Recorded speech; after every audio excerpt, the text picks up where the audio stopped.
Ding. Congratulations, host. You have successfully bonded with the Invincible Lord system. This system is dedicated to cultivating the strongest lord across all worlds. As a lord, simply developing your territory will earn you rewards. Processing. Detecting. Host. Good luck. System. Error. I froze on the spot. Time travel was already unsettling enough, and having a system had been my only source of reassurance. But now, the system seemed to be breaking down, leaving me completely dumbfounded. What kind of messed up situation is this? Hey, if you're gonna glitch out, at least send me back home. Silence. Absolute dead air. Thankfully, the Lord's interface was still functional. Lord, Zhuanghua. Territory, none, can be actively claimed. Flourish points, 0. Lord's traits, night summoning unknown, erratic. So, yeah, the system had issues, but at least I had a trait to work with. Night summoning allows the summoning of nights daily. Minimum of 1 per day, max capacity unknown. Not bad. I'm just an average guy. Without some kind of ace up my sleeve, how was I supposed to survive out here in this otherworldly chaos? System, summon a knight. Ding. Congratulations, host. You've successfully summoned one heavy knight. Golden light exploded in the air. Out of thin air appeared a heavy knight. At your service, my lord. I examined the knight. Nearly 2 meters tall, wearing a suit of black iron armor trimmed in gold over a green robe. His demeanor was imposing under his black feathered helmet. The black warhorse at his side was fully armored, looking every bit like a living war machine. He had a hefty saber at his waist, a longbow strapped to his back, and an iron lance hanging from the side of his horse. If I could command a battalion of soldiers like this, what alternate world could I not conquer? What's your name? I asked, answering my lord. My name is Tai Yi. I helped him to his feet. Looking at his familiar face with clear Asian features filled me with an unexpected sense of connection. Good. With a soldier of this caliber by my side, all my fears vanished. Suddenly, Tai Yi moved swiftly to shield me. My lord, there's movement ahead. Movement? The forest was so tranquil, all I could hear were the sounds of rustling leaves and chirping birds. But I trusted Tai Yi. Let's check it out. Yes, my lord. Please, mount the horse. Tai Yi knelt on one knee. Such loyalty was already impressive. I climbed onto the war horse, and he led us forward. As we ventured further, a small village appeared. In the middle of the village, a crowd of men, women, and children had gathered around a young girl, accusing her loudly. She desecrated the gods and summoned the witch. Burn her. No. The girl's face was pale with despair. The witch isn't here because of me. Still trying to deny it? A gaunt, rat-faced man stepped out of the crowd and shouted, "The noble lord has already declared it's you witches that bring misfortune upon us. The noble lord is never wrong. 3 lives have been lost. How will you repay such a debt?" The man's words riled up the crowd further. Burn the witch. Burn her. The mob was worked into a frenzy. The young girl curled up on the ground, trembling as she sobbed uncontrollably. The man ordered for firewood to be prepared, tying the girl to a stake. Elena, don't blame us. Blame yourself for being a witch. Ellen. Elena glared at him defiantly. You know very well it wasn't my fault those people went missing. So what? Ellen waved dismissively. Without you, there would be no witches, would there? The witches didn't come because of me. Are you questioning a nobleman? Elena fell silent. Ellen grew smug. See? She admits it. Burn her. Hold it. I finally spoke up.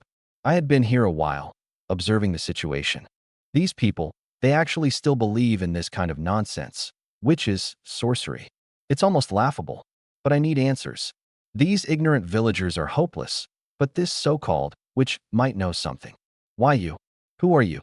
My sudden appearance, along with Tay's imposing figure, immediately raised tension in the air.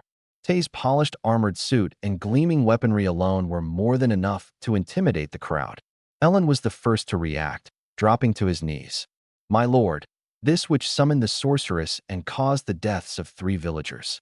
We were just about to burn her to seek forgiveness from the gods. Oh, I chuckled lightly. Did you actually see her summon this sorceress? Ellen hesitated. So you didn't see it? Is that right? Yes. I turned my gaze to Elena, who looked equally baffled. Hey, bring her over here. Yes, my lord. You can't.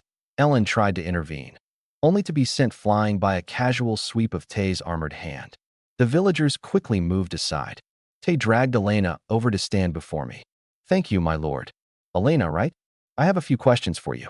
Would you mind? Huh? She seemed surprised by my polite tone. Of course I wouldn't mind. Not good. The sorceress is here. The crowd's panic surged as a figure clad in a dark cloak slowly approached, wooden staff in hand, butterflies circling around her. The sorceress is back again. It's all your fault. Ellen spat venomously at Elena. You're a curse upon us. Elena opened her mouth, as if to respond, but said nothing. Ellen fell to his knees. My lord, kill her. Only her death can drive the sorceress away. Enough. I redirected my focus to Tay. Think you can handle this? I had assumed this was a typical medieval world, but apparently, supernatural elements were in play too. Rest assured, my lord. Nothing but a trivial opponent. Good to hear. Feeling confident, I turned my attention to the sorceress. You must be the sorceress? Oh, the sorceress's eyes briefly narrowed with cautious regard. A knight, I see. I suggest you steer clear. I only need a few laborers. That's so. I chuckled again. I hear your appearance is connected to this witch? The sorceress's curiosity seemed piqued as she studied me. If you dare to look at me, my lord, you jest. A mere witch is unworthy of my attention. Alan was dumbfounded. Elena blinked at me, realizing I was helping clear her name. So that's how it is. I scanned the villagers. Alan tried to argue, but the noble said, how irritating. The witch's cloak billowed as she sneered. Witches who can't even defend themselves? Pathetic. Tarnishing my reputation. I can't let you stay. My lord, please save us. Elena dropped to her knees, begging. They're just deceived. Misguided, that's all. I understand. Tai drew his blade and stepped forward. My lord, they're just mere peasants. I've claimed them. Your choices are simple. Leave or die. The witch's face turned ashen, her voice dripping with disdain. And you think one lone knight can challenge me? Enough noise. With a single slash, Tai forced her to leap back, barely escaping the strike. You dare challenge me? The witch began muttering incantations, a magical circle glowing behind her. Suddenly, 10 massive stone-hammered ape creatures emerged. Destroy him. Tai smirked dismissively. His greatsword swept out, cutting them cleanly in half. Those few that drew close shattered their own skulls against his impenetrable defenses as he crushed them effortlessly. I shook my head and asked Elena, is this the best witches can offer? My lord, that's just summoning magic. Powerful witches can summon creatures like magical dragons. They also have offensive magic, which could even put a knight's life at risk. Magic? Can you do any of that? I just became a witch. I can only use healing magic, nothing for combat. A healer? My eyes lit up. I could summon knights every day, but battles often led to injuries. With a healer on my side, our combat effectiveness would skyrocket. Elena, are you willing to join me? She looked up at me, stunned. In this kingdom, witches were symbols of misfortune, hunted down by nobles who concocted lies to destroy them. Yet here was this mysterious lord inviting her to serve him? I accept. Good. By then, Tai had already finished the fight, leaving all the creatures annihilated. Impossible, the witch shrieked. She chanted once more, summoning vines from the ground. Tai simply stomped on them, his blades slicing through effortlessly. He charged at the witch, who dissolved into a dark mist to escape his deadly strike. I'll be back. TCH, what do you think you are, the big bad wolf? Defeated by just a single heavily armored knight, she fled with her tail between her legs. If she dared return, well, I'd see to it she wouldn't be leaving again, and I'd make sure to pry every secret from her. Thank you, my lord, for saving us. The villagers dropped to their knees in gratitude. I didn't bother rewarding them with a kind word. Thank Elena. You owe your lives to her. Without her, I wouldn't have intervened. Shame washed over the crowd as they turned their eyes toward her, remorseful. Only Alan stood, his expression dark. My lord, the witch will return, and when she does. Oh, right. I almost forgot about this little fly. I drawled, glaring at him with disdain. Tai, throw him out of the village. No. Alan's desperate scream tore through the breaking dawn. No one paid him any mind. The villagers stood by with cold stares. After all, this beast nearly got them and their savior, Elena, burned alive. Not to mention, this was an order from Lord Zhuanghua, a mysterious noble who single-handedly repelled the witch. Who would dare challenge him? It wasn't until Alan was tossed across the village border that I turned to face the villagers. I'll stay here for a few days. If the witch comes back, I'll deal with it. The tension in the air dissipated instantly. A trembling elderly man stepped forward and gave a deep bow. Thank you, my lord, for your benevolence. Our village will surely provide any supplies you may need during your stay. And you are? I asked. White, the elder of Bright Village, he replied. I gave a nod. I'll be lodging at Elena's house. As of today, she is mine. To serve you as your retainer is her greatest honor, said the elder before turning to Elena, bowing with regret. On behalf of the entire village, I apologize for what happened today.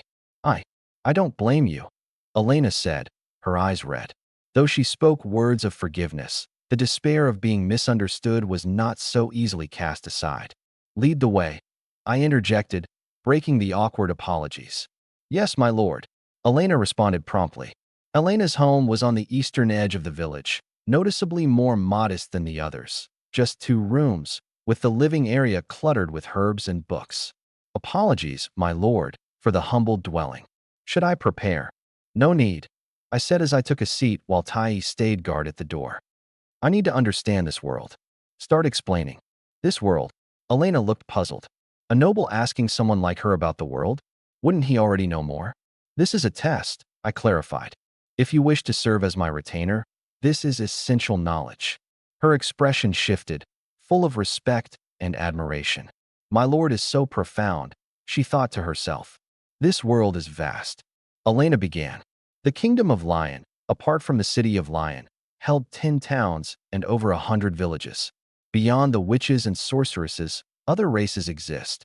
Elves, beast folk, centaurs, and dwarves, to name a few. Wars between the races were frequent. Some kingdoms had fallen to the beast folk, while at times, humanity united to deliver crushing defeats to their adversaries. Interesting.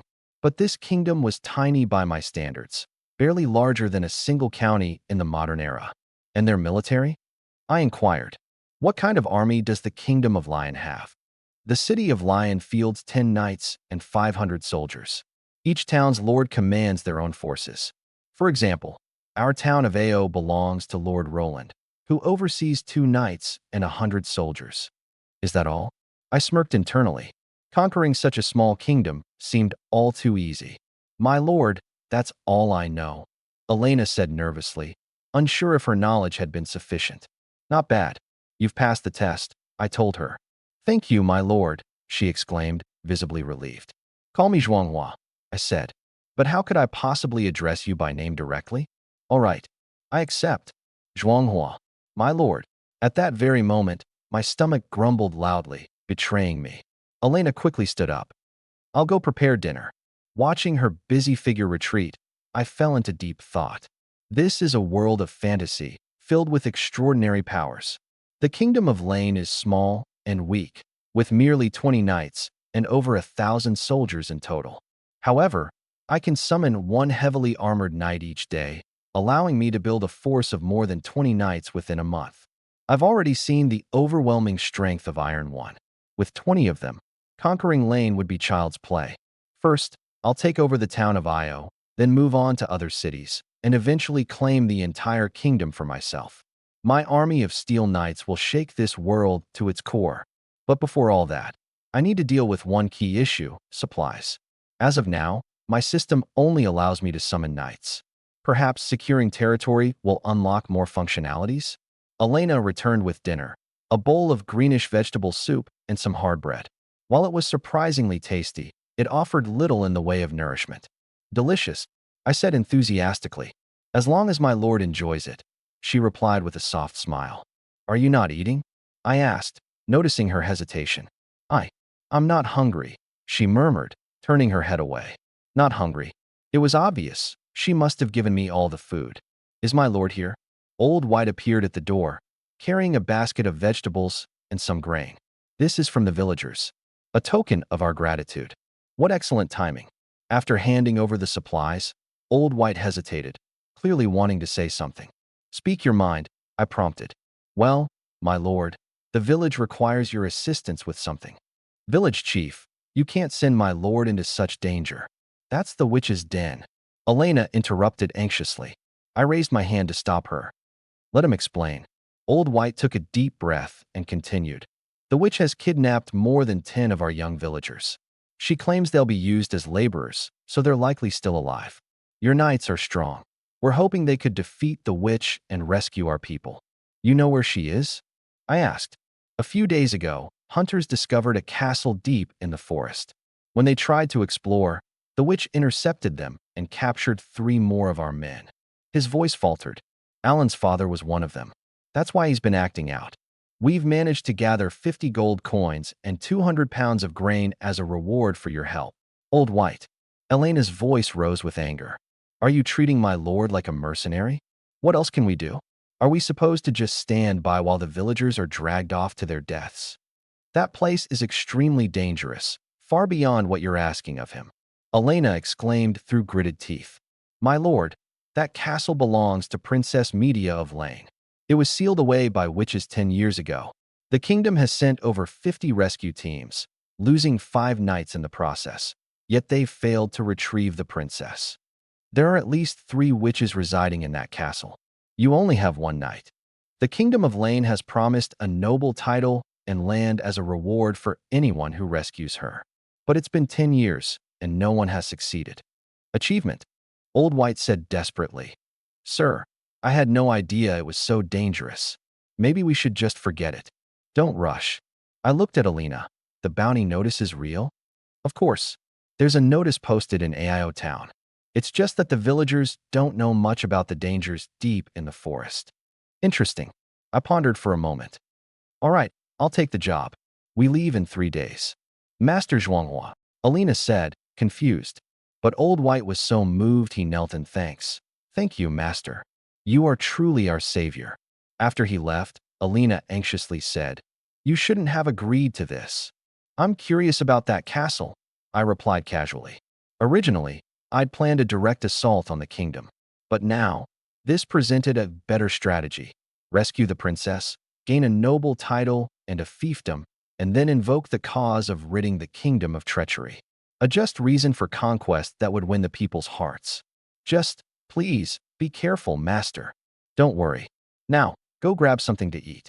Don't starve yourself. You're very important to me. Alina blushed. You mean I? What are you thinking? I laughed. You're a witch. Your skills are crucial for building up my future territory. Oh, she looked somewhat disheartened. So that's what he meant.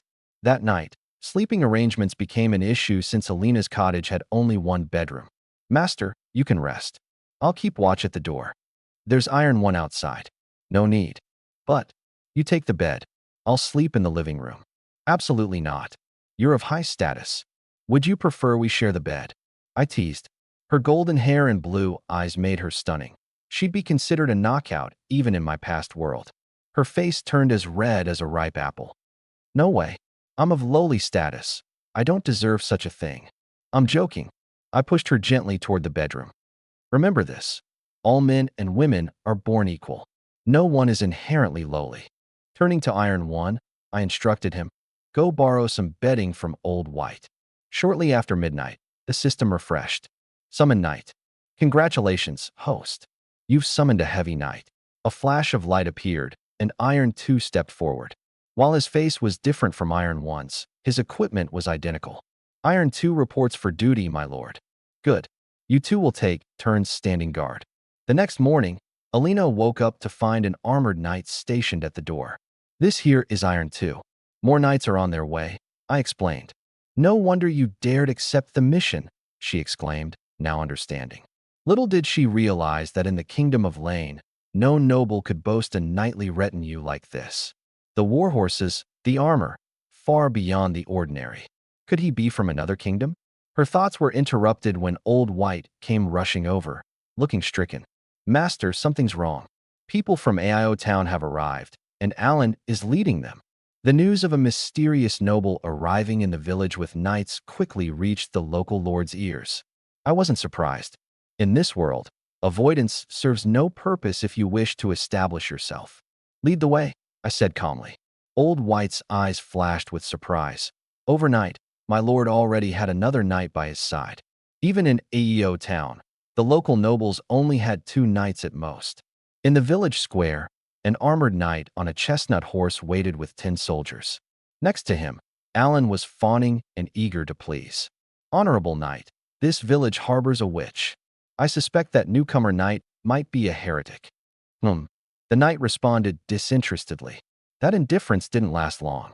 His expression froze the moment he saw the 2 heavily armored knights standing behind me. Tall war horses, impeccable gear. In comparison, he looked no better than a peasant wielding a wooden stick. That's the witch Elena, and the heretic is right beside her. Alan continued to shout. Enough. The knight dismounted at once, bowing respectfully. Honored lord, I am Baron, a knight under Lord Roland of Eo Town. May I ask what brings you here? Alan was stunned. Were you sent to capture me? I asked with a faint, cold smile. Iron and the other knight immediately reached for the broadswords on their waists. Of course not. Nervous sweat trickled down Baron's forehead. Lord Roland has heard of your deeds against the witches. He admires you greatly and has instructed me to invite you for a meeting. But he's harboring a witch. Alan protested, still unwilling to give up. Elena is a witch. Are you here to capture her? I fixed my gaze on Baron. His 2 knights loomed over him, both in stature and strength. Their warhorses radiated power and intimidation. If he dared to move against me, 1 strike was all it would take. His iron armor would be flattened like pancake steel. A mere witch? If my lord wishes to protect her, Lord Roland would of course not object. But cut him down and feed him to the wolves in the forest. Baron commanded sharply. No, I came here to report. His desperate cries were cut off, a final scream tearing through the air before silence fell over the square. Much quieter now, Baron remarked, as if wiping away an annoyance. He turned back to me. May I have the honor of knowing your name, my lord? Zhuanghua. I've come for Princess Midia of the forest. Princess Midia? That forbidden land had been sealed for a decade. Countless knights and nobles had ventured into the forest attempting to save her, and none had succeeded. I see. If you are to move within the forest, no one will dare disturb you, Baron said eagerly. And if you return victorious, Lord Roland would be honored to host you. Very well. Baron departed decisively. As for the witch Elena, to the nobility, witches were nothing more than tools for manipulation. And Alan? The life of a lowly commoner wasn't worth a fraction of a noble's pet. Old White, find a hunter familiar with the direction of the castle to guide us. But, village chief, your son is still in the hands of the witch. Elena reminded. I'm on it. Soon, Old White brought The Hunter, Volume 50. My magic might be weak, but I understand the ways of witches and can save lives, Elena said firmly. Follow me. The group ventured into the forest. This vast expanse stretched across the entire kingdom of Lane, with the mysterious castle hidden deep within. My lord, there are movements ahead. Iron 2 reported. A castle covered in vines appeared before them, with an eerie blue light streaming from its windows. Strange plants and creatures roamed the area. I pulled out paper and pen, quickly sketching the castle in detail. You can replicate it perfectly, my lord. Elena exclaimed in awe. Basic skill, I said with a shrug. Seems those art classes in my previous life paid off. Just as we prepared to retreat, a figure emerged from the castle. It was the witch from last night. Iron One, can you capture her? Her escape methods are far too cunning. I can. Elena suddenly interjected. I can trap her so she can't use her magic to flee. Enough. Take action. A green light shot out from Elena's hands, instantly enveloping the witch. You wretched little sorceress. The witch attempted to escape, but found her magic completely nullified. Iron One delivered a swift strike, rendering her unconscious. Retreat. When the witch, Linka, regained consciousness, I was sitting right in front of her. She struggled, but Iron One's blade was already at her throat. Behave, or I'll end you, he growled. What do you want, my lord? Linka asked through gritted teeth. What's your name? Linka. How many witches are in the castle? What's the condition of the princess? I cut straight to the point. You come for Princess Midia? Linka seemed to realize something. Save yourself the trouble. Lord Magic Moon's power isn't something just 2 knights can. Ah. The blade nicked her skin, drawing blood. Answer what the Lord asks. Iron One ordered coldly. There are 5 witches in the castle. Lord Magic Moon is the strongest. The princess is alive, but she isn't being held by us.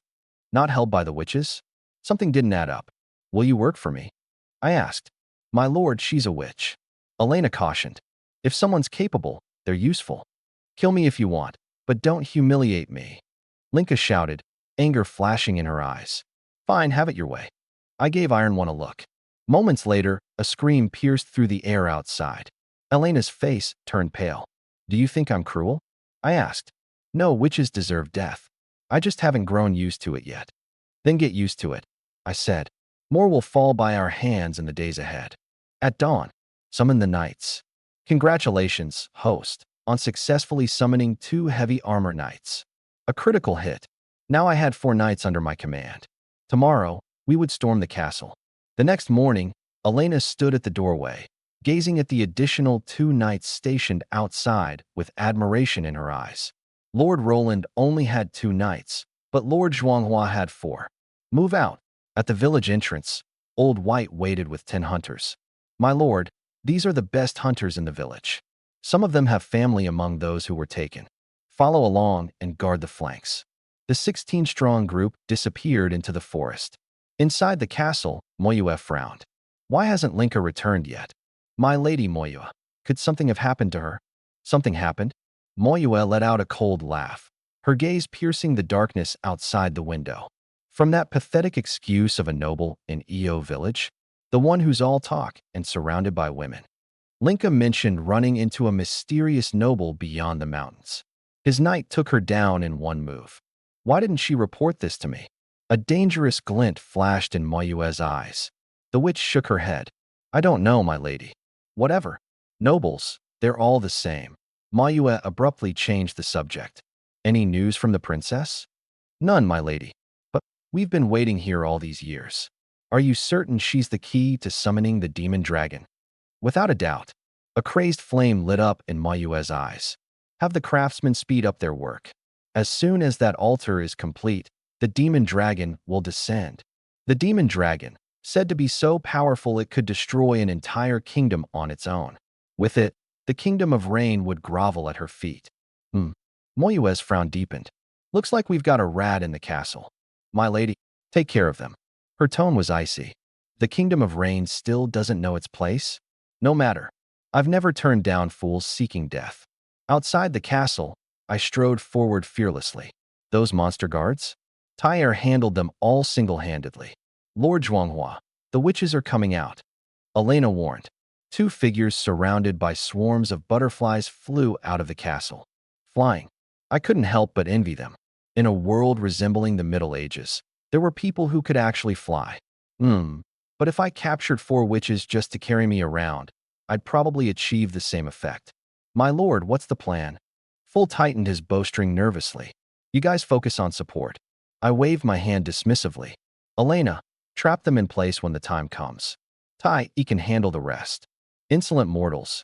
How dare you trespass on Lady Moyue's domain? Prepare to die. The 2 witches chanted in unison, and massive summoning circles appeared on the ground. A demon army surged forth in an instant. Move. Tai, he led the charge straight at the witches. Vines sprouted madly from the ground, attempting to ensnare them, but the warhorses leaped effortlessly to evade the trap. In no time, Tai was already upon the witches. Impossible. The witches, faces filled with fear, hastily cast defensive spells. 2 seconds later, their shield shattered. You can't kill me. We are eternal witches. A green light descended, and her escape magic was nullified. A binding spell? She barely realized it before Tai Yi's blade sliced down. Her head fell to the ground. How is this possible? Another witch's expression changed drastically. How could nobles collaborate with witches? Why do you talk so much? The knight struck, forcing the witch to flee in a panic. Master, I lack the strength to bind 2 at once. Elena apologized, guilt evident on her face. You did great already. Take it step by step, I reassured her. Let's move forward. We had just reached the castle gates when a burst of purple energy erupted, throwing us several meters back. 3 figures appeared atop the castle. Master, the one leading them is the Grand Witch. Elena exclaimed. She's far stronger than regular witches. Traitor! Mou glared at Elena. Serving the nobles? Have you forgotten their hypocrisy? Lord Zhuanghua is different. He's a good man, Elena replied defiantly. Hopeless. Mou sneered coldly, launching a fireball straight at us. Tai sliced through the fireball effortlessly, then countered with a slash. Boom. The purple barrier shattered instantly. Impossible. Even the chief knight could never break that defense. Nothing is impossible, I replied icily. Release the laborers and the princess. Surrender, and you might yet live. Tai break the gate. The castle doors were kicked open. Mou's pupils constricted. They must not find the princess. Mou gritted her teeth. I've guarded this place for 10 years, and today will be no different. Inside the castle, 10 knights stood motionless like statues. They're the knights sent to rescue the princess. Elena gasped. They've been turned into puppets. The puppet knights suddenly sprang into action, unsheathing their weapons. Protect the Lord. Tai led our group to engage. Against unarmored foes, armored knights dominated. Against equally armored opponents, it was all about skill and strength. Your knights are decent, but 4 are not enough. Mou scoffed, stepping forward. Leave now, and I'll pretend you were never here. I have other plans, I answered, watching Tai adeptly overpower the puppet knights. Submit or die. Submit. Mou laughed wildly. Witches and sorceresses have been persecuted by your kind for centuries, and now you think I'll kneel? Absurd. A glowing magic array ignited, and a demonic knight began to emerge. It's a demon knight. Elena cried out. The battle erupted. Yet, Tai delivered a single, clean strike, knocking off the puppet knight's head. The demon knight froze, stunned.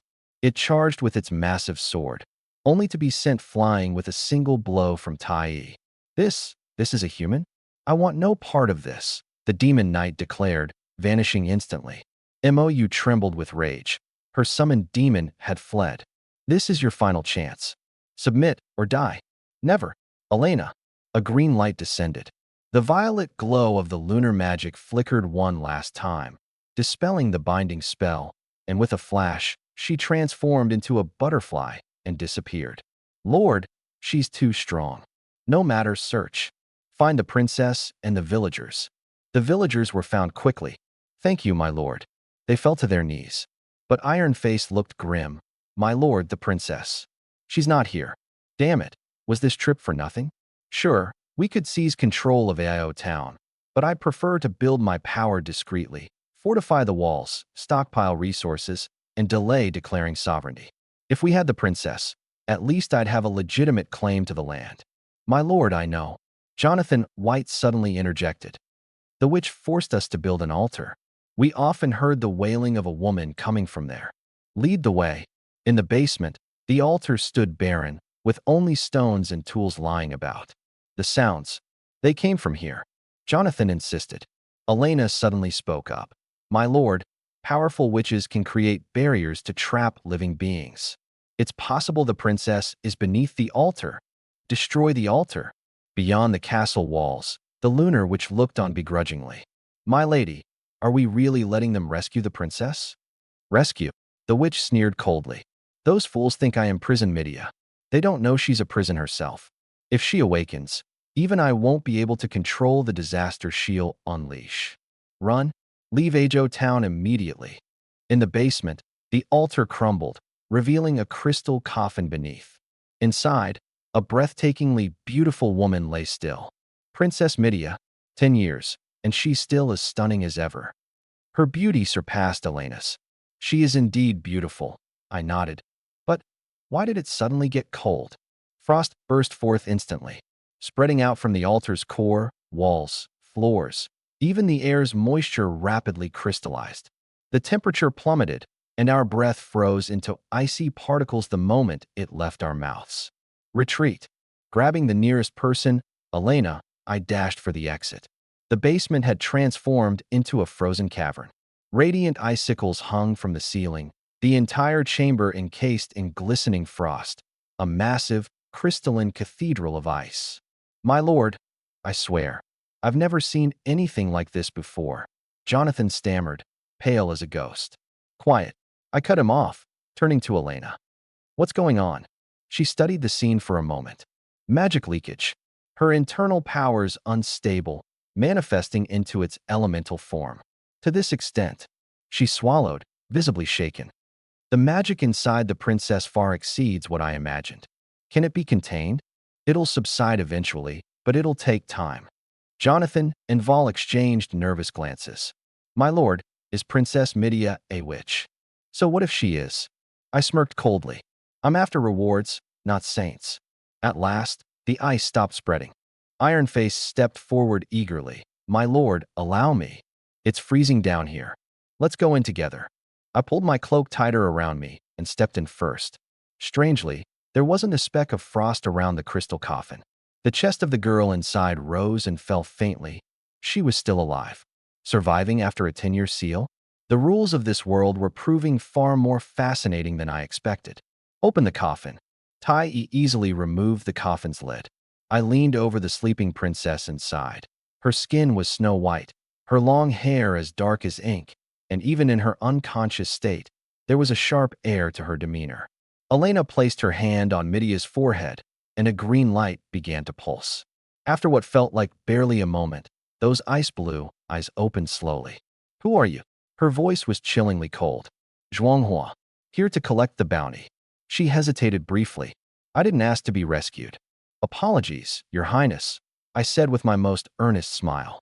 It's not about whether you think you need it. It's about me thinking you do. Midia sat up and stared at me icily. That's not funny. Who said I was joking? Tai, help the princess upstairs. I turned on my heel and walked off. This basement was freezing. After you, Tai said without expression. Midia's lips twitched in irritation. She finally realized this group couldn't care less about what she wanted.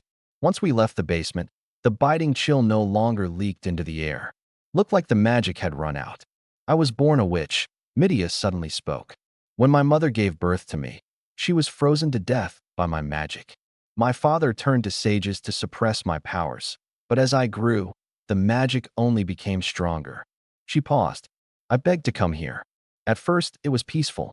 Then one day, during one of my magic surges, my maids all turned to ice shards. Pain flashed through her eyes. The moon which told me that as long as I stayed asleep in the crystal coffin, I could keep others from harm. So I can't leave. Touching story. I shrugged. But it has nothing to do with me. You. Midia was trembling with anger. Do you even understand what witches mean in the kingdom of Lane? Disaster. And so what? I pointed to Elena. She's a witch too. By your laws, she should have been burned alive by now. But all I see is her saving lives, and those nobles ruining them. Midia fell silent. You've been lied to, I said, meeting her eyes. Magic can be controlled. Whether it harms others or not is up to you and the choices you make. I stepped closer. Tell me, don't you want a life that's truly your own? Your father's waited for you for 10 years. Father. Her expression wavered. Even if you're right, who's going to teach me to control it? I glanced toward Elena. Witchcraft and magic are intertwined, Elena began. Na smiled. I can teach the princess how to control her magic power. Problem solved. I spread my hands. As for prejudice, if your father truly loves you, that's not an issue. If he didn't, you wouldn't have made it this far. Tears welled up in Midia's eyes. I'm willing to go with you. A wise choice. Elena, teach her how to control her power tonight. We'll set out tomorrow.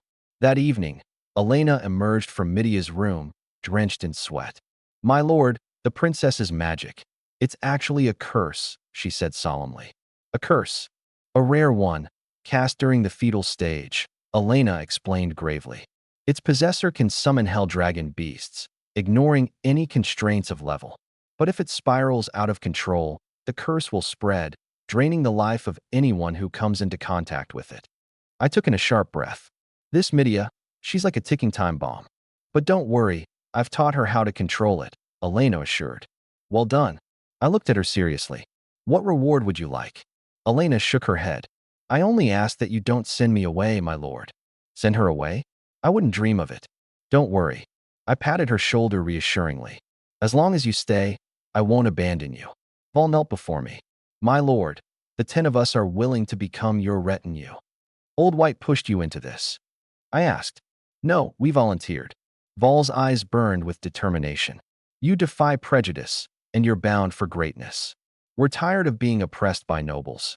We want to change our fate. Straightforward enough. They had their own desires, hoping to better their circumstances through me. Good. Ambition is useful. Follow me, and the enemies we face will be far more terrifying than a witch. War brings death. We are prepared for that. Then stick with me. I needed people, whether for the upcoming struggles or to govern the territory I'd soon claim. For your glory, we swear to defend you with our lives. Glory? I laughed to myself. What glory does a time traveler have? If not for the system, I'd probably have been burned as a heretic long ago. Deep into the night, Elena came to find me again. My lord, while teaching the princess earlier, I discovered, if her curse is fully awakened, she could summon actual abyssal creatures. A threat? No, an opportunity. Elena's eyes sparkled. If controlled, it would be an unparalleled force. Interesting. A cursed princess, a healer witch, and me, a fake noble. This trio was the definition of chaos. Elena, I suddenly asked, do you ever regret following me? Why should I regret it? She smiled. You gave my life meaning, my lord. By your side, I'm no longer just the witch people curse at. No, it's Elena. Remember this feeling. I turned and looked out the window. Someday, the whole continent will remember your name. Not as a witch, but as a hero. Master, get some rest. We'll need to move early tomorrow. After Elena left, I stood alone by the window. The kingdom of Lane, here I come, bringing with me what you call a calamity to claim my reward. I wonder, what face will the king make when he finds out his daughter has become a witch? I can't wait to see. Elena's cheeks burned. She knew that wasn't my meaning, but she couldn't stop overthinking. Back in her room, her whole body felt hot and restless. What's wrong with me? How could I be imagining things about Lord Zhuanghua? She bit her lip, whispering, shameful. Ding. Congratulations, host. A heavily armored knight has been successfully summoned. The next morning, I set off with Media, making a quick stop at the village. Elena and Vol needed to pack and say their goodbyes to the villagers. Zhuanghua, with so many knights at your command, Media said as we walked, you must come from a powerful family. Why, then, are you striving for a title in our Lane kingdom? How would she know I'm just a transmigrator? You wouldn't understand, I sighed. The larger the family, the fiercer the competition. Where I'm from, there's an exam every 6 years, a smaller one, another 3 years in, a medium exam, then 3 more years before the big exam, just to barely pass. And even after all that, there's an endless stream of assessments waiting for you. It's utterly exhausting. I shook my head. I didn't want that kind of life, so I came here. Media's eyes widened in shock. What kind of powerful country demands such brutal competition? I didn't expect you to be a prince, she said, nodding. Forgive my earlier disrespect. Prince? My mom calls me that. I didn't bother explaining further. She'd already spun her own tragic tale of a fallen prince in her mind. It's all right, Media said, trying to comfort me. If you're willing to stay here, you're most welcome. I'll make sure my father grants you the best territory this time. I chuckled to myself. She actually believed that random backstory I made up? Well, with her playing along, it saves me a lot of trouble. Soon, Elena and the others bid farewell to the villagers. Yen Xiao held the reward Old White gave him and prepared to depart as well. Eizhou Town, a small border town in the Kingdom of Lane, ruled by the noble Roland Hill. Lord Roland. A guard rushed in, his tone urgent. That mysterious noble. He survived. And the girl with him. It's none other than Princess Media. What did you say? Roland shot to his feet. Media's castle, with its numerous, guarded by witches, countless knights have perished. And now, not only does this man return alive, but he also brought the princess back? He's accompanied by 5 knights and has recruited 10 retainers from the village. 5 knights. Roland's heart tightened. Such a force could conquer Eizhou Town with ease. He must not be provoked. Just at that moment, a figure materialized out of thin air. The Witch of the Moon. A witch. Roland's knights immediately drew their swords. Silence. With a casual wave of her hand, The knight was flung against the wall like a rag doll. What do you want? Roland tried to maintain his noble composure. Just a warning. The Witch of the Moon locked eyes with him. That Midia bears a curse. Let her enter the town, and everyone will die. She's a princess. The true princess is long dead. Her voice was unwavering as her figure became fainter. 10 years. Her appearance hasn't changed one bit. Think about it. Let her through, and you'll regret it. As her words lingered in the air, the witch vanished without a trace. My lord, should we trust her? The knight struggled to his feet. Close the gates, Roland commanded, his voice low. My lord, are we really going to block the princess? If she's not the real princess, I cannot take the risk, Roland said, steeling himself. If the witch's words were true, the whole town of Io would perish alongside them. Carry out the order. By dusk, we finally arrived at Io town. The gates were shut tight. Call out to them, I told Volume. Soldiers on the wall. Vol shouted loudly. Sir Zhuanghua and Princess Midia have arrived. Open the gate. There was silence from above. Are you deaf? Vol yelled, anger rising. The princess is here. How dare you block her way? Still, no response. My lord, Tie stepped forward. Allow me to break the gates down. Hold on. Midia quickly stopped him. Let me try. I am the princess of the kingdom of Lion. Surely, they will recognize me. As she approached the gate, a voice finally echoed from above. Where's that witch daring to pretend to be the princess? The voice was harsh. The princess looked like this 10 years ago, and she hasn't aged a day? Do you take us for fools? Retreat now, or we'll kill you. Midia froze in her steps. She had been asleep in the castle for 10 years, with her appearance unchanged. I really am Midia. Please summon Baron Roland to speak with me, she pleaded. A witch dares to demand an audience with Lord Roland? Begone. I pulled Midia back as she stood there, eyes welling with tears. I'm sorry, Zhuanghua. It's not fair. I'm the real princess, but I can't even enter my own town. Is that all? I smirked. This isn't your problem. Io town is clearly preparing for rebellion. Rebellion. What else? I analyzed the situation and said, under normal circumstances, they should verify your identity, not outright refuse you. Acting on their own accord and denying the princess entry into the city. What is that, if not rebellion? Midia suddenly understood, her tone worried. Then what should we do? This is the only route to the royal palace. Simple. I waved casually. If it's rebellion they're courting, then it's rebellion we will suppress. This was also a perfect opportunity to demonstrate my power to her father, the king. When the time for rewards came, he'd think twice about being stingy. Iron One, I commanded. The lord of Ao town is guilty of treason. Take this place. Yes, my lord. Iron One didn't hesitate. Drawing his longbow, he aimed at the city wall and released an arrow. Thump. A guard fell with a thud. The lord of Ao town has betrayed the kingdom. Iron One bellowed like thunder. By order of Lord Zhuanghua and Her Highness the Princess, we shall punish this traitor. Resistance will not be tolerated. Those who defy shall be executed without mercy. Inside Roland's estate. My lord, they've made their move. What are you panicking for? Roland sneered. They think they can take my fort with just a dozen people? Let them try. All soldiers, prepare for battle, a knight shouted to the guards. Sir Knight, are you sure that isn't really the princess? A soldier whispered cautiously. Shut your mouth, the knight snarled. Keep talking nonsense, and I'll cut you down myself. Just then, 5 heavily armored knights on horseback galloped forward, bows in hand. Get down. Too late.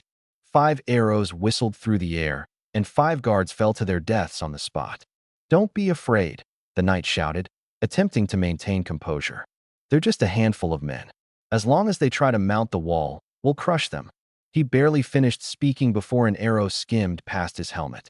If not for the helmet's protection, he would have met his end then and there. Iron One left 2 men in position to suppress the guards on the wall, while he and Vol led the rest of the group, hefting a massive log between them. Breach the gate. Boom. 1 strike was all it took. The town gate shattered. Iron One and 2 others surged ahead. Blades flashed, and the gate's guards fell in quick succession. Charge! Vol shouted, brandishing his sword. Damn it! The gate's been breached. The knight tried to get to his feet to mount a defense, but another arrow embedded itself into the ground in front of him. The sound of battle echoed from the stairwell as Iron One and his men stormed the wall. Lay down your arms, and you will be spared. Iron One declared atop his horse, blade in hand. Defiance will only lead to death. The soldiers dropped their weapons one by one. Only the knight remained, gripping his sword tightly. I am a knight under Lord Roland and will never surrender, he roared, pointing his blade toward Iron One. Come, face me in combat. I'll oblige. Their swords clashed, but the knight's weapon was wrenched from his grip by the sheer force of the strike. How is this possible? Iron One kicked the knight to the ground. With one swift motion, his blade came down, blood splattering everywhere. This is the fate of traitors. Iron One scanned the faces of the surrendering men. Where is Roland? He's at the estate. I'll take you there. Vol, go and escort our lord and the princess into the town. Outside the city gates, I turned to Midia with a smile and said, See, didn't we get in after all? We've taken over Io town. Yes, taken over. Midia froze. Her aristocratic upbringing had always taught her to handle misunderstandings with dignity, proving her innocence with grace. What's wrong? Surprised by my efficiency. I chuckled. A nation must respond to traitors with iron resolve. Otherwise, where's the authority of the royal family? But the Roland family has always shown great respect for my father, she said hesitantly. It's all a facade. I replied coldly, my tone sharp. He clearly recognized you and still framed you as a witch. That alone is proof of his rebellion. Midia fell silent. Don't worry. With me here, I'll make sure every parasite in the kingdom of Line is eradicated, I said reassuringly. Though inwardly, I smirked. The more pests, the better. Once I cleaned house, wouldn't the kingdom fall neatly into my hands? Before I could drift further into my thoughts, Iron One dragged Roland in front of me. My lord, the traitor has been apprehended. Iron One proclaimed. Good. I glanced down at Roland with disdain. You sent someone to invite me here to save the princess, promising a grand feast to show your gratitude. Yet when I arrived with her, you shut the door in our faces. That, Roland, is an unforgivable offense against royalty, punishable by death. I then waved my hand dismissively. Send word. The Roland family is to be executed, their entire lineage wiped out. No, under the will of the gods, nobles are not to be killed. Roland screamed, struggling against his bonds. Gods, I scoffed, turning to Midia. The moment he accused you of being a witch, he sealed his own fate. Iron One, do it. Wait. Midia's voice trembled as she stepped forward. They may have wronged me, but surely death is too harsh, isn't it? Princess, they nearly had you burned alive, and you still plead for them. Seeing an opening, Roland hastily fell to his knees. Your Highness, I was deceived. A witch came to me, claiming you would bring disaster. I had no choice. A witch. I laughed darkly, shaking my head. So not only did you conspire against the princess, but you also colluded with a witch. The evidence is irrefutable. Iron One, carry out the sentence. Gripping Midia's shoulder, I locked eyes with her and spoke firmly. Mercy for enemies is cruelty to yourself. Do you really want to see the kingdom reduced to ashes one day? No, she whispered, trembling. Then there's only one way. We must eradicate the threat down to its roots. Thwack! Blood sprayed as Roland's lifeless head hit the ground. Midia's face went pale. Killing nobles like this, the gods will punish us. Ah, there it was again, the gods. I couldn't hide the derision in my heart. I was born a proud descendant of the Flameborn. I've never believed in any gods. If the gods were truly just, they wouldn't let the wicked roam free, I said, giving her shoulder a reassuring pat. It's getting late. You should get some rest. That night, a system notification appeared in front of me. Host has slain the Lord of Io Town. The settlement is now available for occupation. Would you like to claim it? I hesitated. I'd scouted Io Town earlier. Remote, resource poor, and far from a strategic asset. It wasn't exactly. Place. No. Host refuses to occupy territory. System automatically deems it fallen. First fall reward. 100 cubic meters of storage space. What? Just now it seemed like I caught a glimpse of the words unlimited space. Forget it. 100 cubic meters is enough. The next morning, Midia was woken up by the cheers outside. Long live Lord Zhuanghua. What's going on? Princess, Lord Zhuanghua is distributing food to the poor. In the square, The starving masses eagerly received the food, their eyes brimming with gratitude. Princess, I explained, Roland was cruel and oppressive. I've removed him, so it's only natural to make up for what the oppressed people have suffered. Midia looked at the fervent faces, her gaze complicated. What you did is right. You can annihilate an entire family line, yet still think of the common people. You're far better than those nobles. We boarded the luxurious carriage we confiscated. 8 heavily armored knights guarded around us as the grand convoy departed Ao town. Zhuanghua. On the way, Midia hesitated before speaking. When we reach Dana City, could you let me handle the negotiations first? Don't attack the city right away. I smiled. Of course, everything will go by the princess's word. But if they dare show you any disrespect, I will not hold back. Her eyes flickered with warmth. This foreign prince, willing to go this far for her. The convoy stopped before a forest. There's a dense woodland ahead, Vol reported. Commander Tai is scouting the area. Let's rest here and prepare dinner. Elena followed behind us, her heart somewhat disheartened. Clearly, she was the one who first encountered Lord Zhuanghua. Feeling sad? Jealous? A voice suddenly echoed in her mind. Do you want to win Lord Zhuanghua back? He was supposed to belong to you. Elena looked around warily. A witch? Don't panic. I won't harm your Lord Zhuanghua. But Midia has taken everything that should have been yours. Shut up. I would never betray Lord Zhuanghua, she shouted angrily in her heart. Such a foolish woman. Just wait. You'll lose him forever. The voice disappeared. Deep in the forest, a cold glint flashed in Mou's eyes as she stared at the camp. Since seduction didn't work, then I'll take a more direct approach. This forest will be your grave. Her eyes sparkled with a manic light. When the dark dragon descends, everything will be obliterated. Master, the forest shows no abnormalities. Taiyi's voice was resolute. Proceed forward. Zhuanghua chewed on his rations, his gaze landing on Midia. Princess, what do you know about the Kingdom of Lane? That was 10 years ago. Midia smiled bitterly. The Kingdom of Lane may seem vast with its 4 cities and 10 towns, but in truth, gesturing with her hand, the Northern Hill Kingdom has a territory 10 times the size of ours. 10 times. And to the west, there are the Orc tribes, she lowered her voice suddenly. If it weren't for the Hill Kingdom's allied forces holding the defensive line, we would have been. Zhuanghua understood.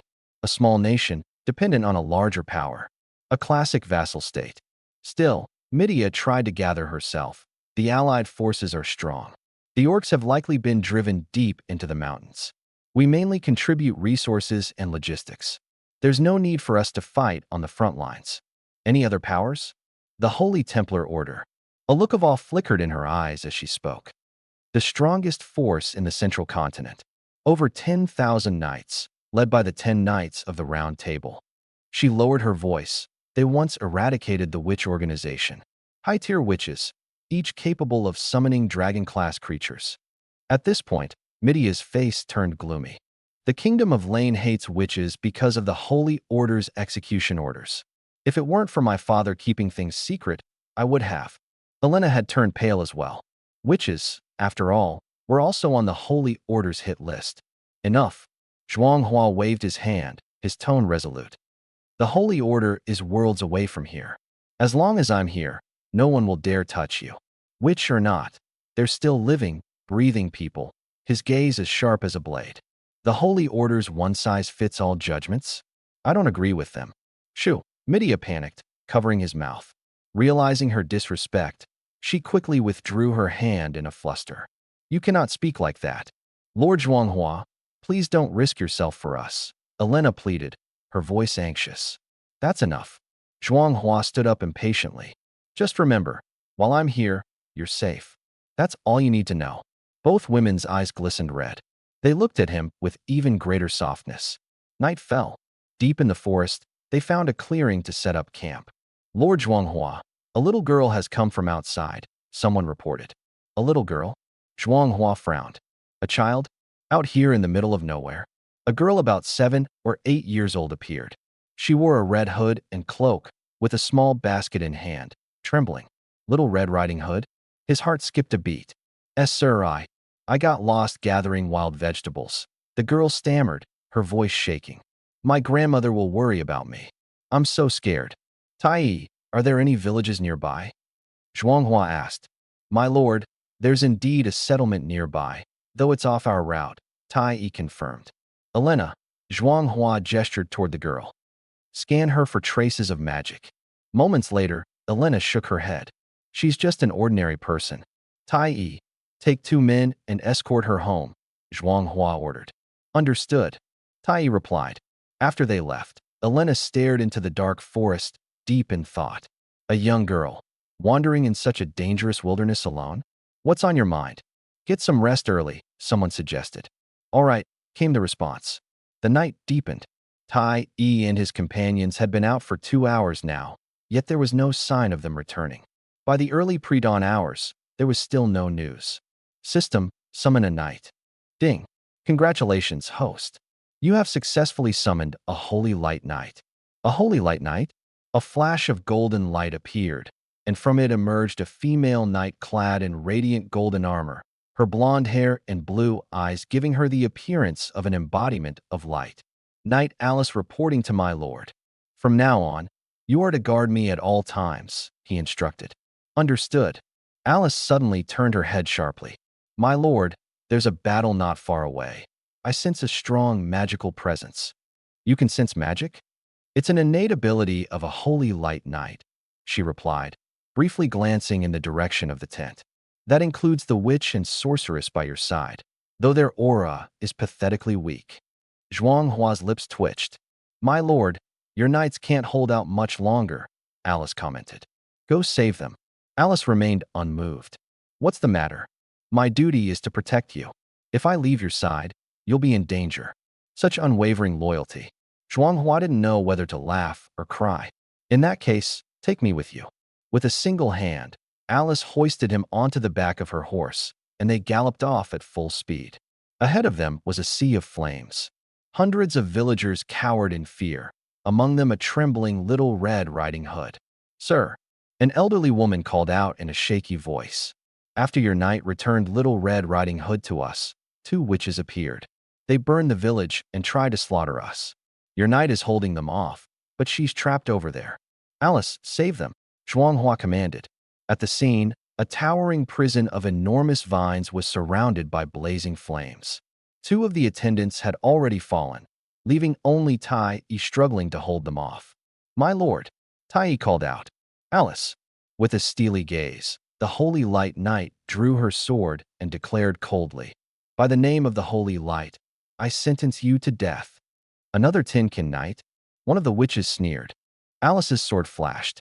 Wherever her blade swept, flames were extinguished, and the massive vines disintegrated. A paladin.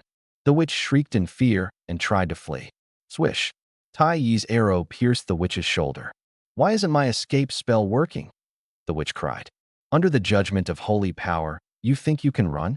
Alice's figure blurred, and she appeared in an instant, delivering a clean strike to the witch's throat. The other witch looked at Zhuanghua with despair. Lord Moonglow severely underestimated you. But for daring to come here, it's you who underestimated Lord Moonglow. Kill her, Zhuanghua ordered coldly. Tai Yi took a single swift motion, beheading her. Witches who treat human lives like mere grass are not worthy of compassion. Alice, can you put out the fires in the village? I apologize, my lord. While I can dispel magical flames, I can't extinguish mundane ones. The villagers dropped to their knees. Thank you, sire, for saving our lives. I am Zhuanghua, he proclaimed loudly, looking at everyone around him. And I will soon become the lord of the kingdom of Lane. Your village has been destroyed. Will you follow me? Thank you, my lord, for your compassion. Rise. I wave my hand. Surviving is what matters most. On this trip to the capital, I can't bring all of you. I'll leave enough provisions and take half of the able-bodied men. Once I've secured a territory, I'll return to settle you in. Thank you, my lord. The villagers knelt in gratitude. The girl in the red hood stared at me, her eyes full of curiosity. The village had over 100 people, with about 30 able-bodied men. I decided to take 10 with me, leaving behind 10,000 pounds of grain at the village entrance, enough to sustain them for half a year. Master, Alice suddenly spoke, pointing toward the direction of our outpost. There's heavy magical activity over there, many abyssal creatures. I frowned. The demon moon had made her move. After giving quick instructions, I had Alice take me back immediately. At the outpost, the demon moon was growing increasingly frantic. Reports of suspected holy knights at the village had completely disrupted her plans. She needed to take Midia before Zhuanhua returned. The dragon must belong to me, she snarled. She summoned hordes of creatures to attack and cast enchantments in an attempt to manipulate Elena.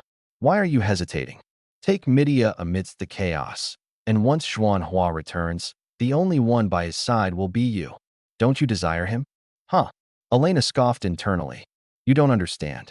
Stop trying to manipulate me. I don't seek to possess him. I seek to accompany him. Because of him, I chose this path of companionship, not because possession is what keeps him here. He stays because of his own will. Foolishness. Elena ignored her further, focusing on shielding Midia while continuously chanting spells. Healing light cascaded over the knights in battle, instantly mending wounds and reviving their vigor. Well done, Elena. Tyron bellowed. Wipe out the creatures. Find the witch. I'll cut her to pieces. Yes. Hiding in the shadows, the demon moon was filled with dread. These bloodthirsty knights made short work of the monsters she summoned. They were no more than lambs before the slaughter in their presence. I can track her, Midia suddenly announced. The demon moon cast magic on me.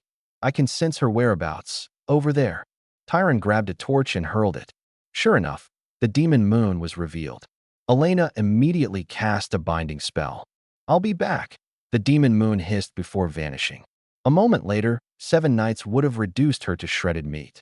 At just that moment, Alice and I returned. The outpost was in chaos, littered with the bodies of slain monsters. The battle had only just ended. Lord, Master Zhuanhua, is anyone hurt? I asked, prioritizing their injuries over questioning the aftermath. Their gazes toward me grew softer, carrying newfound respect. Master, I failed. I let the witch escape. Lord Zhuanhua, my binding spell was too slow. It's my fault. I smiled. It's just a witch. Does it warrant this much attention? Get up, everyone, tidy up and rest. We'll continue our journey tomorrow. Zhuanhua, who is this? Midia stared at Alice. The outfit, the demeanor, it resembled someone from the Holy Order. If it were true, the magic coursing through this person could pose a serious threat to Zhuanhua. My guard, Alice, the Radiant Knight. Radiant Knight? Midia's pupils shrank in shock. That title was deeply intertwined with the Holy Order. Absolutely dangerous. Relax, Midia. Alice is with me. She won't harm you. Alice nodded faintly but stayed silent. Midia was astonished. The Holy Order was notorious for their zero-tolerance stance. Anyone labeled a witch would be executed without question. Yet here stood a knight, apparently affiliated with the Order, not only refraining from hostility, but now under Zhuanghua's command. Just what kind of power did Zhuanghua's homeland wield for this to happen? The next day, after Alina healed Tai Yi and the 2 other attendants, the group was back on the road.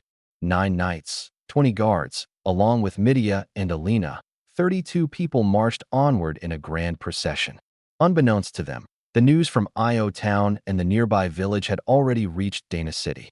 Dana City, Earl Besson's estate. Earl Besson commanded 5 knights and 200 guards under his banner. My lord, that Zhuanghua is no ordinary figure. Even the Witch Moon faction suffered at his hands. He saved the princess and is likely to become a lord in the future. How should we handle this situation? The lesson from Io Town was clear. Simply refusing him entry had led to the total destruction and obliteration of the entire household. A dangerous individual. If we were to provoke him, humph. Besson snorted coldly. Dana City is no Io Town, and I am no Roland, that pathetic fool. Killing nobles. Does he think he can defy the entire continent? The gods will surely strike him down. But the princess is with him. Are you an idiot? Of course, we'll welcome the princess into the city. However, Besson sneered, there just so happens to be an inquisitor from the church in town. Let him handle this insolent rogue. No matter how strong he is, surely he wouldn't dare go against the will of the divine, would he? At Dana City's gate, expecting a heated argument upon their arrival, the group was surprised to find the gates wide open. Earl Besson himself was already there, waiting to greet them. Princess Midia, Earl Besson humbly greets you. No need for formalities, Earl Besson. Midia replied with a smile. It seemed not everyone was like Roland. This encounter would likely avoid unnecessary conflict. And this must be the Honorable Zhuang Hua, the man who saved the princess. Besson's gaze shifted toward the group behind me. He hesitated for a moment upon seeing the 8 knights and 20 guards. But when his eyes landed on Alice, standing tall like a lance at my side, his expression froze, his eyes widening in disbelief. And this is... I chuckled lightly. Earl Besson seems to have quite an interest in Alice. She's my guard, a radiant knight. A radiant knight? Besson stared at her in stunned silence. Look at the patterns on Alice's armor. Those are symbols unique to the church. Could it be a Templar knight? But why would a Templar knight be accompanying Zhuanghua? If that's really the case, then the church cleric he arranged must be. Before the thought could be completed, 3 people walked out of the city gates. They were wearing missionary robes, and the one leading them was holding a holy book. Your Highness, I am Sphere, a cleric of the Royal City Church. Greetings to you. Cleric Sphere, a pleasure. The atmosphere seemed harmonious, and it didn't appear that any conflict would occur. However, Sphere's eyes shifted to me, his tone suddenly cold. Are you Zhuanghua? Do you have something to say? There was something off in that look. Though you saved the princess and are deemed meritorious to the kingdom, your unauthorized killings led to the death of Baron Roland and his entire family. A grave sin. Sphere's voice grew sharper. The divine oracle has spoken. Nobles shall not be slain. Are you not aware of this? So, this was all for Roland's sake. Fighting for a dead man. I couldn't help but find it amusing. Roland framed the princess, attempting treason. What was wrong with me killing him? Treason? That word was shocking to these people. Nobles here, even the ambitious ones, always schemed in secret, making a direct accusation of treason and annihilating an entire household. This was beyond their comprehension. Ridiculous nonsense. Nobles are loyal, the closest children of the gods, Sphere sneered. And you, who took up the blade against the innocent, have incurred divine wrath. Sphere, Zhuanghua acted to protect me. Princess, Sphere interrupted Midia sharply. There is no need to explain. This man not only killed Roland, but also harbors a witch. A witch? Eilina trembled where she stood. Exposed? A church cleric. Even the nobility held some level of respect for them. Now he was accusing her. That's not true. Midia exclaimed in distress. Princess, are you shielding a heretic as well? He's no heretic. Then what about this young lady? Is she not a witch? Sphere pointed straight at Eilina. Midia fell silent for a moment before responding with unwavering determination. She's different. Enough. Sphere raised a hand, his gaze resting on me. Zhuanghua, you have slaughtered nobles, defied divine laws, and harbored a witch. These are unforgivable crimes. Do you confess? Ha! I suddenly burst into laughter. Midia felt a growing unease. Meanwhile, Besson chuckled coldly to himself, clearly thinking I must have lost my mind from fear. Princess, step over here, Besson said as he positioned himself in front of Midia. You mustn't interfere with the cleric's judgment. You? Midia was furious. I gestured to her with a look, signaling her to stay calm. Left with no other option, she grudgingly complied. What's so funny? Funny how stupid you are. The missionaries' faces twisted with anger. Heretic! How dare you insult a cleric? Heretic! My lips curled in a cold smile. You, a mere missionary, dare claim to represent the divine? Divine forgiveness. Spare them the noble privilege of death. Who do you think you are? This is divine judgment. Sphere snapped, his voice rising in fury. Do you insist on being a heretic? Shut your mouth. I retorted sharply. I see it now. You're nothing but one of Roland's traitorous accomplices, framing others to instigate chaos. You're conspiring with the church to overthrow the kingdom. You're the rebel here. What about witches? Did witches take your ice? What gives you the nerve to hate them so much? I waved my hand dismissively. Iron One, seize him, and find his cohorts within the city, the suspected rebels. Execute them on the spot. Midia's face turned pale in shock. Zhuanghua was using these tactics again, but Sphere is a man of the church. Iron One wasted no time. He apprehended Sphere and the 2 others. Meanwhile, Iron Two stepped up with determination, confronting Count Besson. Count Besson, point out the rebels' accomplices immediately. Besson's expression darkened. They're members of the church. Are you planning to kill church officials? They're traitorous rebels. I cut him off before he could argue further. Or are you implying that you, too, are shielding them? No, I would never, he quickly denied, beads of sweat forming on his brow. What I'm saying is that Sfer isn't a rebel. Oh, I arched an eyebrow, scrutinizing him with a piercing gaze. So you're saying that Roland's accusations against the princess were false? That his rejection of her was baseless?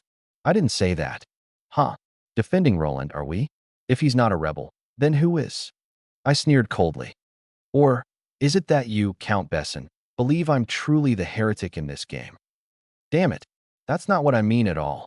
Panic overtook Besson, his face turning ghost white. Sfer might dare accuse me of heresy, but Besson couldn't. After all, it was I who had saved Midia. I waved my hand dismissively again. I see now. Count Besson's opinion is clear. This steward Sfer has been spouting nonsense. Indeed, Sfer and his men have already set plans for rebellion in motion.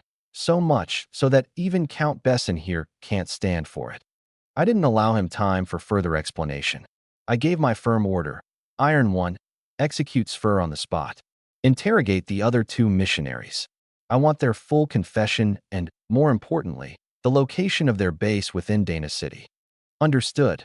Iron 1 grabbed Sfer and, without hesitation, brought him down with a single strike. Thwack! His head fell, blood spraying across the ground. Besson shuddered, his scalp tingling with terror. This man killed without hesitation, without mercy. Regret sank deep into his gut, but at least Iron 1 had carried out the execution. If the church retaliated, they wouldn't come for him. The remaining 2 missionaries were so terrified they almost lost control of their bodily functions. Please don't kill me. Don't kill me. Where's your base? Iron 1's tone was chilling, devoid of emotion. I'll take you there. I'll show you the way. I nodded. Iron 2 gathered a squad of 2 knights and 10 guards, and they promptly set off for the city. As for Besson's opinion, not my concern. I turned to the remaining missionary, crouching slightly to meet his trembling gaze. Don't be scared. Answer me properly, and I won't kill you. After all, I gestured towards Sfer's lifeless body. I'm always fair and reasonable. Fair and reasonable? Sfer's. The eyes hadn't closed yet. I'll tell you everything. Just don't kill me. Heh. I sneer coldly. So much for the church's tough facade. You guys certainly didn't come all this way just because of Sphere. I leaned down, staring him in the eye. Someone gave you orders, didn't they? Who was it? Besson, who had been watching the scene unfold, suddenly grew cautious. What's this kid up to? This morning, Lord Besson's steward went to the deacon. He spoke about you, and mentioned there was a witch in your ranks. Lies. Besson snapped, furious. I never said such a thing. Why so defensive? I glanced at him. They said it was your steward who spoke, not you. Oh. Besson suddenly seemed to understand, backtracking with a nervous chuckle. I misspoke in anger. As expected, I turned back to Midia. Even the church is riddled with selfish motives. How many have been deceived by them? No evidence needed, just a word, and someone can be branded a heretic and executed without hesitation. This time, I was clever enough to evade such a fate. But what about those commoners without the means? How many innocent people have they condemned to death? Midia stayed silent. They aimed to seize full control of the kingdom. That's treason, punishable by death. My voice was resolute as I turned to Besson. Since things have become clear, hand over your steward. You're going too far. Besson barked. Too far. I sneered. Count Besson, don't forget, you are a lord of the kingdom of Lion. If Lion is destroyed, what will you be left with? Or is it possible your steward acted under your orders? Now it all makes sense. I nodded knowingly. If Count Besson is complicit in treason, success would not only preserve his title, but might even elevate him to Marquis or Duke. Nonsense. Besson fell to his knees before Midia. Princess, I swear I had no such intentions. Midia glanced between us before speaking calmly. Count Besson, I believe you. Still, hand over your steward. Besson hesitated. For Midia to intervene? It meant she acknowledged my reasoning. If he didn't comply, he would truly confirm suspicions of him being a traitor. What was worse, at the city gate, he only had 2 knights with him, while my squad had 6. He couldn't win. Fine. Besson reluctantly agreed, turning to his attendants and barked an order. Go to the manor. Drag that despicable man out to answer for himself. If he tries to run, he'll face the consequences. Let the Ironland Knights lead the escort. Understood. Besson forced a strained smile.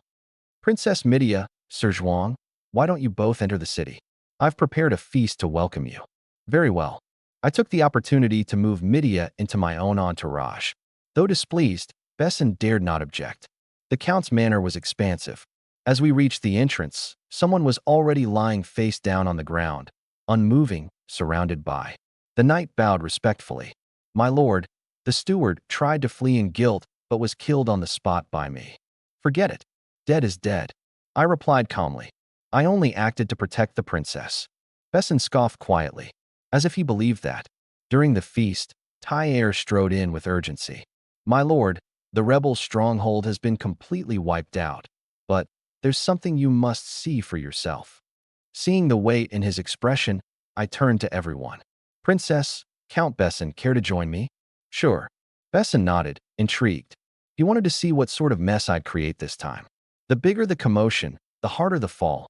That was the kind of show he wouldn't miss. But when we arrived at the church's hideout and saw the scene before us, an unsettling silence filled the air. Tyr spoke gravely. My lord, these people preached virtue outwardly, but acted with unspeakable cruelty in secret. These remains, they belong to young girls. They claim they used them to craft magical artifacts to combat witches. The cellar still holds 12 girls, but they're all missing parts of their bodies. The girls that were brought up. Some had no hands, others had lost their legs, and some even had their eyes gouged out. Besson immediately turned away and vomited. It was horrifying beyond words. How could this happen? Midia's eyes widened in disbelief. The church, which always upheld itself as righteous, turned out to be capable of such evil. Zhuanghua, they're so pitiful. My jaw clenched tightly. Tyr, search every corner of Dana City. Do not let a single member of the church escape. Every last one of them will pay. This time, Midia didn't intervene. Even Besson remained silent. What about them? Midia asked, looking at the rescued girls with hollow, lifeless stares. Though freed, they remained shrouded in despair.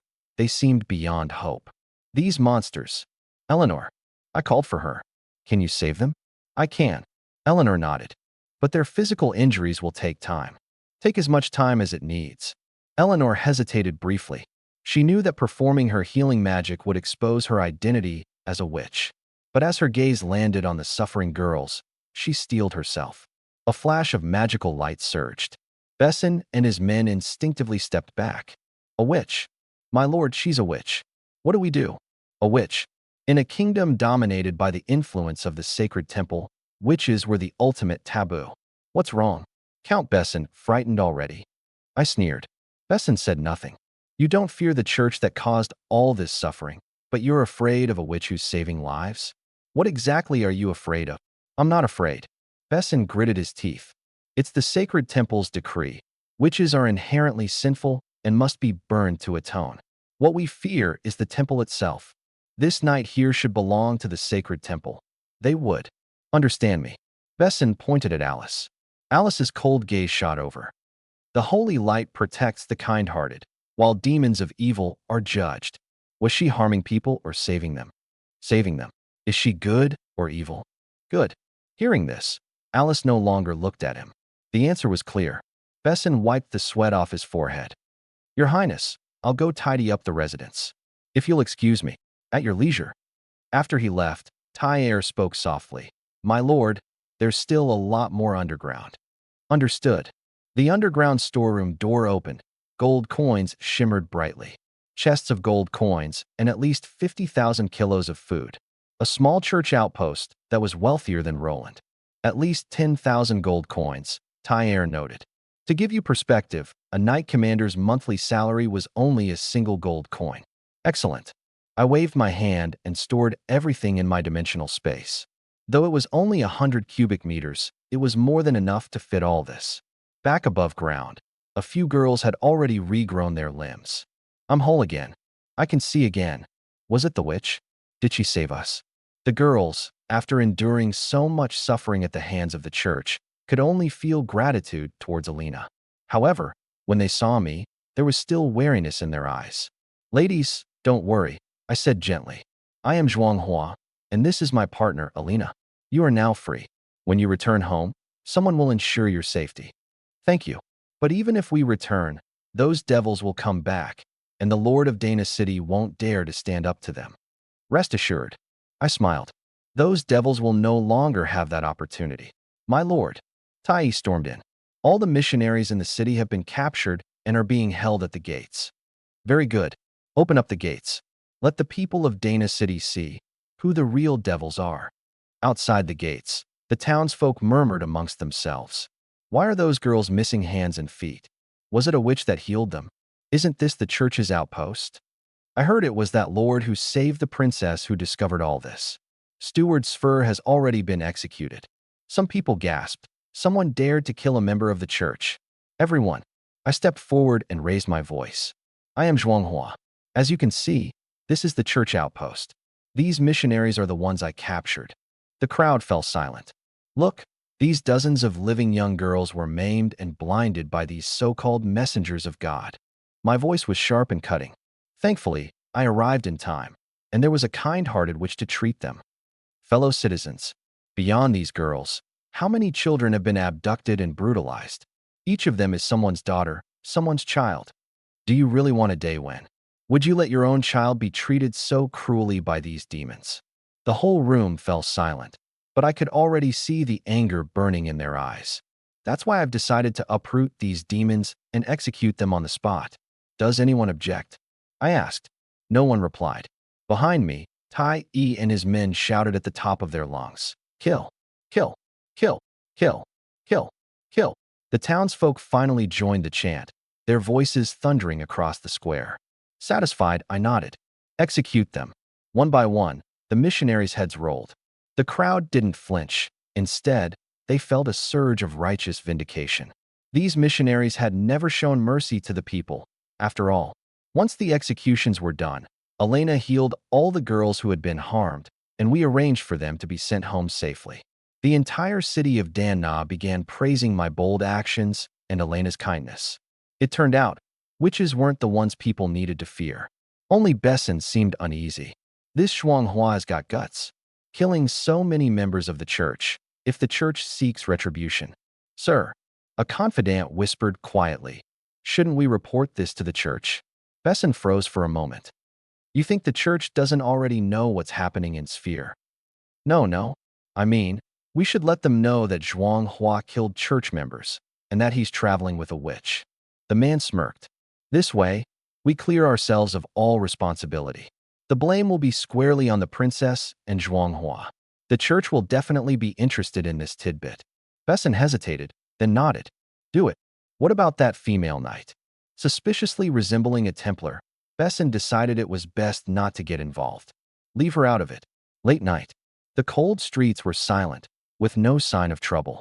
I was slightly disappointed. If one small church outpost housed such wealth, how much more could those noble estates hold? Building up the territory required manpower, money, and resources. If anyone dared provoke me, I could use it as an excuse to raid their assets. Pity. It's time.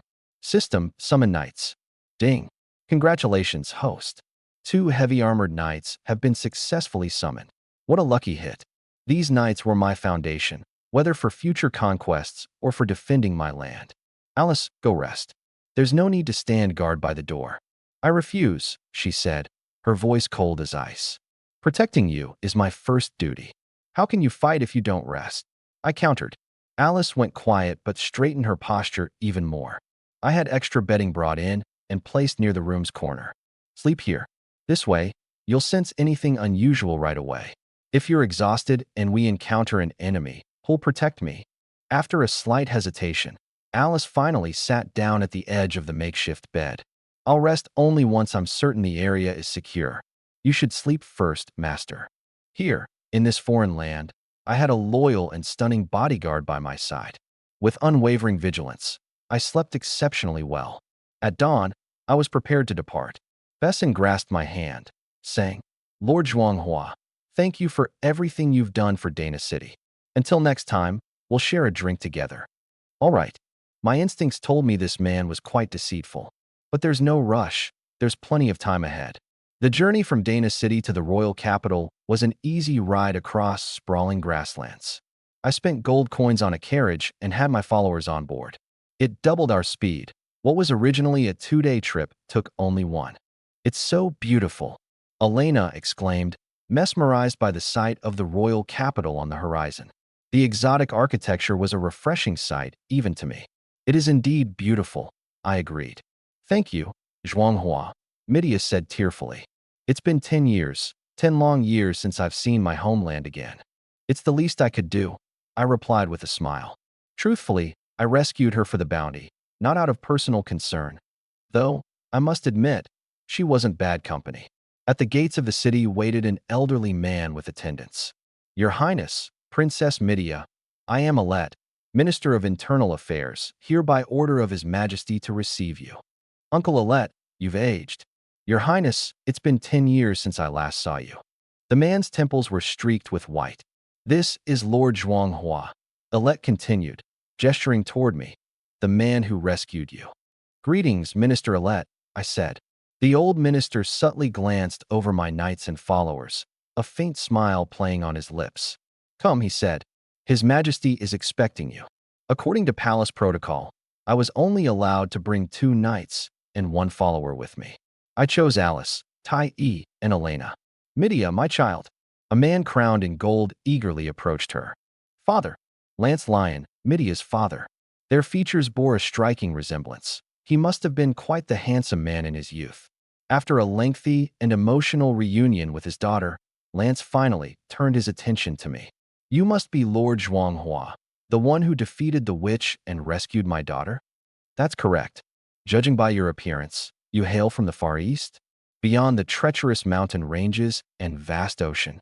Indeed, the East in this world remained shrouded in mystery. I'd yet to find any substantial information on it. I hadn't expected Lance to know so much. Regardless of where you are from, saving Midia is a great achievement. As per the bounty notice, you are entitled to the rank of Count and a Fief. Finally, I straightened my posture. However, here we go again, always with the suspense, just like my system.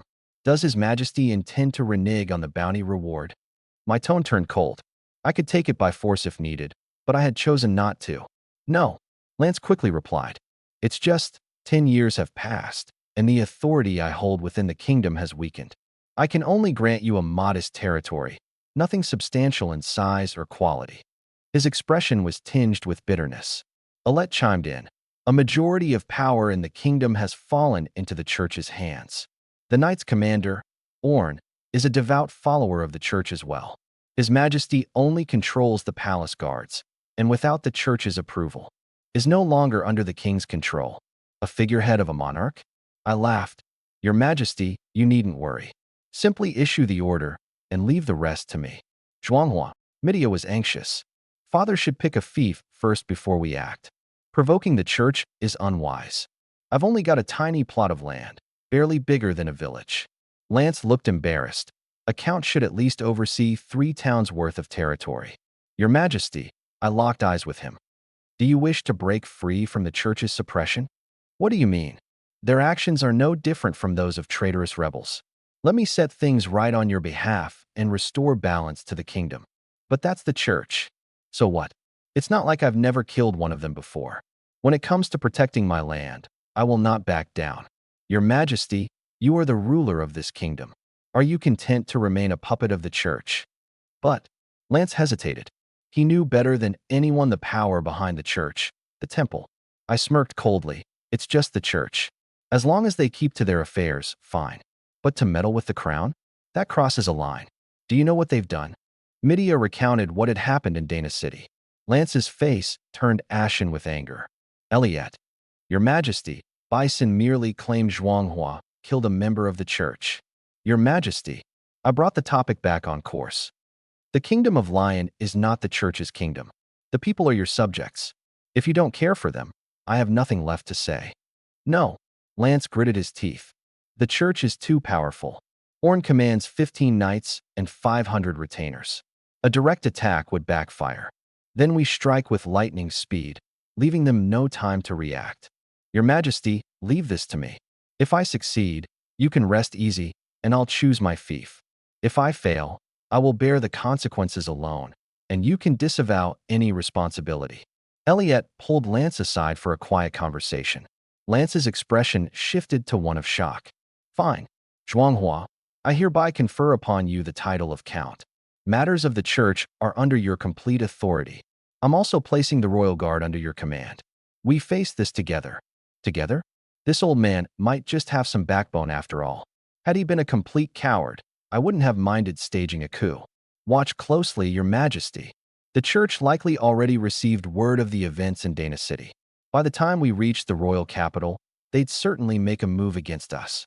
I had to strike before they were fully prepared, catching them off guard. Lord Zhuanghua, I'll arrange for your rest tonight, and tomorrow we can. No need. Speed is key. Tell me, where's the church's location? Inside the grand hall of the church. The bishop glared coldly at his subordinates. Heretics who kill our brethren and harbor witches, intolerable sins. How shall we handle this? Send Commander Orn and his men to the royal palace to apprehend them. One of the clerics stepped forth. The palace. With only 2 knights to escort them, Orn could take them down with ease. Exactly. Burn Zhuanghua and the witch at the stake in public.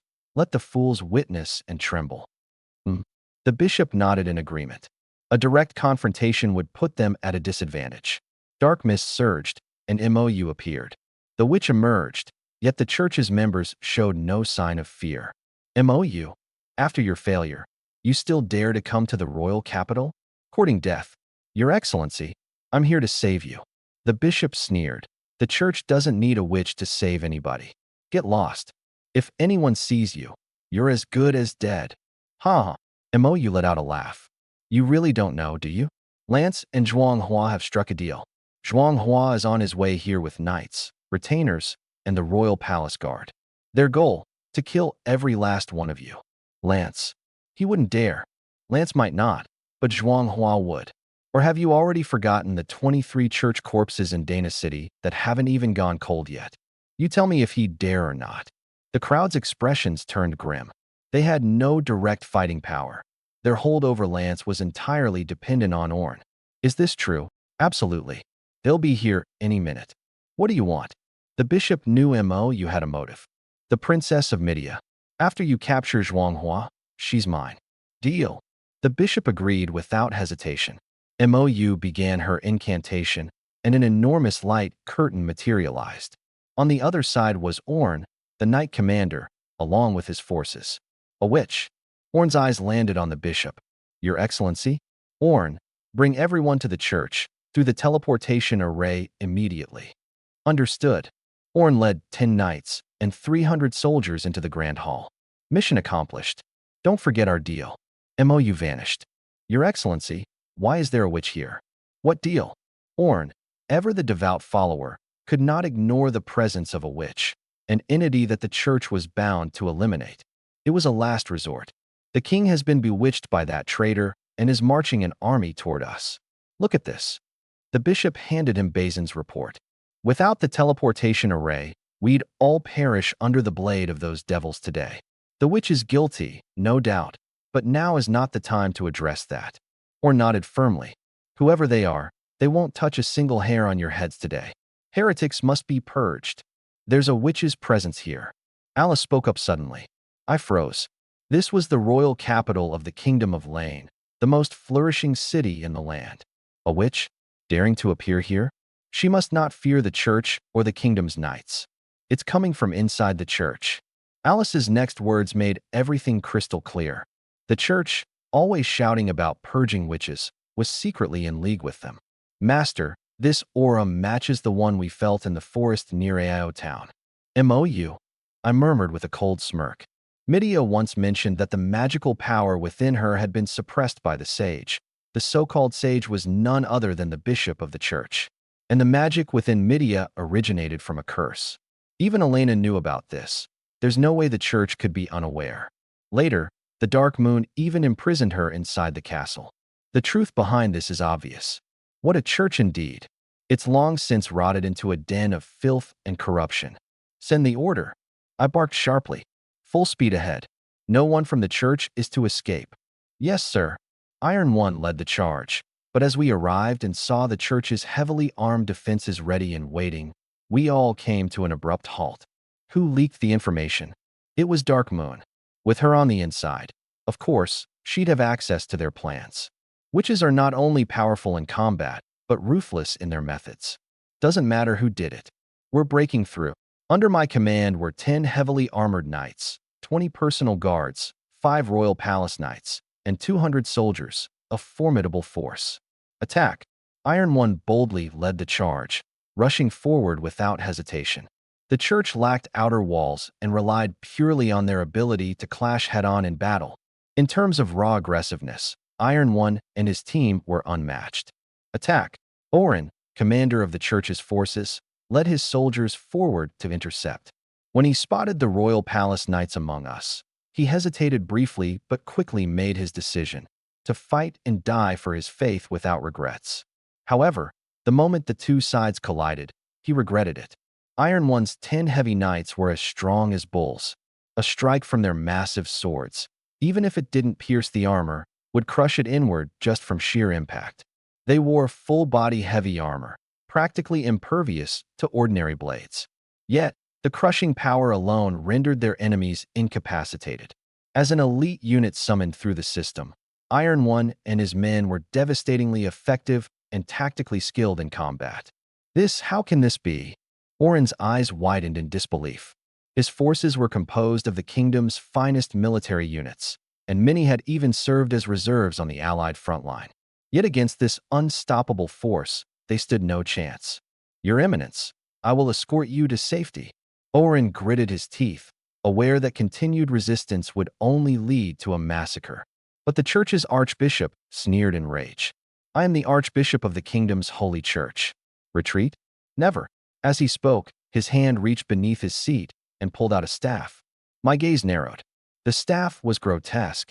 At its head was a severed human skull, and its shaft was covered with countless staring eyes. An ominous black aura seeped from it instantly. How could such a vile object exist within the church? Archbishop, what is the meaning of this? Orin.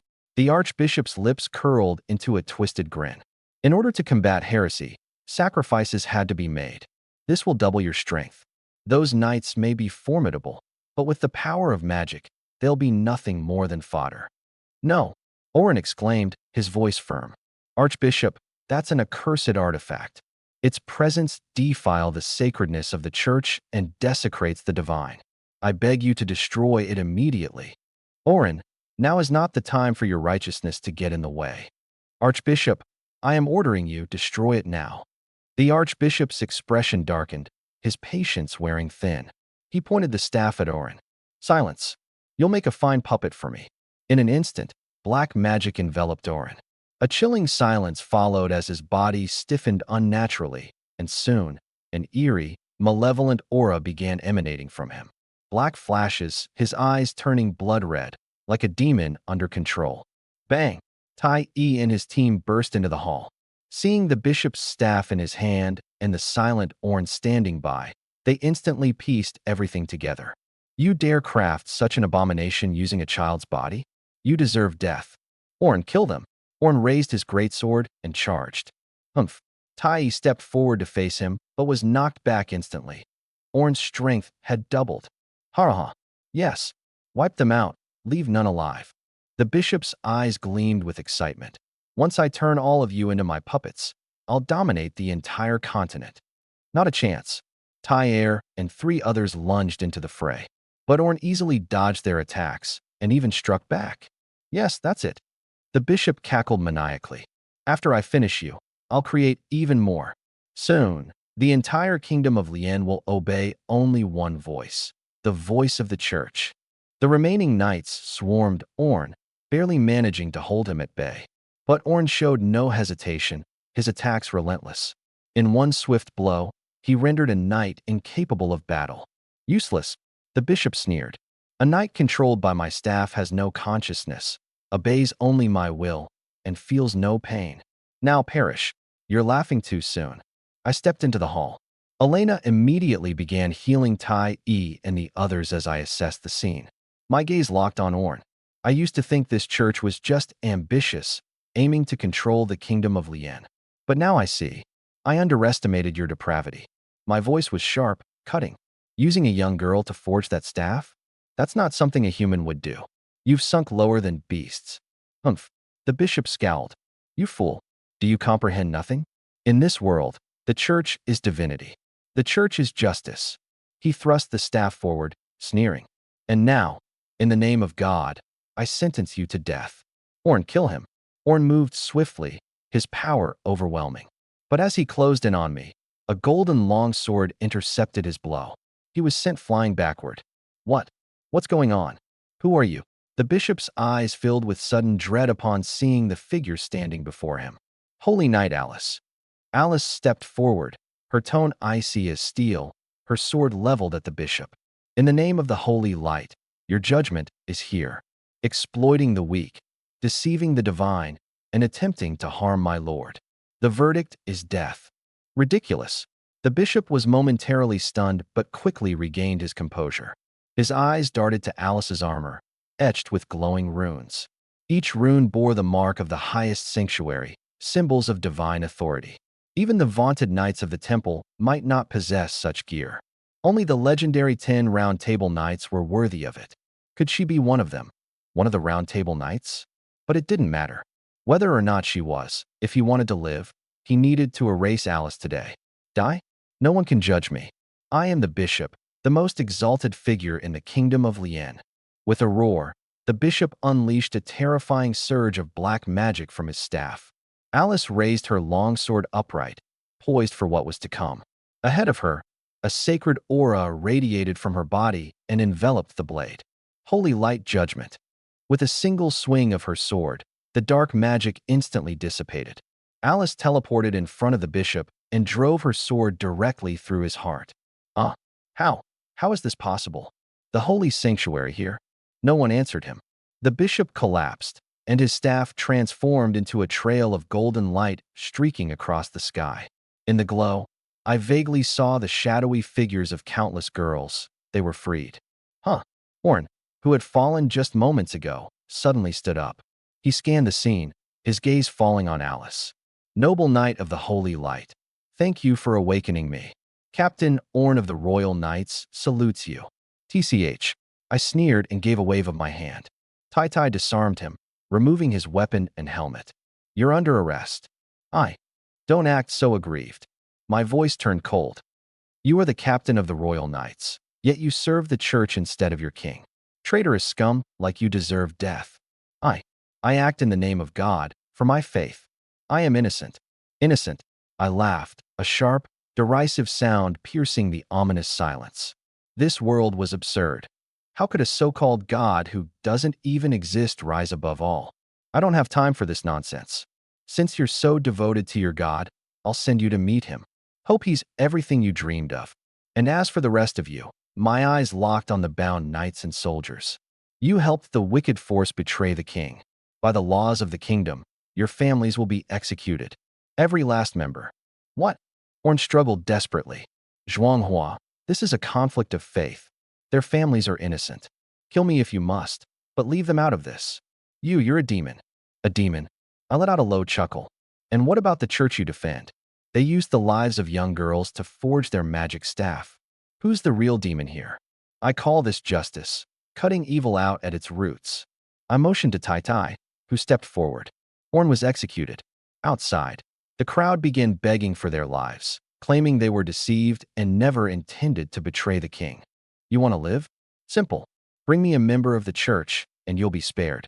Uncover the church's warehouses or hidden wealth, and that'll save another life.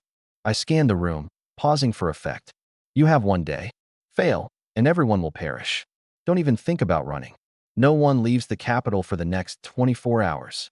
With that, I ordered Tai to release them and began organizing the confiscation of the church's wealth. 100,000 gold coins, secured. 100,000 pounds of grain, stored. Countless jewels, seized. Finally, we reached the underground chambers. 30 girls were imprisoned there, alive but shaken. Nearby, there was a mountain of their companions' lifeless bodies. Rage boiled within me. These monsters, killing them would almost be too kind. My lord, Tai rushed into the room anxiously. A crowd of commoners and nobles are gathering outside. Coming to see the show, huh? I muttered grimly. Revolt. They demand you pardon the church members and offer an apology to God. I sneered. Fools among the common people speaking on behalf of these beasts. But are the nobles fools as well? Hardly. Come on, let's go greet them. I want to see how many traitors are lurking in the royal city. At the church square, hundreds, if not thousands, had gathered. Leading the chaotic protests were a dozen or so nobles shouting at the top of their lungs. The church is innocent. The church is innocent. I stepped forward, and the uproar grew even more frenzied. I didn't stop them. I merely watched. Until one noble raised his hand, silencing the crowd. Your Excellency, the noble began, his voice dripping with disdain. What crime has the church committed that you would go so far as to raid it with your forces, even going so far as to execute the bishop and the head knight Orn? And who might you be? Kofi Bell of the Bell family. Kofi declared with pride. According to both the sacred doctrines and the laws of this kingdom, there is no justification for taking action against the church. I demand an explanation. You stand with the church. The church represents God. It represents justice. Naturally, I stand with it. I smirked. Take him away. Ensure the entire Bell family is detained and under control. Yes, my lord. The knights seized Kofi without hesitation. The other nobles turned pale. The commoners, while chanting furiously moments ago, would not dare intervene on behalf of the aristocracy. In fact, a subtle anticipation could be felt among them. Seeing these lofty nobles humbled evoked a strange sense of satisfaction. Your Excellency, you are too overbearing. Another noble stepped forward, his voice laced with thinly veiled criticism. The Bell family produced an earl in the past. They are of noble blood. You cannot simply seize them. And you are Fox Valen, of the Valen family, also an earl's lineage. Defying God's will is blasphemy, and raising a hand against nobility is unacceptable. Casually, I dug at my ear. Take him too. Treat the Valen family the same as the Bell family. How dare you? Two nobles fell. Blood splattered 3 feet high. I didn't even bat an eye. The hall dropped into an oppressive silence, as if it were a tomb. Each individual seemed to be praying they wouldn't be the next one. Heh. I let out a chilling laugh, sweeping my gaze across the room. What's wrong? Do you believe I've gone mad? That I'm throwing a tantrum here? I am a simple person, a righteous church, benevolent nobles. I hold them in the highest regard. But tell me, what happens when beasts hide behind the guise of holiness? I raised my voice, loud and cutting through the silence. Any person with a shred of conscience would never let such vermin tarnish a sacred temple. I stepped aside, revealing the path to the basement below. For those who seek the truth, follow me. Come and see with your own eyes just how filthy these people are. The crowd stirred uneasily. The church's headquarters, a sanctified, mysterious place, was something no commoner usually dared to step foot in. I don't care who you are. Even if you're just a beggar by the river, I welcome you to witness the truth with your own eyes. I waved a commanding hand. Let's move. The basement could not contain everyone at once, so I instructed them to form a long line and enter in turns. They went in with curiosity, some nearly trembling with excitement. But when they emerged, their faces held only a grim, lifeless silence. Even the noblemen among them. No exceptions. After everyone had finished reading, I spoke again. Now, I shall execute these demons. Does anyone object? Think about it. If the church sets its sights on your children one day, would you remain silent too? No. I clenched my fist and roared in fury. Demons who treat our children like they're nothing. Damn them all. Kill. Kill. Kill. The crowd erupted in a deafening roar, just like in Dana City, their passion boiling over. The will of the people is sharper than any blade. The remaining nobles, even if they had differing opinions, could only support me at this moment. On this day, blood flowed like a river through the royal capital, but the people cheered and applauded. In the shadows, Mou observed it all silently. Who is this man exactly? She hissed through gritted teeth. Originally, She had hoped the church might buy her some time so she could steal away with Midia. But now, it seemed as though the supposedly mighty church and their head knight were as weak as paper before this man. And it was all because of Zhuanghua. Forget it, Mo muttered bitterly, her spirit deflated. Ordinary nights, she might still be able to deal with using magic. But Alice? Alice was her kryptonite. When I can summon the demon dragon, I'll be back. Zhuanghua, you just wait. She slipped away into the shadows, leaving the capital behind. Within the royal palace, after listening to Ellet's report, Lancelot fell silent. Wiping out the entire church and even executing a couple of nobles? There were valid reasons behind it, sure, but it was still ruthless. Father, isn't the removal of the church good news? Why do you seem so concerned? Midia asked, puzzled. My child, the holy sanctum will never permit the eradication of a church within the kingdom. Without their bishop, they'll surely send the Knight Legion to retaliate. At that time, I fear we may not be able to withstand them, Lancelot said, his greatest fear etched in his voice. The retaliation from the holy sanctum, that was Lancelot's deepest worry. Report. Lord Zhuanghua has returned. I strode into the grand hall, bowing deeply. Your Majesty, I have fulfilled my task. 312 rebels, all executed. Those who provided useful information were spared punishment. We reclaimed 5 territories and seized countless supplies. The crimes of the church have been thoroughly documented. I request your Majesty announce them to the entire kingdom. Lancelot accepted the documentation, exhaling deeply. Well done. They deserved it. Midia froze. Just moments ago, her father was fretting over reprisal from the holy sanctum. But after glancing at the documents, she understood. The heinous crimes listed on the pages were too appalling to ignore. Zhuanghua, you've done well. It's my leniency that let these demons exploit us, Lancelot said thoughtfully. I smirked inwardly, but chose not to comment. Rest for today? Tomorrow, I'll reorganize the territories and select a prime estate for you. Fine, but I want to choose my own. That was your Majesty's promise. Of course, Lancelot didn't assign me a simple guest house, but instead bestowed a lavish estate. This used to be a place of rest for His Majesty. After the Queen passed away, he hasn't stepped foot here again. From now on, it's yours, Ellet explained. Special episode. The manor was vast, equipped with all kinds of facilities, and even had a hot spring pool. This king sure knows how to enjoy life. Everyone, go get cleaned up and take some rest. You've worked hard today. Elena, you too. She was the hero of the day. Her healing spells saved many lives. I'll go prepare some hot water for you, my lord. No need. You rest first. Elena left, but Alice was standing in front of me like a determined guard. Why aren't you leaving?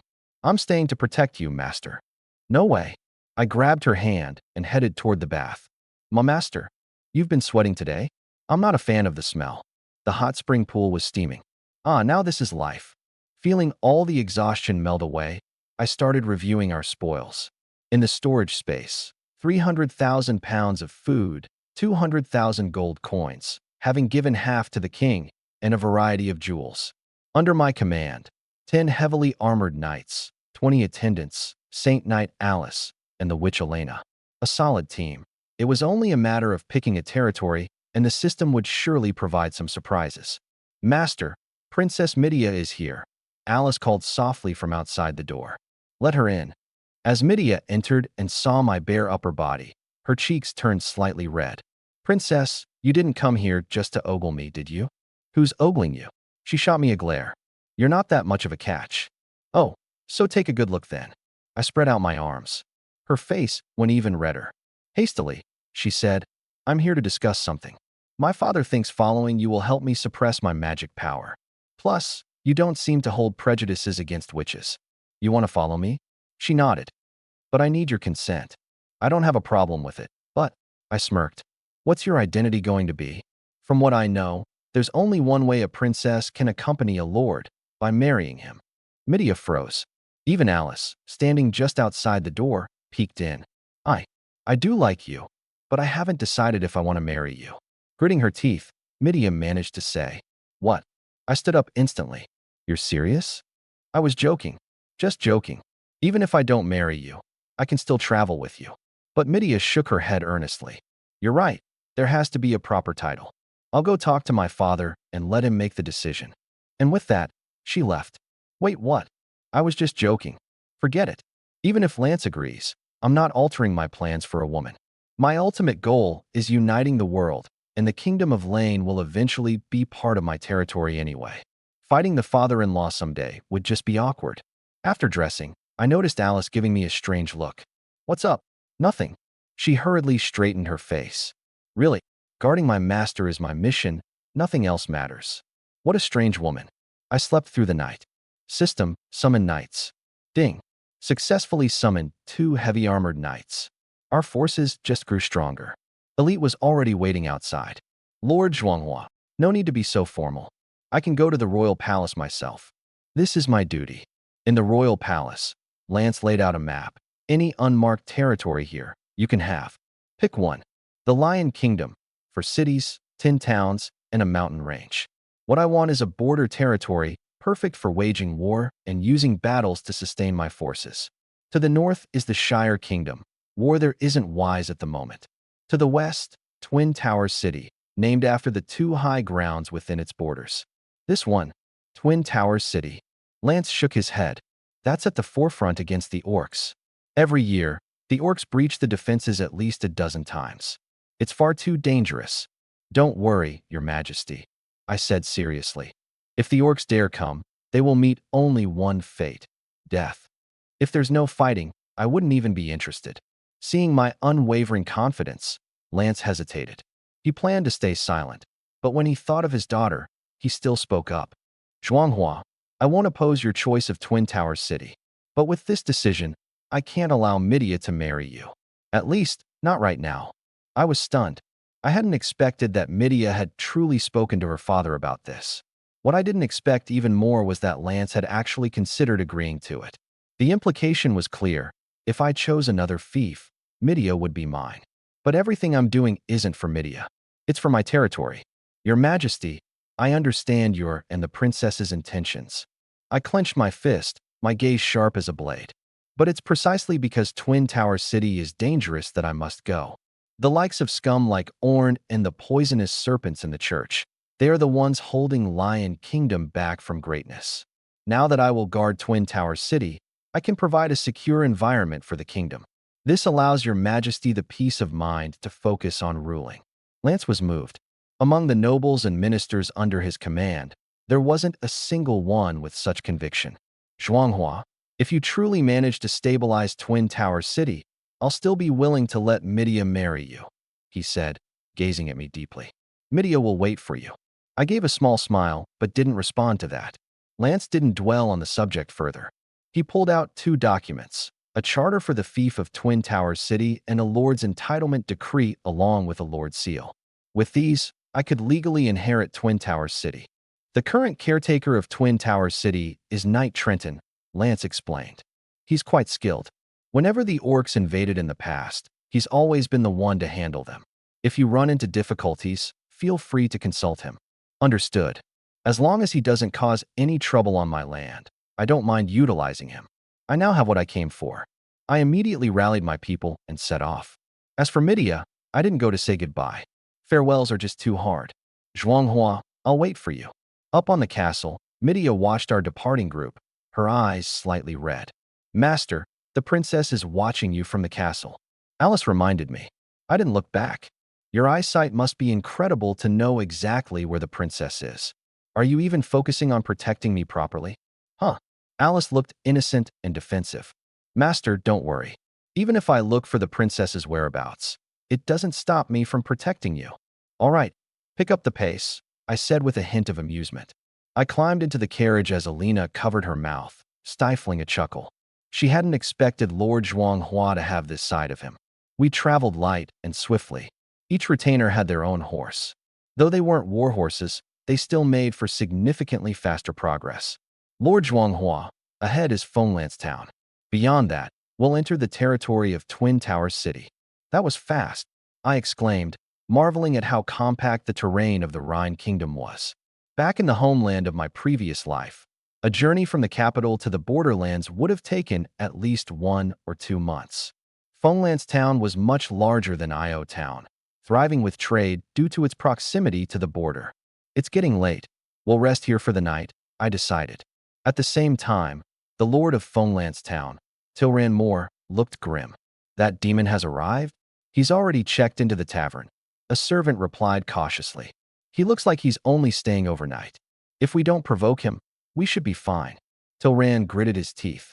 But we've been conducting trade with Trenton Knight of Twin Tower City. What if they clash? He feared becoming collateral damage.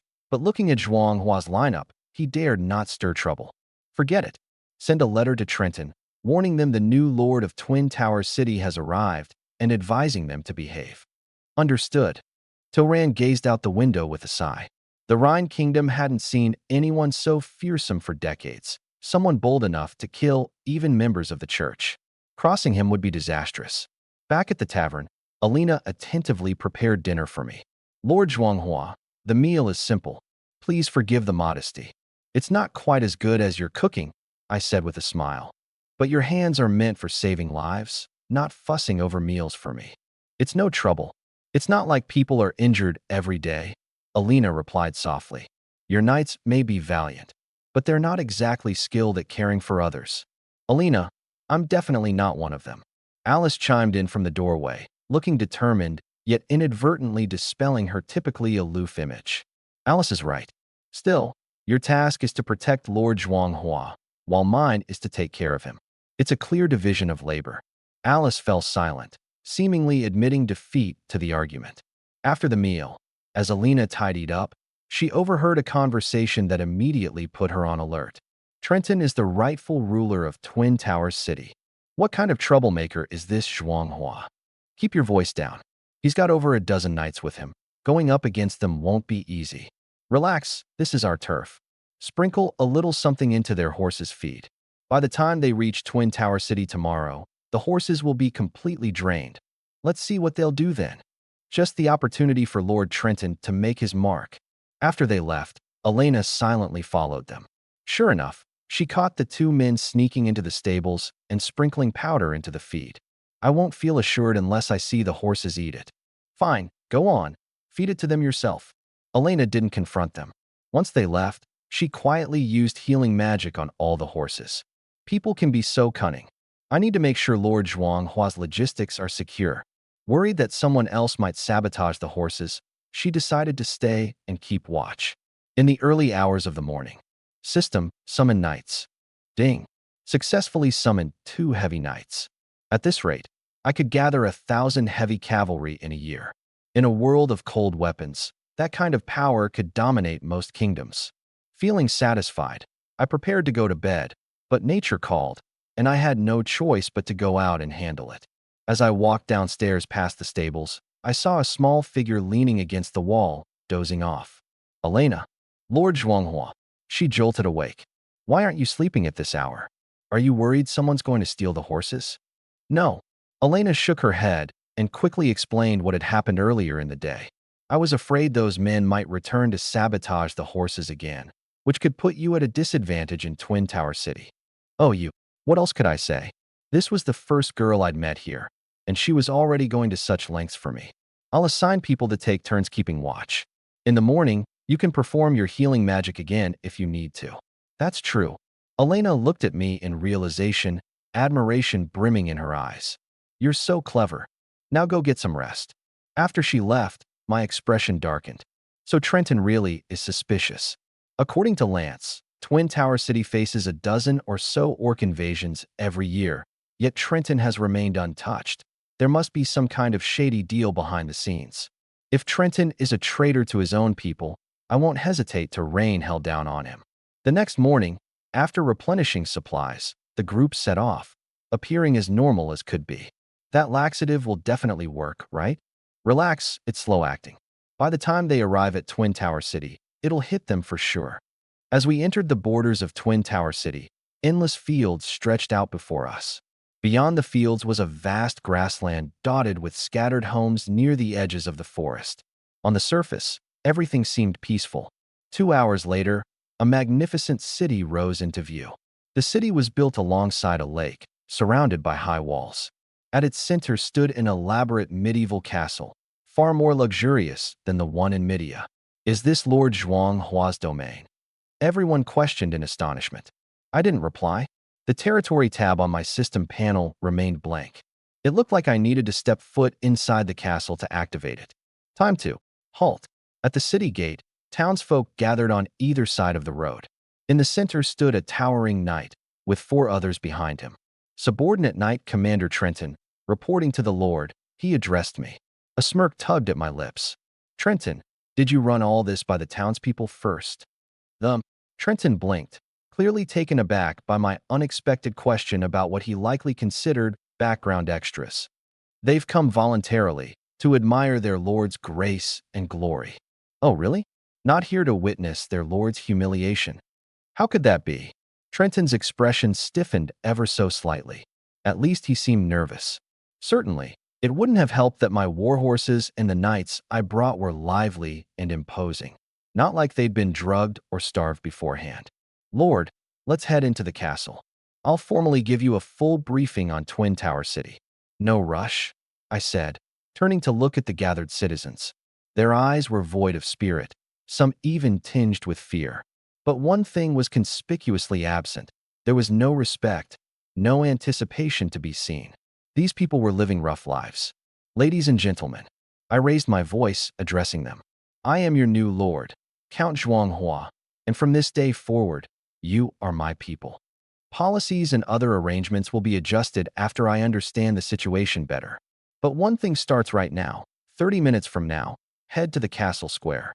As a gesture of goodwill, every single one of my citizens will receive 1 pound of grain as a welcoming gift. Everyone gets their share. What? Gasps rippled through the crowd. A brave soul called out. Lord Zhuanghua, are you serious about this? Absolutely. My tone was firm. And if anyone tries to sabotage this, you let my knight commander, Iron One, know? I added, pointing to Iron One. My voice turned icy. He'll lop off the culprit's head as compensation for the injustice. Trenton's mouth twitched nervously. 5,000 people, 1 pound per person, that was 5,000 pounds of grain. What could this lord be getting at? As we entered the castle hall, a glowing light suddenly lit up in my mind's view. Ding. Unclaimed territory detected. Ding. Verifying legitimate documents. Congratulations, host. You have officially gained ownership of a new territory. Would you like to designate it as a system territory? Confirm. Ding. Territory confirmed. Lord system activated. Reward. Error. Distortion. Suppression. Override. Ding. System fully activated. Rewards. Talent recruitment ability. Starter gift package. Open the gift package. Starter gift package includes 1 iron mine, 1 workshop, 10 skilled craftsmen. The system basically handed me a fully functional weapons production facility. From raw materials to manpower, everything I needed was lined up. Lord Trenton started. Hold your horses. I interrupted, my attention locked onto the system interface. Lord Zhuanghua. Territory, Twin Tower City. Prosperity level, 0. Lord talents. Knight summoning, talent recruitment. Territory developments, 1 workshop. Note, unlock additional features as the prosperity level increases. Finally, the talent section wasn't stuck with just knight summoning. I know, the Lord system is far from simple. Recruitment. Special talents can be recruited weekly, 1 first. System, commence recruitment. Ding. Congratulations, host, on successfully recruiting 1 internal affairs talent. A flash of white light. A man in a green robe appeared out of thin air. Xiaohe, reporting to my lord. Xiaohe, the top strategist of the early Han dynasty? The man smiled modestly. My lord, I may share the same name as the esteemed historical figure you're thinking of, but I am not the same person. Still, I promise my abilities will not let you down. Good, I believe in you. Suddenly, Trenton spoke up. Lord Zhuanghua. You saw that? My heart skipped a beat. Saw what? Lord Zhuanghua. Perhaps we should start with my report. Seems the system blocked his perception. Perfect. Go ahead with your report. Yes, my lord. Twin Towers City currently has a population of 13,000, 5,500 within the city and 7,500 outside. Trenton droned on before suddenly shifting his tone. However, the orcs could invade at any moment. To repel them, we'll need significant resources, food and gold to request allied support. The warehouses are already empty. If you choose to distribute food to the people, I'm afraid. Trying to set me up? I smirked coldly. A city as vast as Twin Towers has no more than 5,000 pounds of grain. The orc invasion. Enough, I interrupted sharply. From now on, all internal affairs of Twin Towers City will be managed by Xiaohe. Trenton's expression shifted drastically. My lord, the administrative matters are extensive, and Trenton, my gaze cut through him like a blade. You are the Knight Commander. Your job is to defend Twin Towers City. Internal affairs are none of your concern. Understood. Understood. His teeth ground together, and a flash of resentment flared in his eyes. Xiaohe, I appoint you as Minister of Internal Affairs, overseeing all governance. You will be assigned 2 heavy-armored knights and 4 personal attendants. If any official fails to cooperate, execute them immediately. Understood, my lord. Go and audit the warehouses. I want to see 10,000 pounds of grain at the plaza within the hour. At once. Xiaohe left with a smile. I turned to Trenton. Now, tell me about the state of the military. 500 soldiers, 5 knights, 100 swordsmen, 200 spearmen, and 200 archers. Trenton puffed out his chest. An elite force. Elite? Then why can't they hold back the orcs? Trenton faltered, unable to respond. At that moment, Elena strode in. My lord, the people are gathered. We moved to the public square, leaving Trenton dumbfounded. Mountains of grain had been assembled. The officials stood trembling in fear, their wide eyes filled with awe. My lord, the grain is ready, Xiaohe reported respectfully. I ascended the high platform, gazing down at the crowd of citizens. I am Zhuanghua, your new lord. These provisions are my gift to you as a greeting. The crowd erupted into cheers. But before we distribute them, I have a few questions for everyone.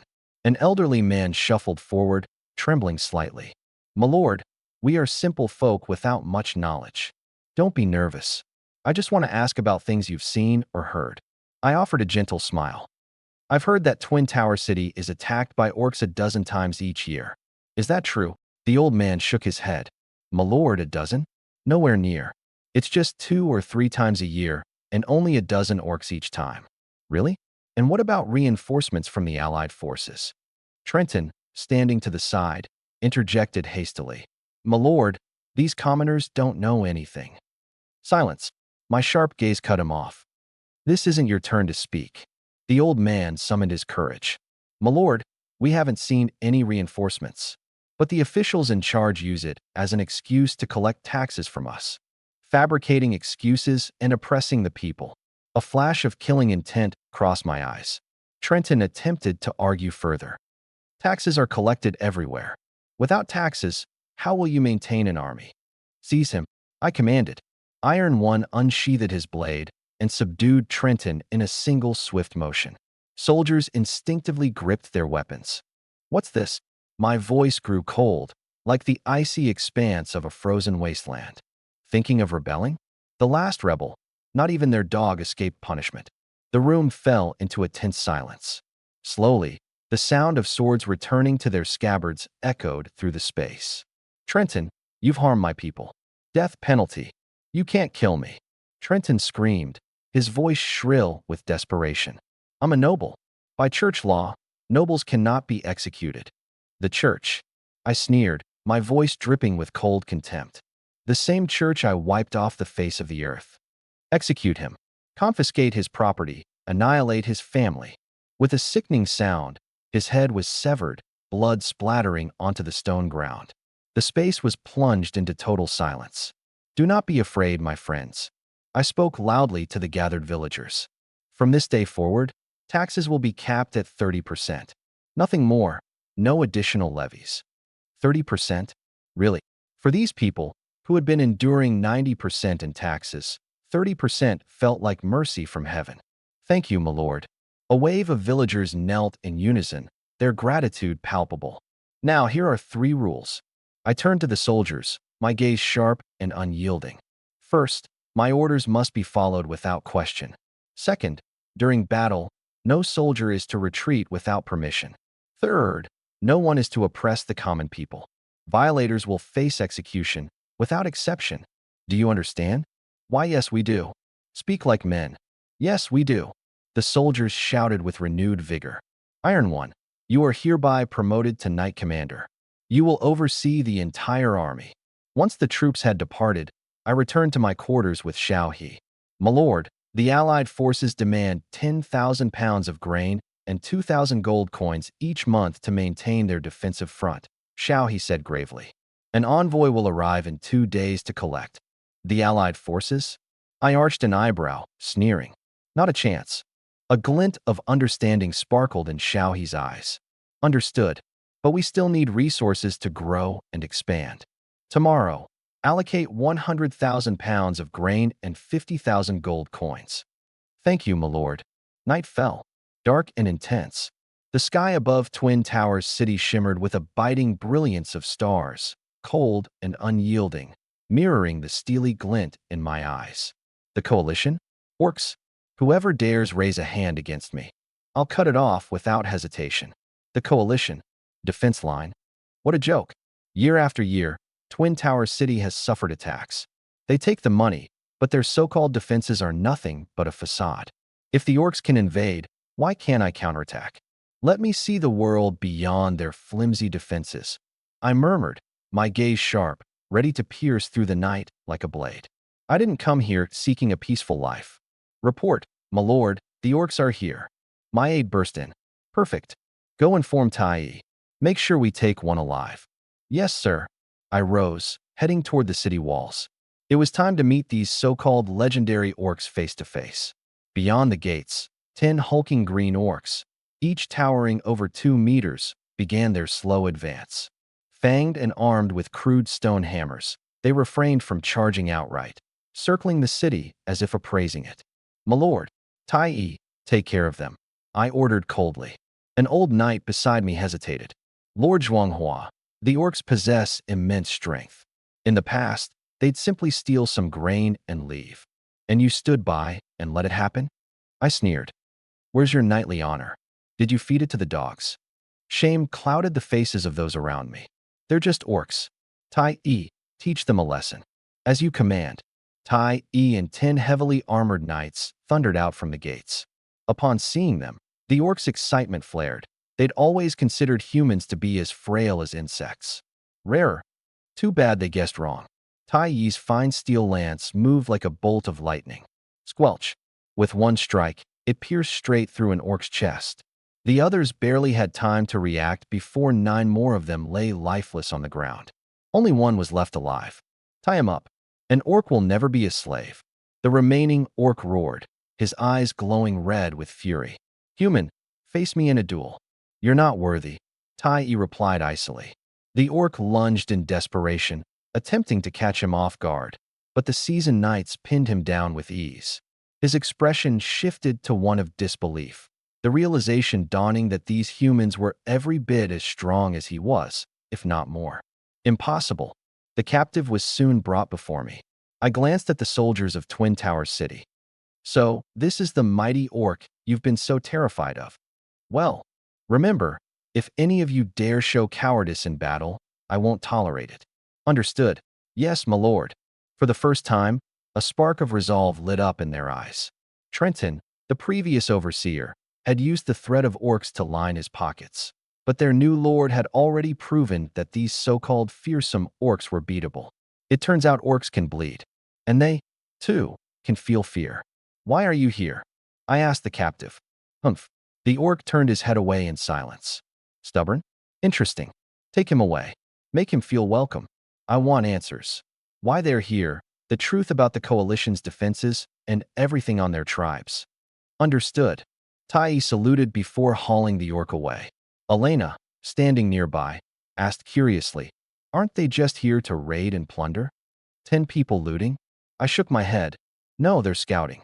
Seems like the Allied Army's defense line might be compromised. What do we do? I gazed at the western mountain range.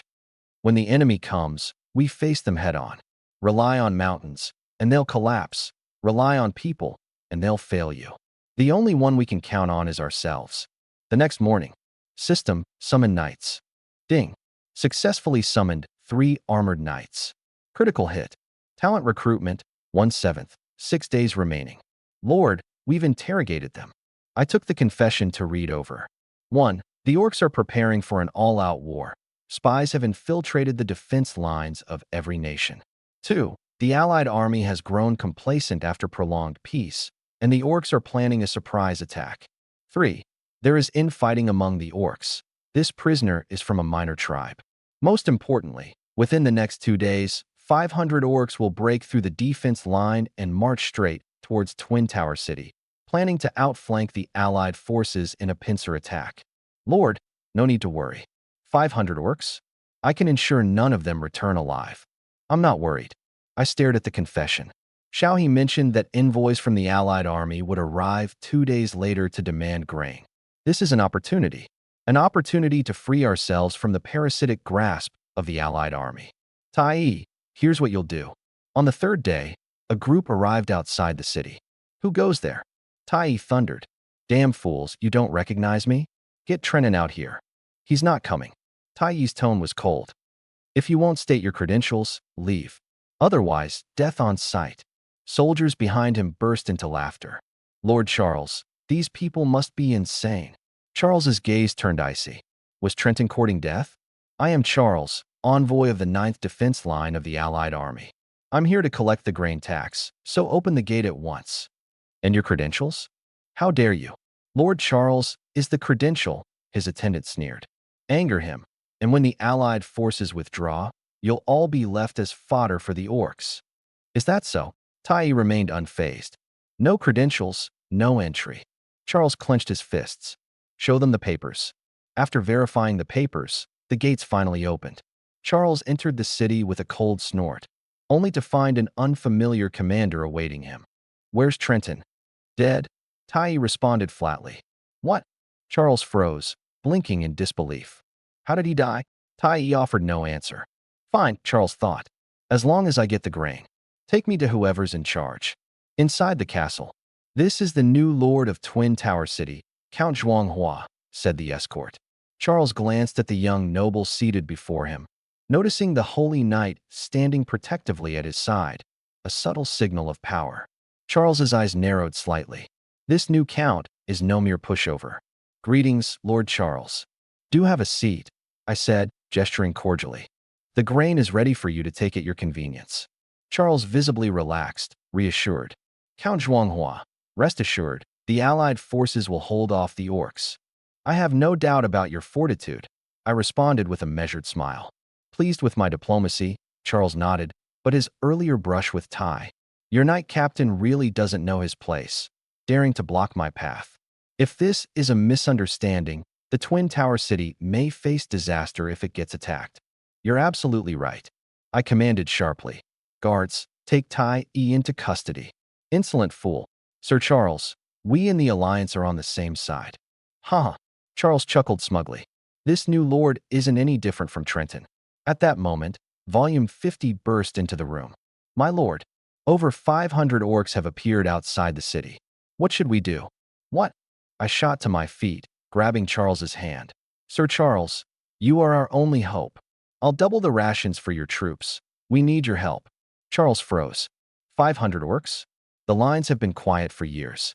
Order your men to the walls for defense first.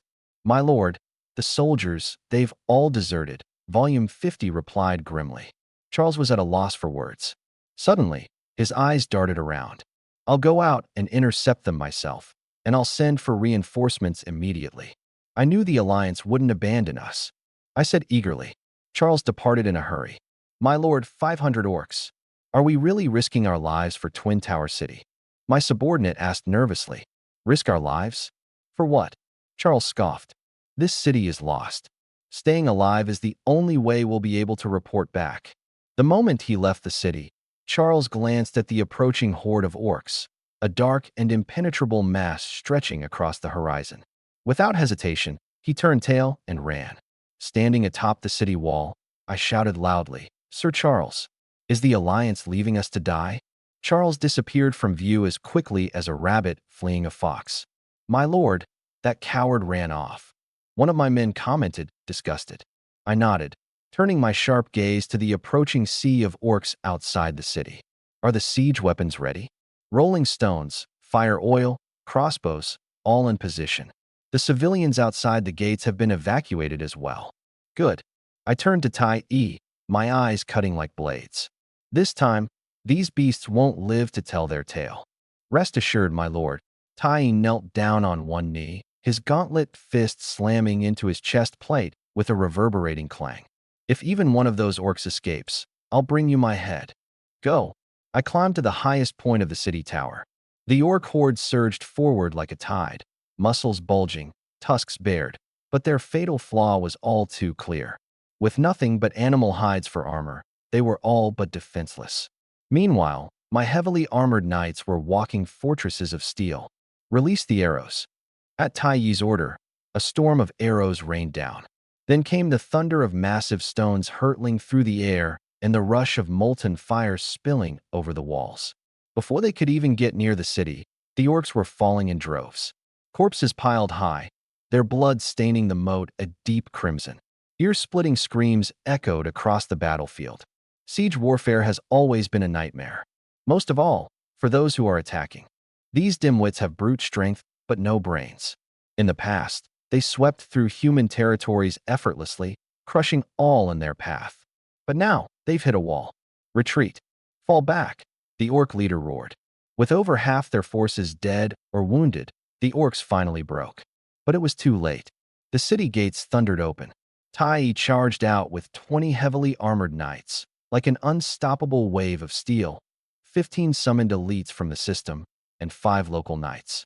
Warhorses neighed as their lances bristled like a forest of spears. Damn humans. Kill them, the orc leader bellowed in rage. Humph, Tai sneered. His lance pierced through 3 orcs in a flash, splattering blood and sending severed limbs flying. Amazing, Elena gasped in awe beside me. Heavy cavalry against unarmored infantry. I said coolly, this isn't a battle. It's a slaughter. Tai E and his squad weren't weaker than the orcs to begin with, and with their full-plate armor, warhorse charges, and superior weapons, this was a textbook example of overwhelming them with advanced tactics. After just a few rounds of charges, the orcs were completely annihilated.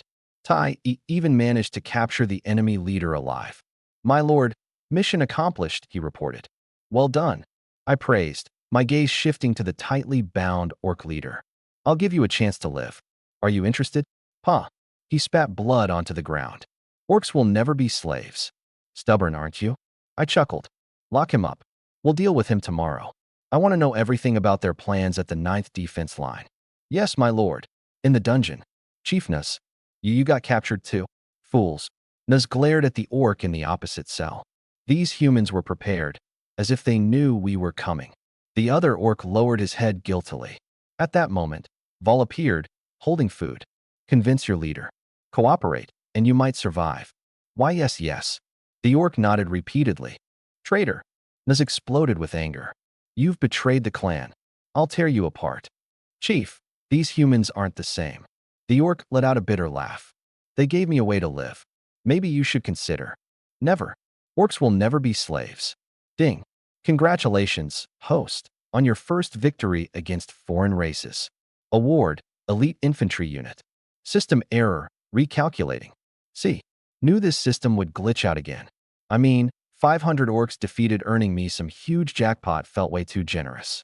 Reward confirmed. Command Token X1, Intermediate Witchcraft Essence X1. Command Token, summons 500 elite heavy infantry for 24 hours. Cooldown, 7 days. A vivid image of the heavy infantry appeared in my mind, giant war blades paired with iron shields. Though without warhorses, their combat strength is formidable. At critical moments, it could turn the tide of the battle. Intermediate Witch Magic Essence promotes the witch to intermediate rank, granting mastery over elemental magic. Elena, my lord, how many levels of witches are there? How powerful is an intermediate witch? Elena softly explained. There are 5 ranks, from initial awakening to legendary witch. An intermediate witch is already very powerful. They can control the power of elements. And if they lose control, they're almost as dangerous as a banshee. Do you want to be an intermediate witch? Me? She quickly shook her head. I'm satisfied just staying by your side, my lord. No more excuses. I used the essence directly. Instantly, magical energy surged around Elena, and a strange light flashed in her eyes. How is this possible? From now on, you're my chief magical advisor. I patted her on the shoulder. One day, the world will know that witches are angels of salvation too. My Lord Zhuanghua. Tears welled up in her eyes. Stop crying. You are the person I trust the most. Now, go heal the wounded. Got it. Shall he? I approached my strategist. I'm heading west to march on the orc territory. I'll leave the defense of Twin Towers City to you. Rest assured, my lord. Shao He agreed without hesitation. That's true talent. Someone I don't have to worry about at all. Meanwhile, Charles and his men fled back to their defensive line, disheveled. Captain of the Knights, Twin Tower City was attacked by orcs, and we didn't secure the grain supply. How many orcs? 500. Just 500, and it scared you into this state? The knight commander sneered. We have 1,000 troops stationed here. What's there to fear? But the grain shipment from the Kingdom of Lion. If you didn't get it, you didn't get it. Their life or death is of no concern to me. But this grain shipment, you'll figure out how to replace it. Charles turned pale. How was he supposed to replace such a large amount of grain? Report. Twin Towers City repelled the orcs. What? The next day, I personally accompanied Iron Number 2 and 5,000 pounds of grain to the 9th defensive line. There's no better way to assess the Allied forces' strength than seeing it with my own eyes. Knight Charles. I put on a look of despair. Twin Tower City was attacked by orcs yesterday. We suffered heavy losses. I've brought grain as an appeal for aid. Charles was stunned. Wasn't this guy asking them for help just yesterday? Commander, the Lord of Twin Tower City is here asking for aid. They're still alive, and they brought 5,000 pounds of grain. The knight commander sneered. Let them clash with the orcs while we sit back and watch. Once they're all dead, the grain will be ours, won't it? A brilliant plan. Just as Charles was preparing to reply, the defensive line erupted in screams. The orcs are attacking. Charles turned pale as a sheet. Forget about us. He immediately ran for his life. Moments later, soldiers from the Allied forces appeared on the wall, but there were only a few knights in sight. Charles and that mysterious knight commander had vanished without a trace. Lord, what should we do? Wait, I replied with a piercing gaze. The 9th defense line must not fall into the hands of the orcs. If they can't hold it, we will step in. Though this place was in ruins, losing it would make any counteroffensive against the orc tribes significantly harder in the future. But my lord, we only have 20 men. That's enough. I strode toward the castle. First, find Charles. Understood. The castle was empty, eerily silent, like a ghost town. Damn it. Tyre suddenly pointed into the distance. 50 knights were retreating. Cowards. His fists clenched, veins bulging. True warriors would never retreat, even if it meant death. Focus on the defense line, I said tersely, unwilling to dwell on deserters. The fact that 500 orcs had maneuvered around the defense line meant there was a traitor within Twin Tower City. Disaster. The defense line has collapsed. Without the knights holding the front, the soldiers can't hold them off. The orcs are breaching the walls. I didn't hesitate and activated the command token. Boom. 500 heavy infantry materialized out of thin air, their aura menacing and murderous. Tyre, lead them to the front line. Make sure not a single orc gets away. Tyre grinned darkly. At your command. The 500-strong ironclad tide charged onto the wall. The morale of the previously faltering defenders skyrocketed upon seeing the reinforcements. Kill. Slaughter these beasts. The orcs were stunned. What the hell? Where did those reinforcements come from? No one answered them. After 2 hours of brutal combat, the orcs retreated in panic. Ding. Victory in external combat achieved. Reward. Legendary General Recruitment Card. System error. Adjusting. Reward. Mastery in Horsemanship. I should have known. A legendary general? The system wouldn't be that generous. Still, mastery in horsemanship wasn't bad. A warm surge coursed through my body.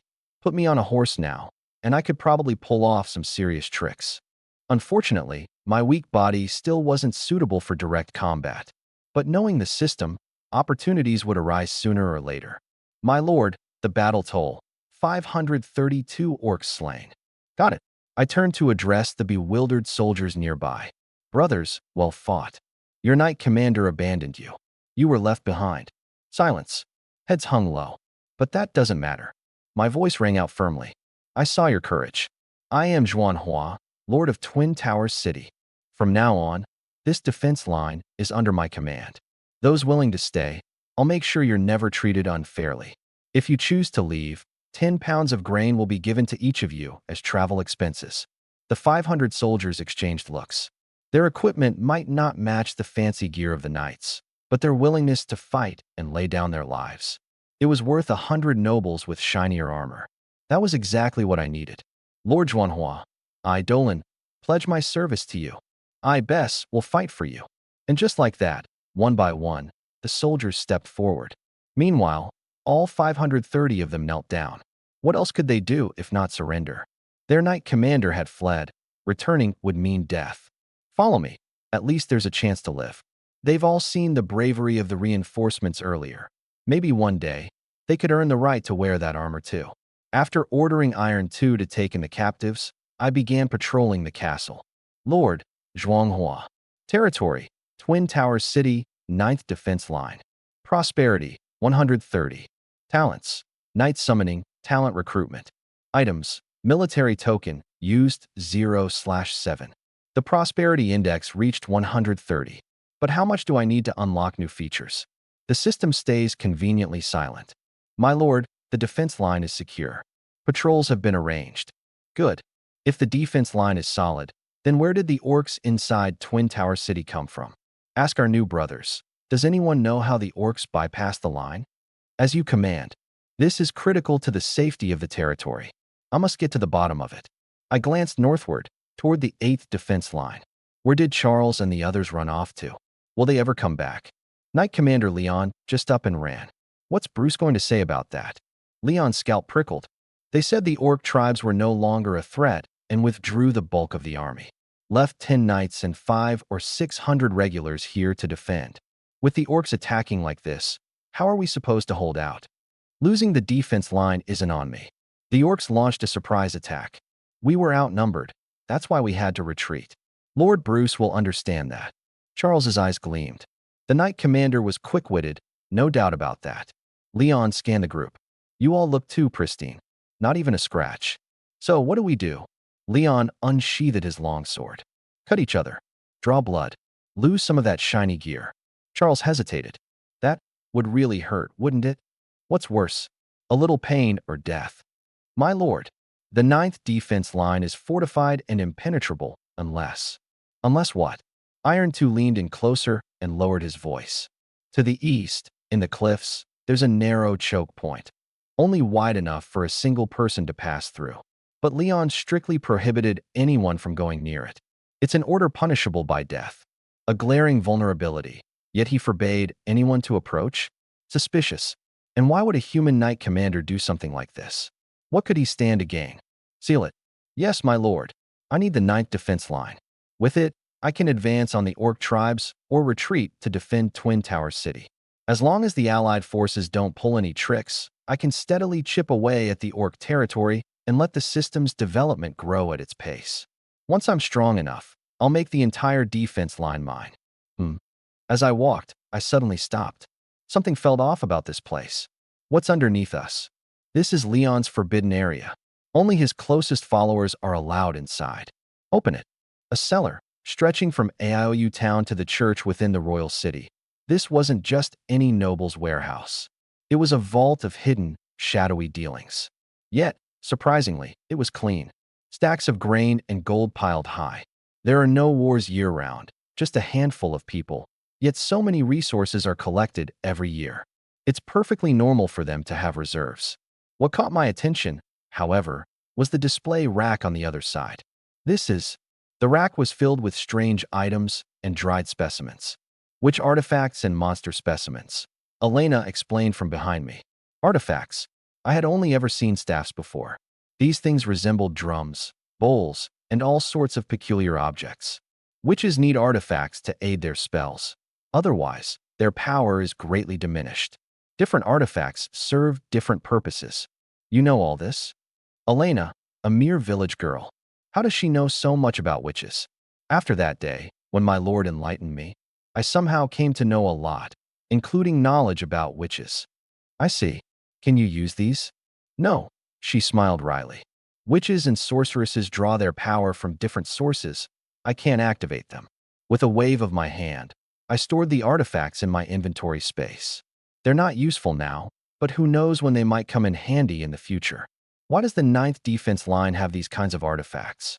This place grows more mysterious by the minute. Let's head out for now. After a long day, I was both drained and starving. I'll go prepare dinner, Elena offered. These days, aside from occasionally healing the injured, Elena tends to my daily needs. Rather than a witch, she's more like a personal maid.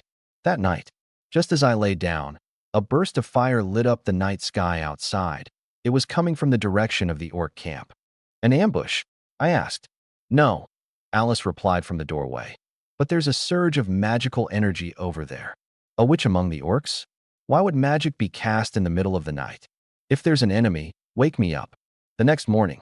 System, summon knights. Ding. Summoned 5 heavy armored knights. 5. That's more than ever before. Looks like the summoning cap can increase. The 500 infantry from yesterday had disappeared, and I'd have to wait a week to summon more. Was everything fine last night? Alice shook her head. Everything outside seemed normal. Even though Charles and his group fled, with Iron Second leading, our defenses had only grown steadier. Did we find anything over there? No orcs, Iron Second frowned. But a woman emerged. A woman? From the other side? Yes. She's severely injured, barely alive. Lead the way. Bring Elena as well. The woman looked to be around 20. Her clothes were in tatters, her body covered in whip marks, a tragic sight. How pitiful. Elena's eyes welled up with tears. Shall we save her? Save her. Alice suddenly interjected. Master, there's magical energy inside her. Magical energy? A witch? It's faint, but it's definitely there. Elena hesitated. I chuckled. Save her. So what if she's a witch? Not all witches are as evil as Magma Moon. Leaving someone to die isn't my style. Understood. The glow of healing magic lit up the room. Her wounds began to heal rapidly, her pale complexion slowly. Her face regained some color. She opened her eyes, full of wariness. Who are you? After some thought, the following revisions were made based on the narrative tone. The Earl of the Kingdom of Line, Lord of Twin Towers City, Johann. I looked at the woman before me, my voice cold as frost.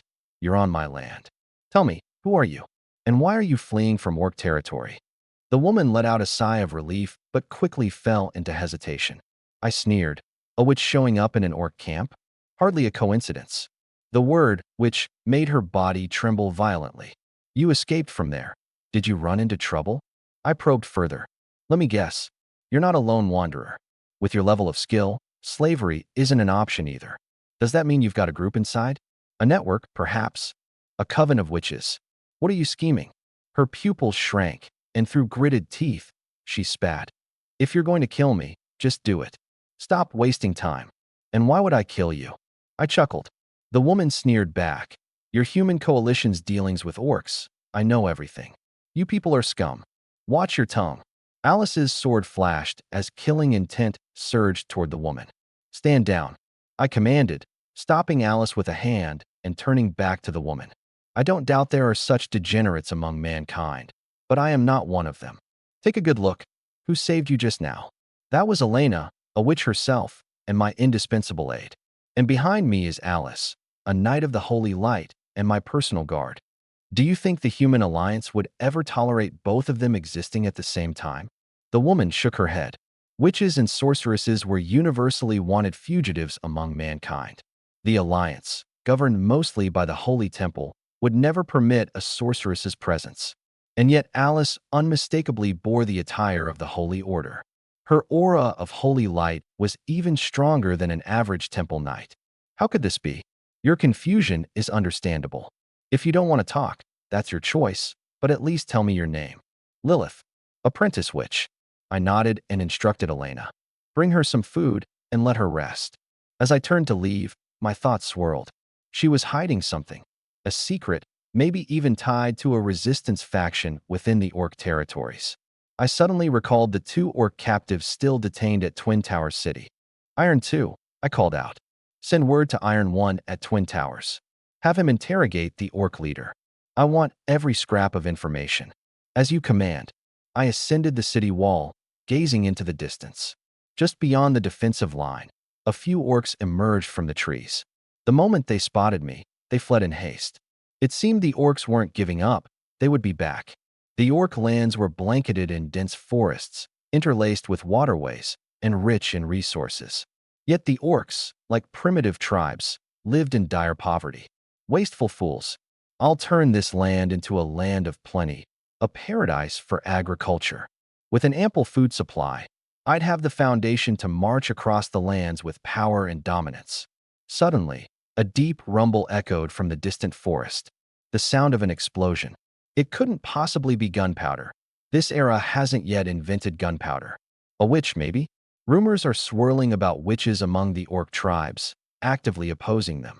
Interesting. Powerful attacks, versatile abilities. A witch could prove useful to me, I mused. After all, the enemy of my enemy might just be my friend. Sir, Lilith requests an audience. Oh, I raised an eyebrow, having nothing to say before, and now suddenly. Could it have something to do with the recent battle? Lead the way. The moment Lilith saw me, she dropped to her knees. Master Zhuanghua, I beg of you, save humanity. Save my sisters. The commotion earlier, was that your doing?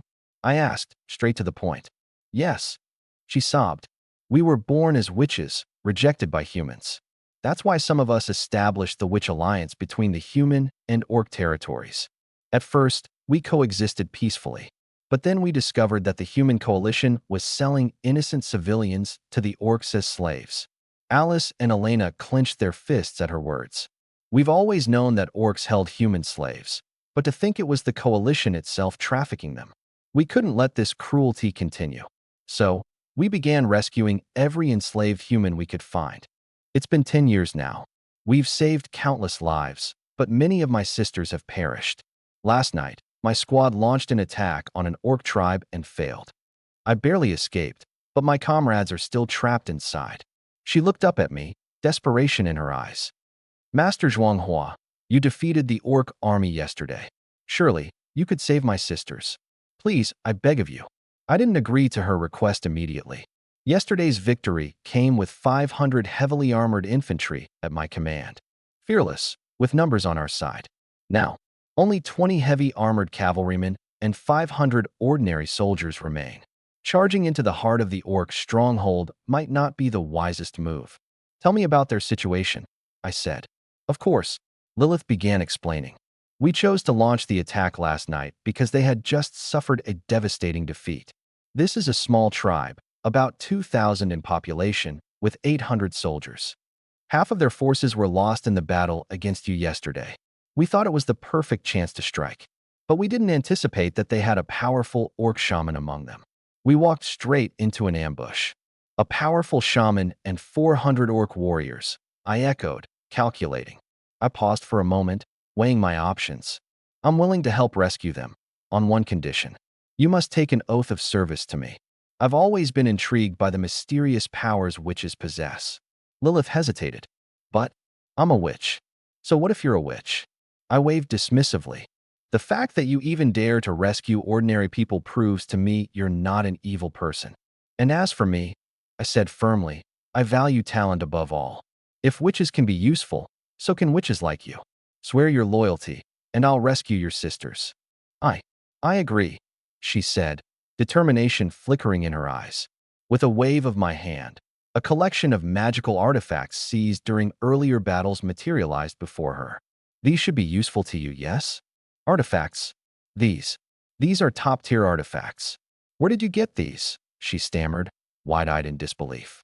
That's a story for another time. Now, be honest, will they be helpful or not? Yes. I pushed the magical artifacts toward her. They're all yours. All mine. Lilith stared in disbelief at the collection of magical artifacts. Each one would be worth a fortune in the witches' circles, and now, all of them were being handed over to her. Of course, you're with me now. I smiled. These things are just sitting around useless. But with you, they can boost your combat power. If you're strong, then I'm strong. You're not worried I'll take them and run? That would only prove I misjudged you. I locked eyes with her. But I trust that you won't. Lilith smiled. This Lord Zhuanghua is quite different from the aristocrats in the rumors. Get familiar with the gear. We move tonight. Understood. I immediately sent someone to Twin Tower City to call Tai Yi and his unit over. The gap at the 9th defense line has been sealed, and Twin Tower City no longer needs that many guards. It's a good time to bring them in and crush the orcs. By evening, Tai Yi arrived with his team. My lord, did the orc leader spill anything useful? They gave us everything. There are 7 clans on the other side, and the leader of the largest clan has been trading with the Alliance. Trading, huh? Just as Lilith had said. Additionally, there's a faction within the 9th defense zone focused specifically on combating the orcs. It seems they're witches. Because of their presence, the Alliance headquarters has abandoned plans to attack. Abandoned? I smirked. Let the orcs and witches wear each other out. Anything else? The leader comes from the strongest clan. It seems they're planning to exploit the Alliance's scheming and start a major war. A war is brewing, but that's not something to worry about just yet. Run some drills with the brothers. We move at dawn to raid a smaller clan. Yes, my lord. Also send out scouts. Don't let us fall into an ambush. Understood. I, too, prepared myself. I planned to join this night raid personally to understand the orcs' true might. With Alice around, my safety was assured. At dawn, the moment arrived. Summon knights. Ding. Successfully summoned 5 heavily armored knights. Another critical hit. 5 knights, 2 nights in a row. I was brimming with confidence. Regroup. We move out. 30 knights, 500 elite soldiers, marched grandly in the direction Lilith had pointed out. Our scouts had already mapped the area. We knew the orc warriors were fierce, but they wouldn't expect a night raid. Master, I sense a strong malice ahead. Alice's tone sharpened with caution. It's likely an Orcish shaman. I nodded and turned to Lilith. The shaman is yours. If you can't handle it, Alice will step in. Elena, our top-tier support, was proficient with elemental magic, but her healing abilities were unrivaled. She was the cornerstone of my confidence in this raid. Understood. Tai Yi led the charge. The orc camp in the early hours of dawn was eerily quiet, with only a smattering of patrols wandering about. Loose the arrows. Rockets rained down like a storm, igniting houses in an instant. Flames soared into the sky. Enemy attack. Amid the chaos, the orcs scrambled out, only to face Tai Yi's cavalry charge head-on. Die! Tai Yi slashed down with a single strike, cleaving an orc into 2, his might sending shivers through the enemy. It's the human army. Shut up, Tai Yi retorted, drawing his blade and cutting down his foe without hesitation. The orc warriors were indeed ferocious. Despite heavy losses, they continued to fight relentlessly. A few human soldiers sustained injuries, but with a flash of green light, their wounds healed instantly. Huh, you can't kill me. Slaughter these beasts. The soldiers' morale soared. Once, the mere sight of orcs filled them with terror, but now they were cutting them down like livestock. When did the humans grow so fearless? The orc leader exclaimed in shock. Summon the shaman. Before he could finish, a burst of violet light erupted. A cloaked orc appeared atop a ridge, clutching a staff made of amethyst. No matter how brave you humans are, your destiny before me is death. Makula, he began chanting, unleashing violet energy balls that rained down upon the human forces. In a blink, the soldiers found their movements sluggish. Sorcery. Lilith. Lilith promptly stepped forward, strumming her mystical harp. Beautiful, otherworldly music resonated, instantly dispelling the enchantment. A witch. The shaman sneered. No wonder you humans dare attack. So the little runaway has returned. Release my comrades. Lilith demanded, her eyes burning with fury. Haha, do you actually think a simple artifact is enough to counter me? You'll all become my slaves. Forbidden spell. Inferno of the heavenly flames. A massive spell circle formed above the forest, unleashing a torrential rain of violet fire. Hundreds of soldiers perished in an instant, too swiftly for Alina to heal them. Damn it! Lilith called upon her tortoiseshell artifact, summoning a protective energy barrier. But under the relentless barrage of the shaman's assault, it quaked and wavered. My lady, I can't hold on much longer. Fury surged through me. Losing 100 comrades within moments was intolerable. Alice, I want him dead. As you wish. Alice drew the sacred sword, its golden brilliance illuminating the battlefield. In the name of holy light, I shall pass judgment upon you. What? A paladin of the Holy Order? The shaman's shock was palpable. The radiant holy light blazed like the sun, blinding him. A paladin? No matter. You'll all die here today. Forbidden spell. Divine light judgment. The shaman's power was fearsome, exceeding expectations. The dark artifact forged by the church's bishops through heinous sacrifices, something Alice had shattered with ease in the past, now resisted her holy might. Humph! Alice let out a cold snort, her golden hair waving in the battlefield wind. In the blink of an eye, she transformed into pure lightning, her speed so unimaginable that even Tai Yi's eyes widened in astonishment. Die! The shaman weaved signs with both hands, unleashing clouds of dark mist. But Alice charged forward, her sacred sword striking in rapid succession. Sword light rained down, shredding the dark spells one by one. Impossible! Holy light strike! A golden blade of light pierced through the heavens and the earth. The wizard's wretched scream was abruptly silenced. Iron One flicked his wrist and turned to the remaining orcs. Kill! The battle ended in an instant. Deeper into the orc settlement, cages were packed with human boys and girls, no elderly to be seen. In the center, 10 women hung from wooden posts, their clothes tattered, their bodies laced with whip marks. Sister, Lilith burst into tears. They're still breathing. Elena said hurriedly. No order was needed. Iron One led the rescue immediately. Save them all. I commanded. Iron Two approached. My lord, all orc warriors have been annihilated. We've captured 600 prisoners, some young, some old. Anyone taller than a wagon wheel. I said coldly. Kill them. Lay them down. Lilith's lips twitched. Lay them down. This was extermination. Seeing the rescued humans suffering. Even the kind-hearted Elena had a cold, stoic expression. Orcs deserved no mercy. Humans, you'll be punished for this. Orcs will never. Iron Two silenced the creature with a single slash. Enough noise. I approached the freed humans. I am Baron Zhuanghua, Lord of Shuangta City in the Lion Kingdom. You are free now. Follow me, or return to your homes. The choice is yours. The crowd exchanged uneasy glances. Their own kingdom's nobles had sold them to the orcs. Would they be sold out again if they returned? But this lord before them. He dared to attack the orcs and had saved them. I'll follow you, my lord. Me too. Final count. 237 men, 213 women, for a total of 450. All of them young and strong. After some training, they would be a formidable force. You're not slaves. You are soldiers of mine, soldiers of Zhuanghua. I announced. My lord, the witches have all been revived, someone informed me. The 10 witches, eyes filled with caution, regarded me coolly. You've endured, I said evenly. Lilith exchanged her loyalty for your rescue. Now you are free. Really? One witch scoffed. The Holy Temple has placed a bounty on our heads. You're just going to pass on that reward. I value ability far more than coins, I replied, meeting her gaze. You fought to save humans. That is something I respect. The head witch shook her head. We can't swear allegiance recklessly. Lilith, always be wary of nobles. Suit yourselves, I said, waving them off.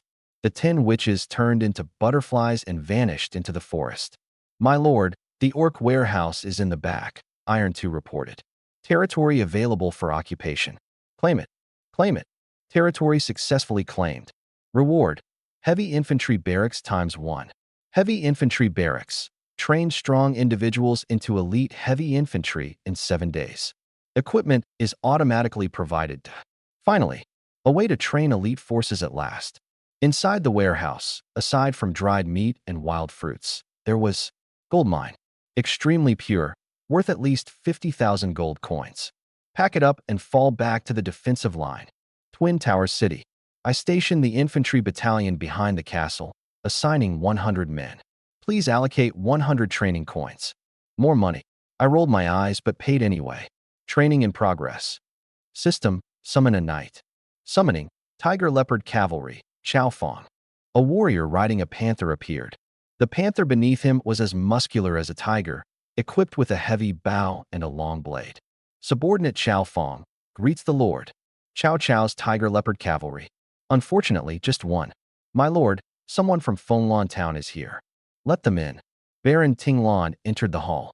Lord Zhuanghua, I heard you've been attacked by orcs, so I've come to support us. I grasped his hand. How many men did you bring? 100?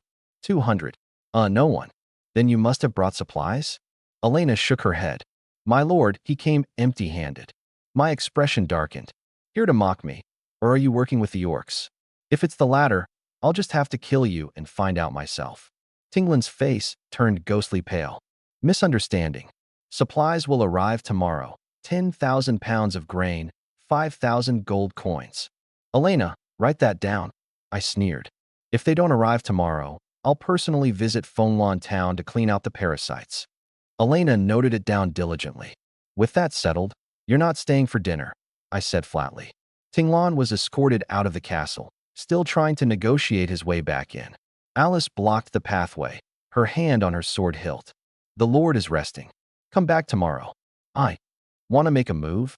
Her sword intent was icy cold. And no, Tinglin's voice trembled. What was wrong with everyone around this Zhuanghua? They all seemed like lunatics ready to kill at the drop of a hat. Especially this holy knight-looking woman. Get lost immediately. Sir, are we just leaving like this? One of his subordinates questioned, unwilling to give up. Tinglan gritted his teeth. Go back and prepare the grain and the gold. If we don't give it to him, we'll never get an audience.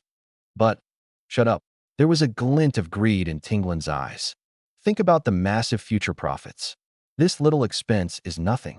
We'll make 10, no, 100 times more later. Understood. Inside the castle, Elena frowned. My lord, do you think that old Fox will really send the supplies? He will, I smirked coldly. Back when Trenton was alive, they were thick as thieves. Remember that time in Fenglan town when someone tried to drug me? Elena nodded solemnly. If not for her spotting the signs that time, I would have embarrassed myself in front of Trenton. And on the Lord's territory, does Tinglan really not know about such schemes? Please, who's he fooling?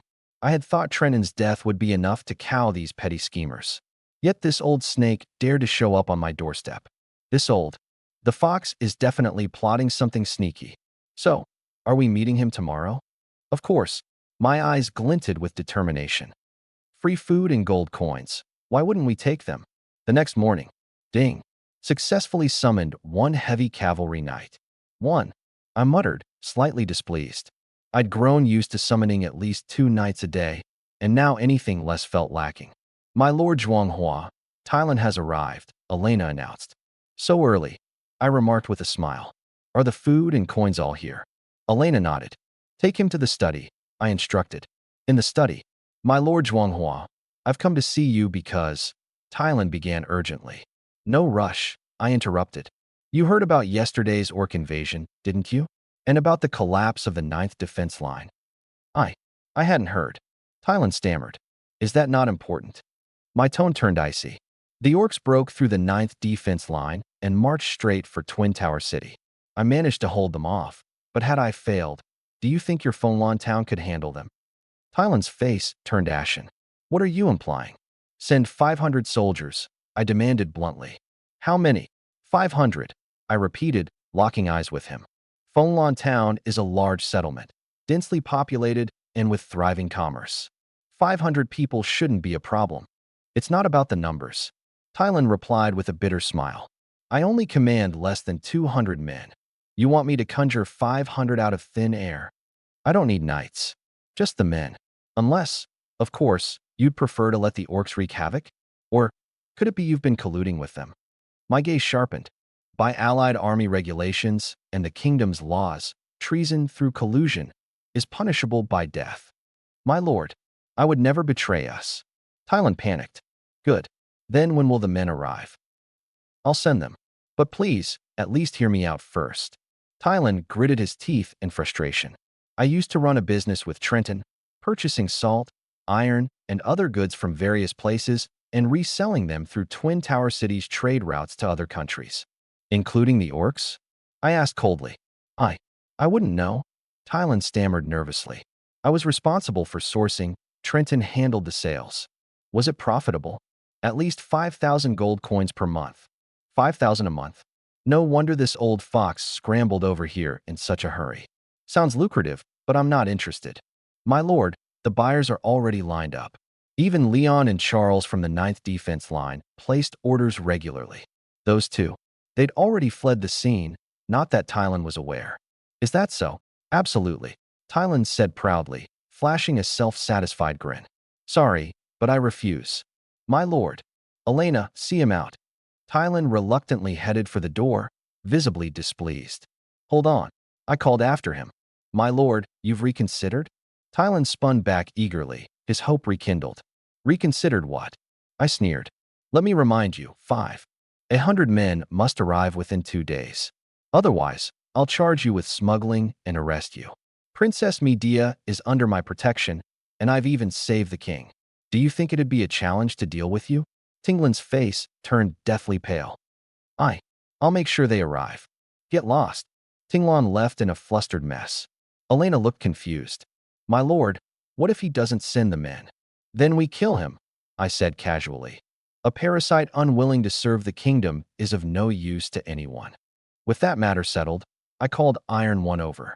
What's the latest with the beastmen? Master, the 6 tribes aren't exactly united. The largest, the Deer Mountain tribe, is trying to assert dominance, but the other 5 smaller tribes seem to be quietly banding together, likely to resist. Because of the tribe we wiped out? Iron One nodded. That seems to be the case.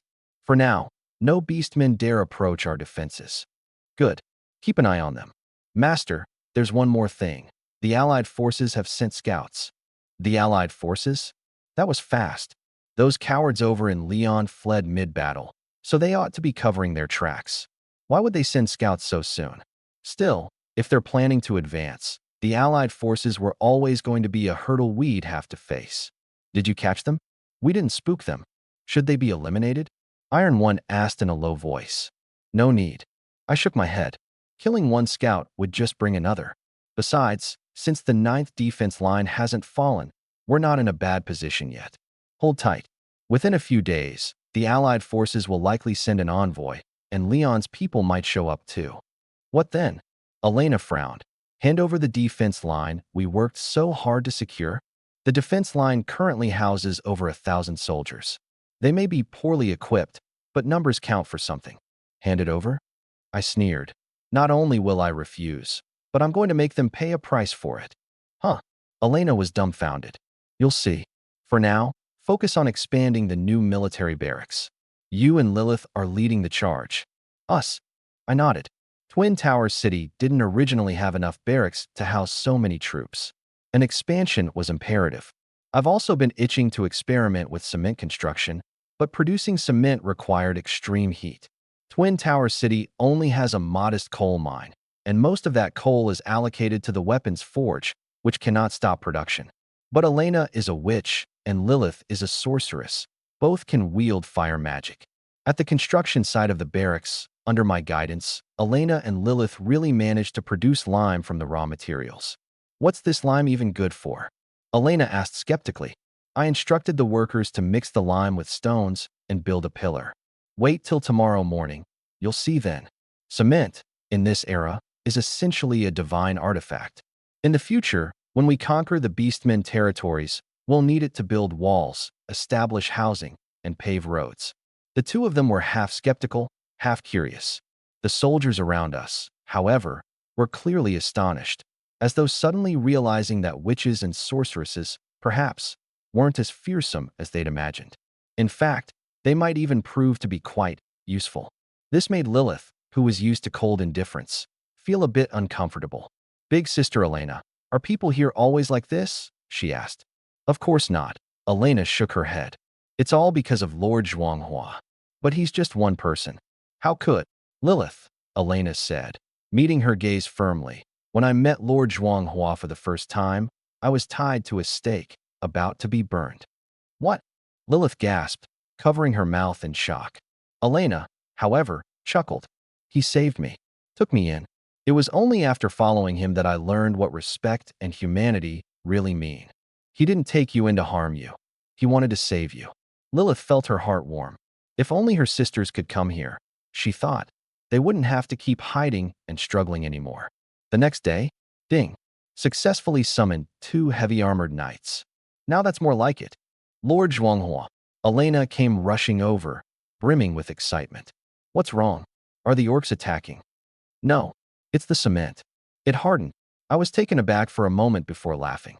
Next time, don't be in such a hurry. People might get the wrong idea. What? Nothing, I said with a grin. Let's go check it out. The pillars we'd worked on yesterday had indeed hardened. While not fully cured, they were already quite solid. Alice, cut it with your sword. Understood. Clang. Her holy sword only left a faint scratch. It couldn't compromise the structure at all. Wow, it's so tough. It will get even tougher, I explained. Once it's completely dried, it'll be as solid as rock. Using it to build city walls will make the process far more efficient. Everyone nodded in agreement. Thank you for your hard work, I said to Elena and Lilith. Got it. Lilith clenched her fists in determination. As long as she performed well, someday Lord Zhuanghua would surely allow her sisters into this sanctuary. Master, Tai Yi came sprinting over, looking anxious.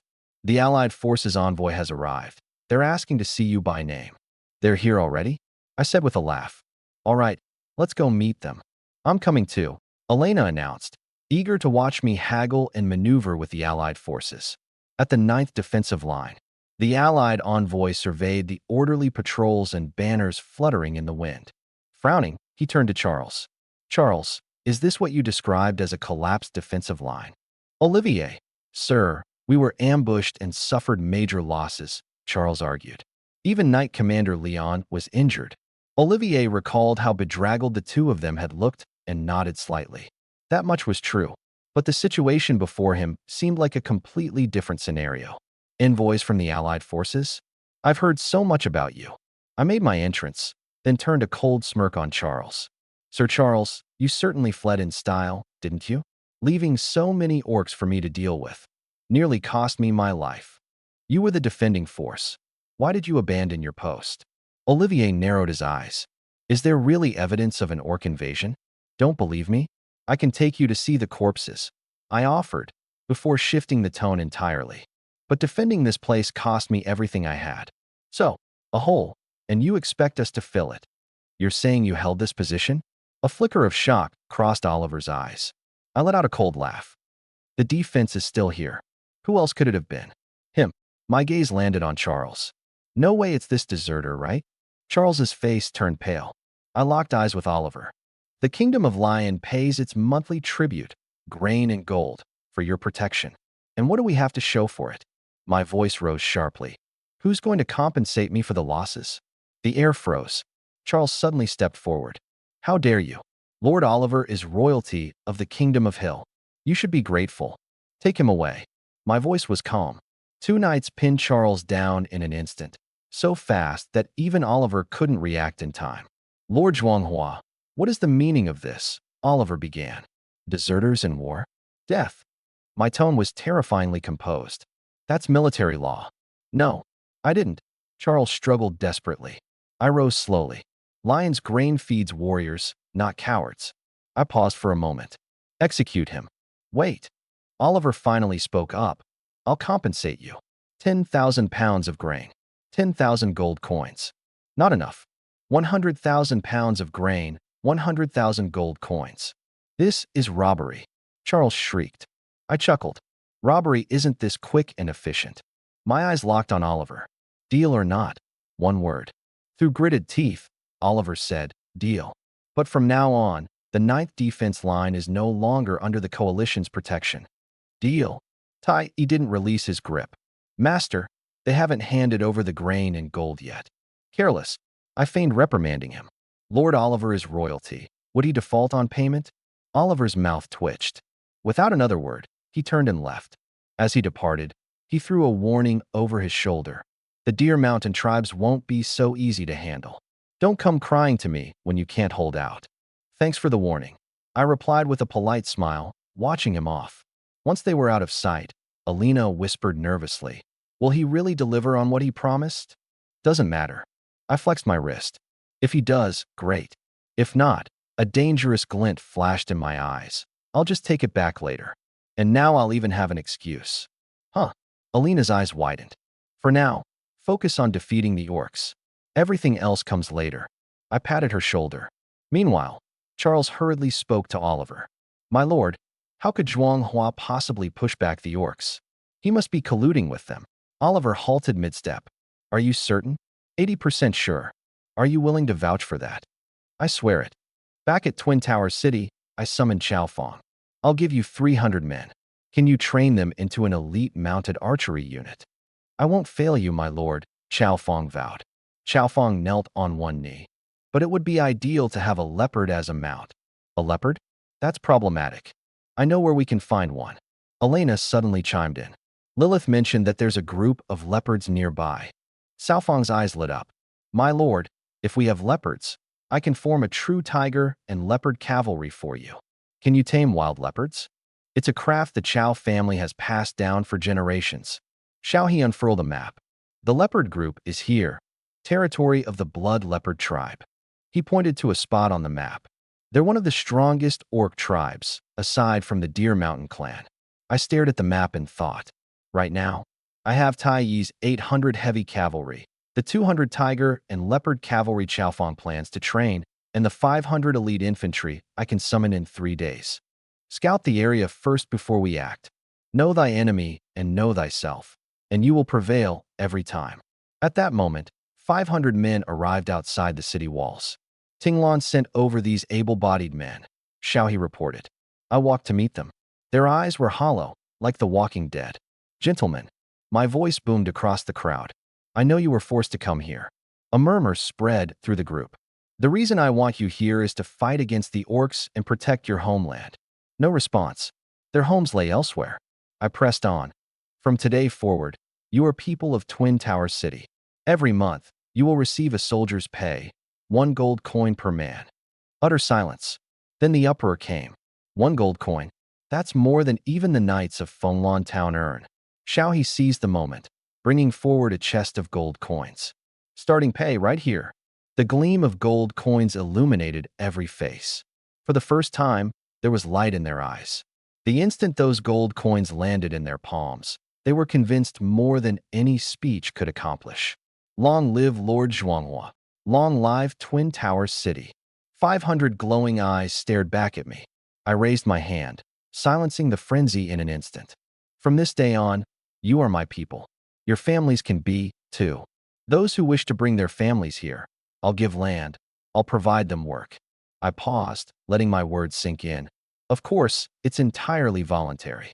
Xiaohe rushed over moments later. My lord, all 500 have sworn allegiance, and more than half have inquired about relocating their families. Excellent. I nodded.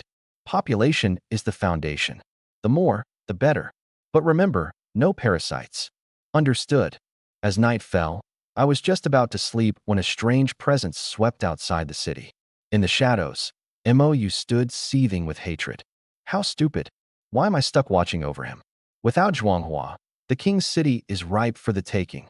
Once I summon the demon dragon, this place will become hell. Her figure flickered and disappeared. Alice's eyes shot open, and she grasped her holy sword. Standing guard at my door, she remained motionless, like a statue. Still motionless. It wasn't until I got up in the middle of the night that I noticed something unusual about her. Alice, why are you just standing there instead of sleeping in bed? Master. She slightly tightened her grip on her sword. There was a magical fluctuation just now, similar to that witch's. It's dangerous. I have to protect you. The Moon Witch. I glanced around and chuckled. The castle is patrolled by Tie and the others. If she's bold enough to come here, she's courting death. Don't worry, get some rest. Move aside. I need to, do my business. She followed me silently. I turned back helplessly. Even this? You're coming along. Of course. At the restroom door, I teased. No peeking, all right? In an instant, Alice's face turned bright red. Ha! So even this ice-cold beauty gets flustered. Normally, she's like a statue. Today, she finally resembles a living person. Back in the bedroom, as I lay down, I casually asked, Alice, have you ever thought about falling in love? In the darkness, her breathing hitched for a moment. Already asleep? Never mind, good night. I closed my eyes, unaware that her heart was in turmoil at this exact moment. System, summon a knight. Ding. Successfully summoned one heavy armored knight. Only one again. Looks like forming a full cavalry unit through the system won't happen anytime soon. In this world dominated by grassland terrains, cavalry is the core of any strong force. During the Blood Leopard tribe battle, direct confrontation will be inevitable. Talent recruitment available, 1/1. Recruit. Ding. Congratulations, you've successfully recruited a specialized building talent. Lu Shi reporting to the Lord. A sturdy man in his 30s, his arms were thicker than my thighs. Perfect, the 9th defensive line and the bordering orc lands both lack skilled builders. Report to Xiaohe. Understood. What a shame he's not a strategist. Good morning. I greeted Alice. She blinked at me in slight surprise, but remained silent as she followed closely behind. At the back of the castle, Elena and Lilith were busy crafting cement. Fire magic obeyed their hands like extensions of their will, turning chunks of stone into slurry. Lord Zhuanghua. The pair ran toward me. Lilith tried to get close, but was blocked by Alice in a single step. Speak from there. No getting closer. Elena leaned straight into Alice's face. Would you stop me too? I waved a hand. She won't stop you. With a smirk, Elena walked up. Lilith and I started before dawn. We've made plenty of cement. Thank you for your hard work. Helping you is worth anything. Behind us, Alice's grip on her sword clearly tightened further. Tie rushed over, visibly agitated. Master, there's news from the orcs. To the study. Inside the study, Tie excitedly reported, the Blood Leopard tribe has allied with 4 other tribes to wage war against the Deer Mountain tribe. Got up. Although it's not an all-out war, quite a few people have already died. Good news. The orcs aren't a unified force. If we take down the Blood Panther tribe, it'll be easier to proceed. But, Tai gritted his teeth. Both sides are using human civilians as cannon fodder, forcing them to the front lines to meet their deaths. Bastards. This may not be Huaxia, but humans are one and the same. Damn all those orcs. My lord, if we wait until they've exhausted each other, we could wipe them all out in one move. But, Tai gave a bitter smile. More humans will die in the process. A tough choice. If we stand by and wait for them to wear each other down, it'd be the safest and surest option, but at the cost of the lives of those humans trapped in orc territory. If we act directly, it'd go against our development strategy, and the losses on our side are impossible to predict. Conduct detailed reconnaissance first. I need precise intelligence. Understood. Even if war breaks out, it'll have to wait until the command tokens and infantry barracks are fully prepared. Yet the fate of those human captives weighs heavily on my heart, like a stone pressing down. My lord, take a rest, Alice said, noticing my agitation. One more day of waiting means one more batch of deaths. She's right. For now, I can only wait for intel. Deep within orc territory, a group of women in black cloaks huddled together, clearly just surviving a brutal battle. Big sis, this isn't working. There are too many orcs, and their shamans counter our abilities. We lost 5 sisters and couldn't save a single human. In the center stood none other than the witch Anna. We have to save those people, but we're not enough on our own. Big sis, what do you suggest? Someone asked. Anna's gaze shifted towards the 9th line of defense. There's a human army stationed there. Those nobles? One of the witches sneered. You think if we show up, they won't just surround us with their knight squadrons? No. Anna shook her head. Remember Lilith? The witches froze, recalling the orc tribe that had been wiped out a few days ago. Their big sis had been rescued by Lilith's group. Zhuanghua is different. He opposes the nobles, slays the church, and seized the defense line. Now, he's even split from the coalition forces. For the time being, we can trust him. The group fell silent. Without him, how are we supposed to rescue those people? If the orcs break through the defense line, we're finished too. Let's vote. Swish, swish, swish. Everyone raised their hands. All right, I'll go seek him out. You all keep harassing the orcs to buy time. Big sis, be careful. Anna transformed into a swarm of butterflies and disappeared. In Twin Tower City, I was casually chatting with Alice. Or rather, I was the one talking, and she was simply listening. Alice, why should I care about those humans out there? Yet, as soon as I hear news about them, I can't seem to let it go. Am I being foolish? What? She actually responded? Just then, she threw aside the blanket, grabbed her holy sword, her expression grave. Lord Zhuanghua, I'm Anna, and I come with no harm. A familiar voice came from the doorway. A voice. Open the door. Anna stood at the entrance, glancing at Alice, who was holding a sword, and then at me with a flicker of something unusual in her eyes. Lord Zhuanghua, the Lushan tribe and the Blood Panther tribe are at war. Many humans are being used as cannon fodder. Please lend us your aid to save them. I smiled. Miss Anna, I'm just a count. If I charge into a battle between those two tribes, they'll probably turn all their firepower on me instead. She pulled out a map. I won't let you take unnecessary risks. The two tribes are about to have a major battle. While they're locked in combat, you can launch a surprise attack on the Blood Panther tribe from the rear, and my sisters will strike the Lushan tribe from behind. They'll be caught off guard, and it'll be their inevitable defeat. When orcs lose a battle, they never bother to take human captives. They leave them as spoils for the victors instead. It was a good plan. But we're an army after all, and a large-scale mobilization can't escape the orcs' eyes. I have teleportation magic, Anna said. I can silently deliver your troops right behind enemy lines. A teleportation gate. Could magic really defy the laws of the universe like that? After using this spell, I'll be completely drained, Anna said with a bitter smile and a trace of helplessness in her eyes. And only witches above intermediate level can even perform it in the first place. Otherwise, she would have stormed into the orc territories long ago and transported people away.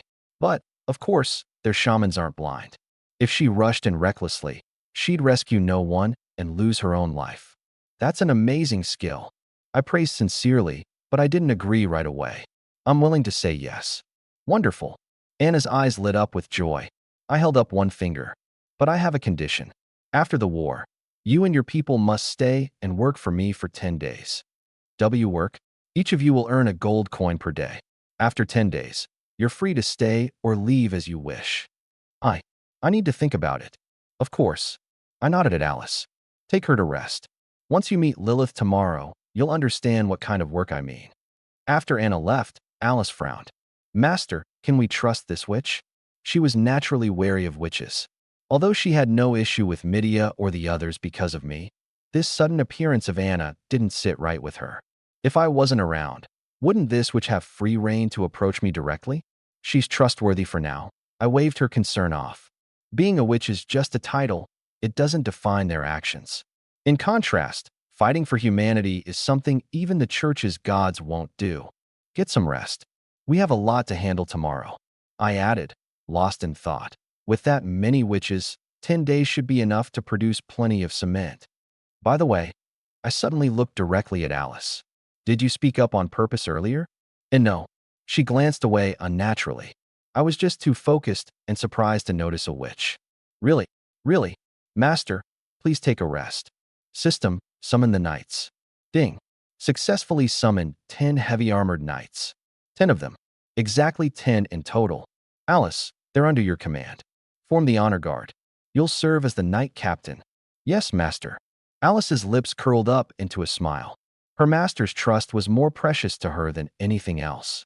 At the work site, Lilith and Elena were busy. Seeing me arrive with Anna, Lilith let out a squeal and dashed straight to her. Anna sis, I missed you so much. Lilith, are you doing okay here? Anna hesitated for a moment. Has anyone been mistreating you? No, not at all. Lord Zhuanghua treats me very well, gives me work, and even pays me.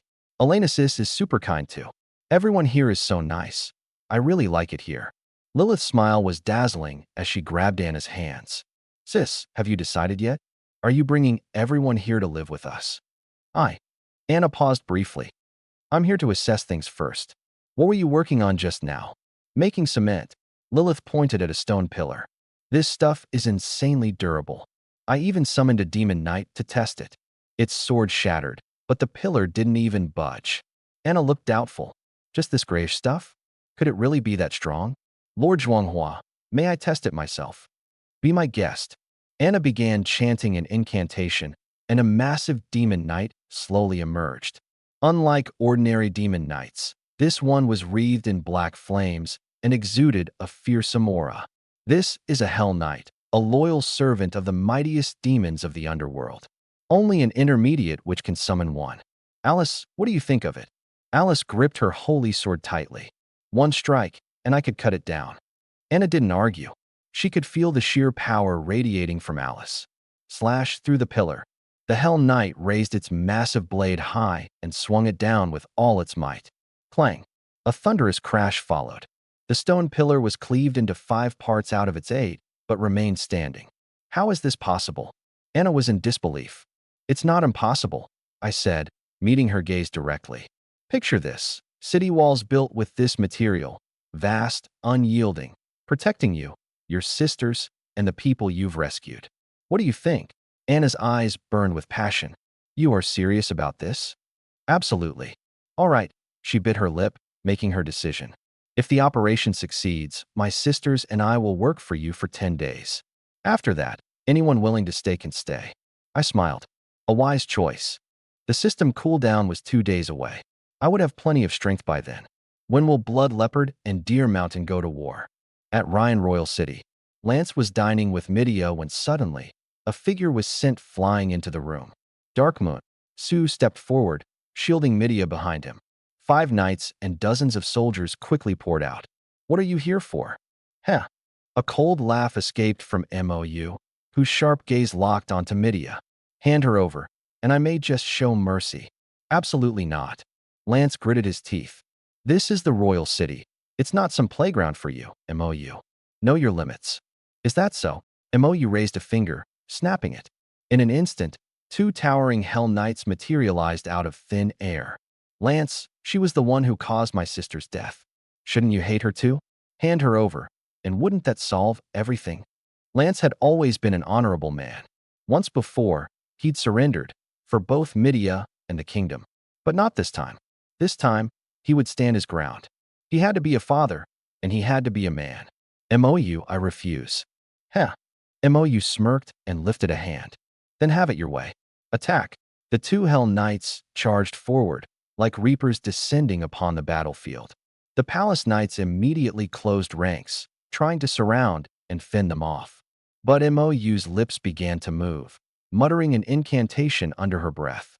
Chains made of dark magic erupted, binding the knights tightly. They struggled with all their might, but the bonds did not yield. Without that fool Zhuanghua, do you really think these worthless pawns are any match for me? Mou sneered. She looked at Lance again. Hand her over. Last chance. I will not. Lance shouted. Father. Midia's heart warmed at his defiant stance. Stepping forward, she said, I heard you're my mother's sister. Should I call you aunt? Shut your mouth. Mou snapped, her face darkening. You don't deserve to call me that. Utter it one more time, and I'll turn your dear father into a puddle of slime right here and now. Midia hesitated but swallowed her rising resentment. Instead, she asked, if I go with you willingly, will you let them go? Of course. As long as you don't resist, the kingdom will remain standing, and your father, well, he can stay on his flimsy throne. Deal, Midia said, taking a deep breath. I'll go with you. No, Lance roared, his voice raw. If it's revenge you want, take it out on me. Kill me, just let Midia go. She's just a child. Humph. Mou ignored him, grabbing Midia by the shoulder. Don't worry, I'll deal with you in due time. In a swirl of dark magic, Mou vanished, taking on the form of fluttering butterflies as she disappeared with Midia in tow. The Hell Knights vanished with them, and the magical chains loosened their grip around the knights, falling to the ground lifeless. After them, Lance demanded, the fire of his resolve blazing stronger than ever. Mobilize everyone. I don't care what it takes. Bring Midia back. But as soldiers scrambled to comply, Lance collapsed down, his strength waning. Alette, have I failed? As king as father? Your Majesty, there is still hope. Alette answered, her voice unwavering.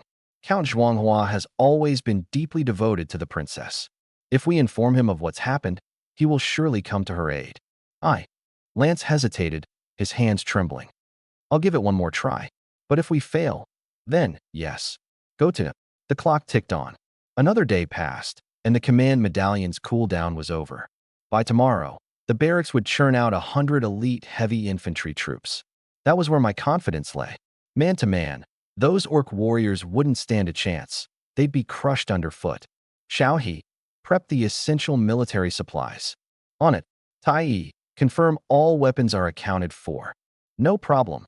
Finally, my gaze fell on Xiaofeng. You've got a few days to muster your squad. This time, we're not just here to rescue someone. Also, make sure to bring those leopards back. Can you do it?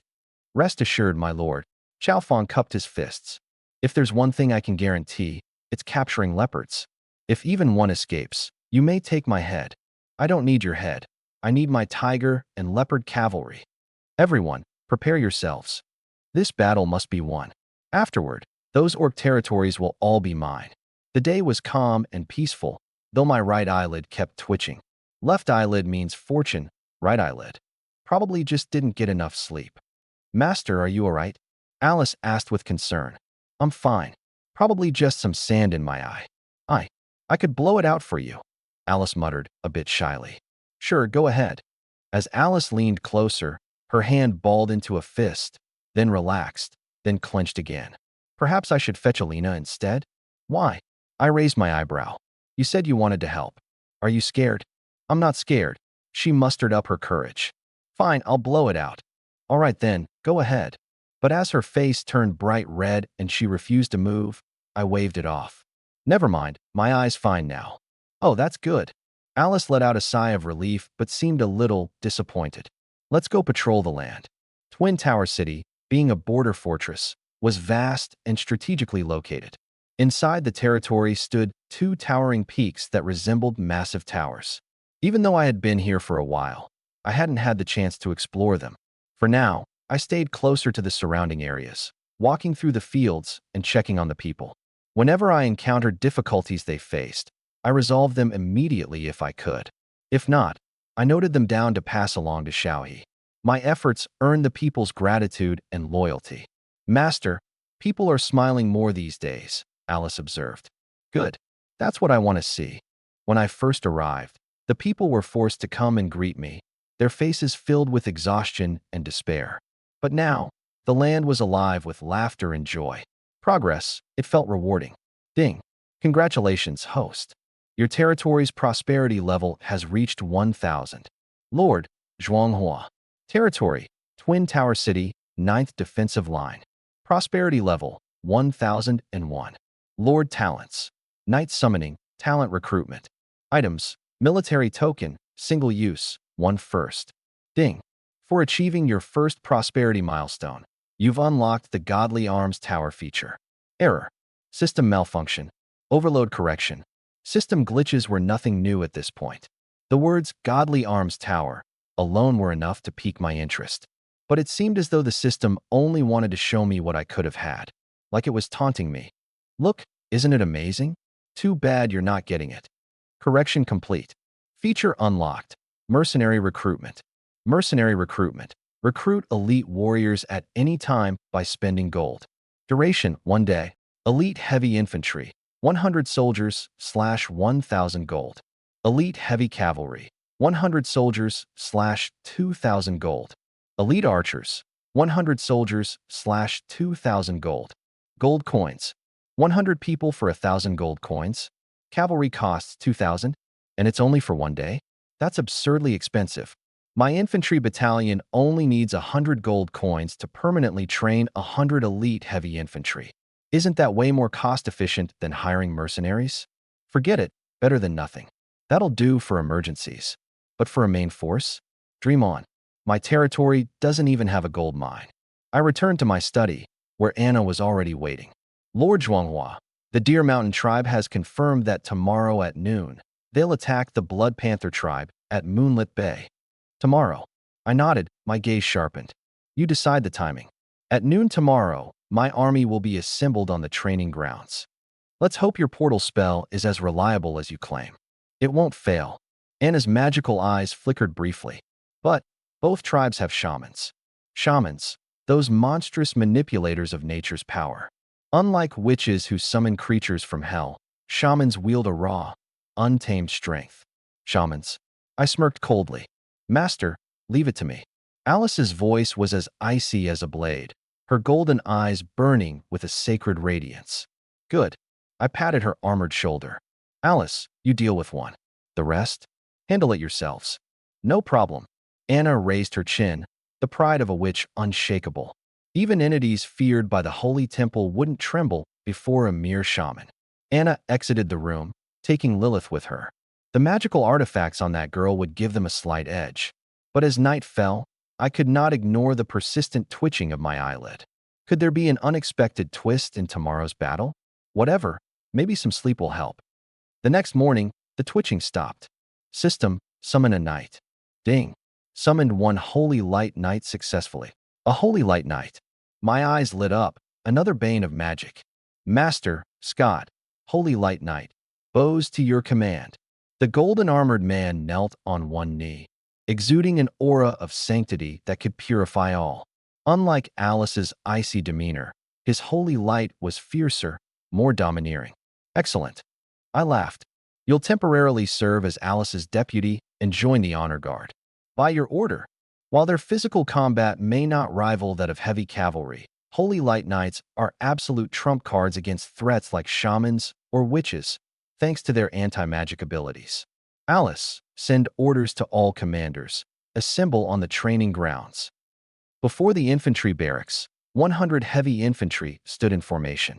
Their thick armor, massive shields, and broadswords emanated a menacing intent. System, continue training. Training has begun. Deducted 100 gold coins. On the training grounds, 3 armies stood in formation. Report. Cavalry unit. 35 heavy cavalry. 300 light cavalry.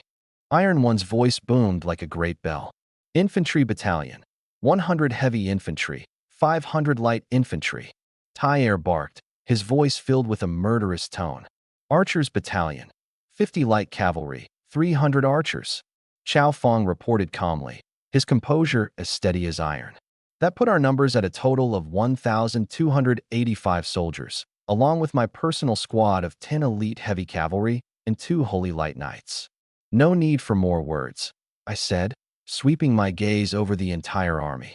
Today, we fight a bloody battle against the orcs. Come back alive, and each of you will earn 5 gold coins. For those who fall, their families will receive 50 coins in compensation. 1 gold coin was equivalent to 100 silver coins or 1,000 copper coins. It would take an ordinary family more than a year to earn a single gold coin. For Lord Zhuanghua, long live. The deafening battle cry soared into the heavens. The promise of reward for survival, or security for their loved ones in death, ignited a fire in their blood. Elena, I turned my gaze to the sorceress. The lives of these soldiers are in your hands. For every one that dies, I lose 50 gold coins. Don't worry. Elena gripped her staff tightly. I'll make sure they all come back alive. Unlike wicked witches or warlocks, sorceresses were natural healers. It was madness that even these living saints were hunted by the holy temple. Just then, Anna appeared. Her eyes darted over the intimidating army, an expression of surprise flickering across her face. With troops like these, victory is assured. This is everything I have, I said with a bitter smile. I hope your intelligence is accurate. Trust me. She began casting her spell, and a 6-pointed star formation unfurled in the air. Mana drained rapidly from her body, her complexion growing paler by the second. The portal will remain open for only 15 minutes. Charge. At Crescent Bay, the Blood Leopard tribe had united with 4 smaller tribes, bringing 800 orcs to bear against the Deer Mountain tribe. Aguz, we didn't destroy the Stone tribe. Blood 2 roared furiously. Huh, Aguz sneered. You took out the Stone tribe to move up in the hierarchy. Now you're gathering 4 tribes to attack me, and you expect me to believe your lies. Bullshit. Blood 2 bellowed, enraged. You think you're king now? Today we fight. As his words fell, over 1,000 human slaves were driven forward, armed with nothing more than sharpened wooden sticks. Charge. Kill the other side, or I'll kill you myself. The orc taskmasters swung their cleavers threateningly from behind. Thwack. A hesitant slave was decapitated in an instant. Forward, someone gritted through their teeth, and the human slaves surged ahead. And then, a rain of arrows poured down like locusts, followed by towering eruptions of fire. Both rear formations of the warring orc factions were attacked simultaneously. It's the sorceresses. They've come to save us. On the other side, it's a human army. Brothers, even a wooden stick can kill an orc. Fight! With someone taking the lead, the human slaves rallied together, turning their weapons on the orcs who had enslaved them. Damned humans.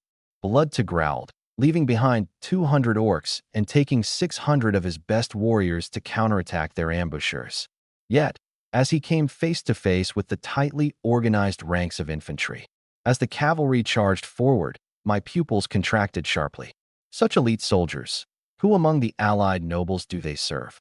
Master, Shwetu shouted. This is an orc affair. Do not interfere. I stepped out to the front lines, pointing at the human slaves among them. Are they orcs too? They're just slaves, he replied dismissively. Slaves? My gaze sharpened, my killing intent surging. No one enslaves my people. For enslaving humans, your crime warrants death. All troops, send them on their way. Attack. Tai led the cavalry charge, while Tai Air's infantry phalanx advanced steadily. The battle erupted in an instant. The Blood Leopard tribe was indeed formidable. One orc could match 3 ordinary soldiers. But against the ironclad defense of heavily armed infantry, their ferocity couldn't prevail. Elena's healing spells were cast tirelessly, reviving the wounded within moments. Had your fun slaughtering just now? Now it's my turn. The soldiers grew bolder as the fight continued. Witnessing their comrades fall only seemed to ignite their fury further. 50 gold coins to take that one down? That's unfair. Worthless orcs. Can't even kill me. Shwetu's pressure was mounting. Where are the shamans? Chieftain, I'm here. The words barely left his mouth before a golden figure appeared. Heretic, in the name of the holy light, perish. Scott unleashed a torrent of radiant light. The shaman's arm was severed in an instant. No. Judgment of the holy light. The radiance of his sword was as blinding as the sun, severing the shaman's head from his body. Too easy. Scott sheathed his blade. Fear overtook Shwetu's retreat. Don't let them escape. I ward. Our heavy cavalry crashed through their ranks, while archers surrounded them on all sides. The Blood Leopard tribe was annihilated. But on the other side, the Deer Mountain tribe faced dire circumstances. Lilith and her demon knights were too few in number and were slowly losing ground under Agus's counterattack. We cannot retreat. Anna gritted her teeth. This is our best chance to save the humans. And then, the Deer Mountain shaman struck. Dark green shields deflected every magic attack. Game over. A shaman sneered wickedly. Forbidden art, blood sacrifice. No, he's going to sacrifice us. The witch's cries tore through the night as I saw that orc shaman raise his staff high. Crimson runes slithered through the air like venomous serpents.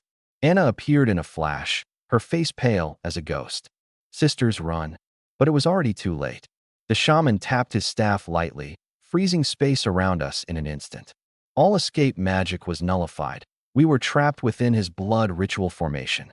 Did you really think I wouldn't notice humans sneaking through orc lands? The shaman grinned maniacally, his gaze alight with madness. To lure you out, I even declared war on the Blood Leopard tribe. He pointed at Anna. Exhausting all your magic just to teleport those humans, didn't you? Now, become my nourishment and make orcs great again. Sisters, resolve burned brightly in Anna's eyes. Only through death can we find redemption. Are you afraid? Not at all. The witches yelled in unison. Wait. My voice pierced through the solemn atmosphere.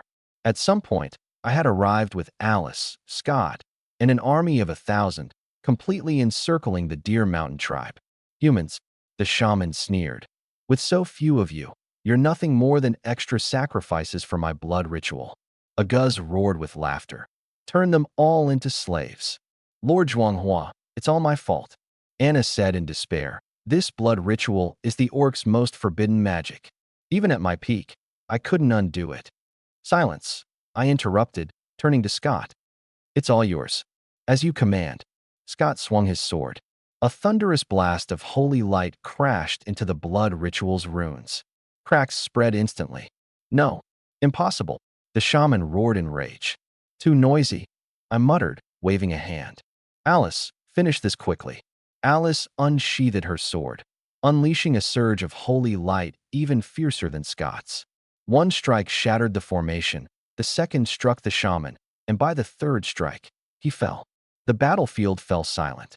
This is what Sister Alice called elegance, someone whispered. Aga's face turned ashen. You think killing my shaman means you've won? Blow the horn. Moo. The horn resonated, echoing across the skies. From deep within the forest, a horde of orc warriors surged forth, no fewer than 2,600 strong. With 2,600 orcs before you, how will you possibly win? Aguz cackled menacingly. I smiled slyly. Have you ever heard of the Iron Tide? What? I didn't answer. Instead, I opened the system interface.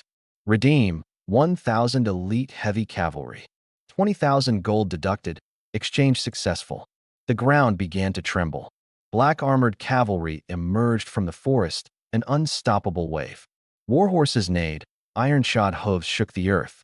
They formed into dense formations, a black lightning bolt splitting the battlefield in two.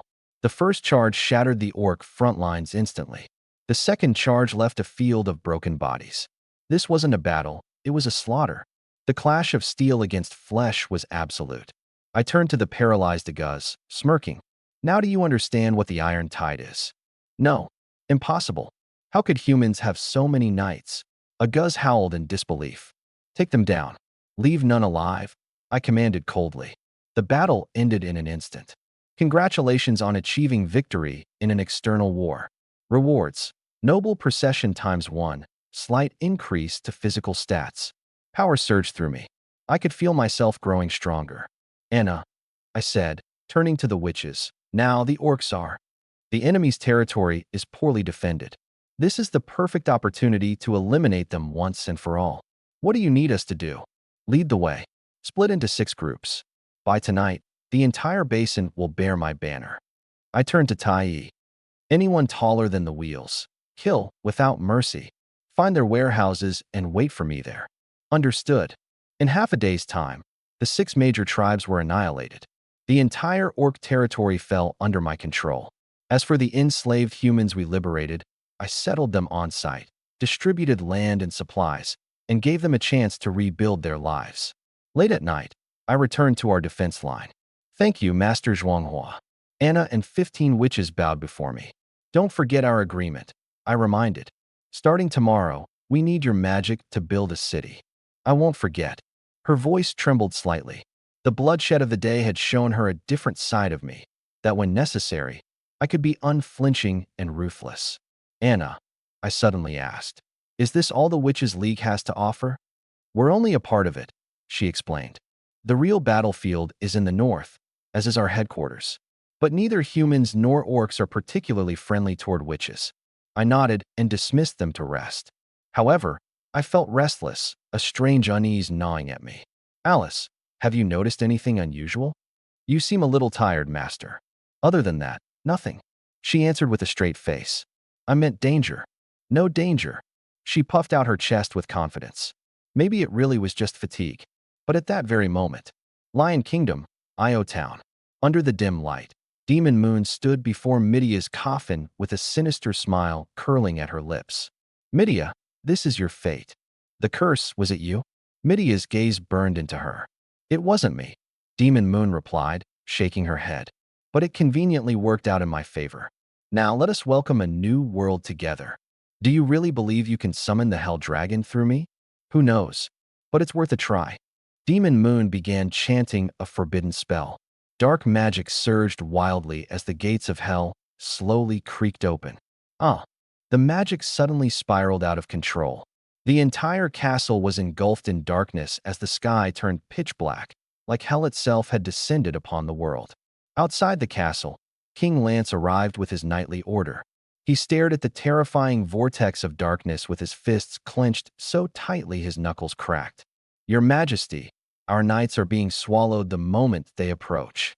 But Midia is still in there. Illet spoke hurriedly. I've already sent for Master Zhuanghua. Yes, Zhuanghua. Lance's eyes lit up with hope. Midia, hang on. The darkness continued spreading, like a ravenous beast seeking to devour everything in its path. The world devouring. System, summon a knight. Ding. Successfully summoned one heavy armored knight. Another guaranteed low-tier summon. I clenched my teeth. Looks like I'll have to slowly build up my forces through the knight summoning system. One day, I will assemble an unstoppable legion of heavy cavalry. Lord Zhuanghua. Elena burst into the room, her face pale as a sheet. Are the orcs attacking? I frowned. No, it's not that. It's the Princess Midia, she panted heavily. The witches captured her and locked her in the castle in Eo Town. What? She's planning to sacrifice the princess, to summon the demon dragon. Alice's eyes narrowed into sharp slits. The demon dragon? If she actually succeeds, the consequences would be catastrophic. You can't handle this. I was surprised. Alice and Scott's strength was practically invincible in my eyes. Not entirely, Alice calmly assessed. The demon dragon is indeed troublesome, but based on that witch's power last time, her magic reserve is insufficient to pull it off. Forcing the ritual will only result in backlash from the forces of hell. When that happens, the princess will undoubtedly die. Her tone was nonchalant, as though discussing the weather. After all, Alice was summoned by the system, and her allegiance was solely to me. Anyone else's life and death were none of her concern. Lord Zhuanghua, please save the princess. Elena begged, her voice trembling, tears threatening to spill. I stayed quiet for a while. Truthfully, I didn't feel much emotional attachment to Midia. The reason I saved her in the past was purely to secure my title and territory. In fact, the entire kingdom of Lane was part of my long-term plan. But it's exactly because of that plan that I can't let the kingdom fall into chaos. It'd only make my future takeover more troublesome. Daring to cause havoc on my turf? I sneered. Send the command. Tai Yi and the others quickly assembled. Ongoing development duties will fall under Xiao He and Lu Shi in my absence. If any external forces pick a fight, crush them without mercy. Understood. My elite cavalry surged forward. With their exceptional warhorses capable of running 1,000 miles in a day, the journey from Twin Tower City to Eo Town would only take a day. Outside the princess's castle, only Lance and Ilith remained standing. The Royal Night Guards had all been consumed by the black mist, transformed into mindless zombie-like puppets. Your Majesty, we must withdraw, Ilith urged. No. Lance's eyes burned with determination. Midia is my only child. I will not abandon her. If I die, I want you to assist Zhuanghua. The kingdom needs someone like him. I am not a good king, not a good husband, and certainly not a good father. But right now, I just want to stay by Midia's side. The sound of thunderous hooves filled the air. I arrived with my troops. Lord Zhuanghua, Ilith cried, tears streaming down his face. Alice quickly scanned the area. Master, Midia is still alive. Scott, take action. The Holy Knight unsheathed his sword of light. The light shattered through the black mist, a supreme suppression of evil by the holy radiance. A woo! An eerie howl echoed out from the castle. In the next moment, the rooftop exploded. A massive black-scaled dragon with enormous wings shot into the sky. What a colossal beast! I couldn't help but marvel. Even without the use of magic, such a creature's destructive power far surpassed that of humans. So it's you again. Magmal's voice dripped with venom. Master, Scott can't handle this. I'm going in. Alice shot into the air without hesitation. Take care of the ground puppets. I commanded the armored knights. In just a moment, only Elena remained by my side. I turned to Lance. Where are your guards? Alette let out a bitter laugh. Those puppets were the Emperor's guards. Completely wiped out, and they've turned into enemies. I found it hard to believe. Fine. Thankfully, there's still an unused ceremonial guard unit in the system. Deploy them. Noble ceremonial guard has been summoned. The horns pierced through the forest, the rhythm of coordinated hoofbeats growing nearer and nearer. A golden dragon crest banner led the way, as 100 golden armored knights, wielding gilded sabers and long spears adorned with crimson tassels, cut a grandiose figure. Longyan, captain of the ceremonial guard, reporting to my liege. Rise, I said, immensely satisfied with the display.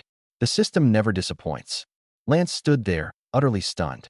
Previously, when Midia had claimed I hailed from an Eastern royal family, he hadn't believed it. But now, this ceremonial formation had effectively blown away all his doubts. Longyan, can you handle that dragon? Longyan glanced at it and snorted. A lowly being from beyond the realm. Hardly a threat. Good. Bring it down. Alice, Scott, save Midia. Form up. With Long Yin's command, 100 spears launched forward like cannonballs. The dragon let out a shriek before crashing to the ground. "Spare me. Don't kill me." The dragon, shockingly, began to beg for mercy. "I'll submit to you." Magmal was enraged. "I summoned you. Continue attacking." The dragon blatantly ignored her, instead groveling before me. "O benevolent human, I fear death. Please let me live." I pointed at Magmal. "How about this? Take her out, and we'll talk." "Gladly." Realizing the tides had turned, Magmal stormed off in frustration. "Zhuanghua, mark my words, this isn't over." Standing before the dragon, I questioned its loyalty. "Is your submission genuine? You'd even betray the one who summoned you. Why should I trust you?" "No, she was never my summoner." The dragon quickly clarified. "The one who truly summoned me was that female human. Only her pure magical energy is worthy of the noble dragonkin." "A female human?" I glanced at an unconscious Midia. "Are you saying Midia summoned you?" "She may be my summoner, but not my master." The dragon corrected. "Then can you save her?" "Of course. She's merely enduring. A little taste of a hellish curse is nothing for a mighty dragon like me." "Then what are you waiting for? You have to promise you won't kill me." "Still thinking about mercy, huh?" I sneered. "I despise being threatened most of all." "I'll help. Right away." The colossal dragon reluctantly slithered towards Midia. Its purple magic aura flowed into her. Just moments later, the princess slowly opened her eyes. "Done. She's saved. Now, human, can I leave?" "Two options," I said, casting a knowing smirk at the dragon. "1, swear allegiance to me. 2, I'll chop you into pieces and cook you into soup as a treat for everyone." "This isn't even a choice, is it?" the dragon muttered hopelessly. "Looks like you've made up your mind. Men, just kill it anyway." "Wait. Stop." I surrender. The dragon's roar shattered the silence of the night. Its massive body squirmed across the ground, and the sound of its scales scraping against the stone was enough to set anyone's teeth on edge. This once feared beast, the cause of countless kingdoms' tremors of dread, now writhed like a lizard pinned by its tail. I looked at it coldly.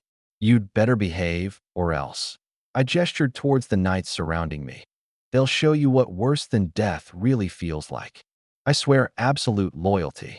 The dragon pounded one of its front claws against its chest, as ridiculous a gesture as any. Having a dragon as a mount might not be such a bad idea, after all. At the very least, it would intimidate our enemies. "Elena, heal it," I ordered with a slight motion of my hand. "If it tries anything funny, let dragon fire end it instantly." With the dragon matter settled, I walked over to Midia. Her face was pale, but gratitude shimmered in her eyes.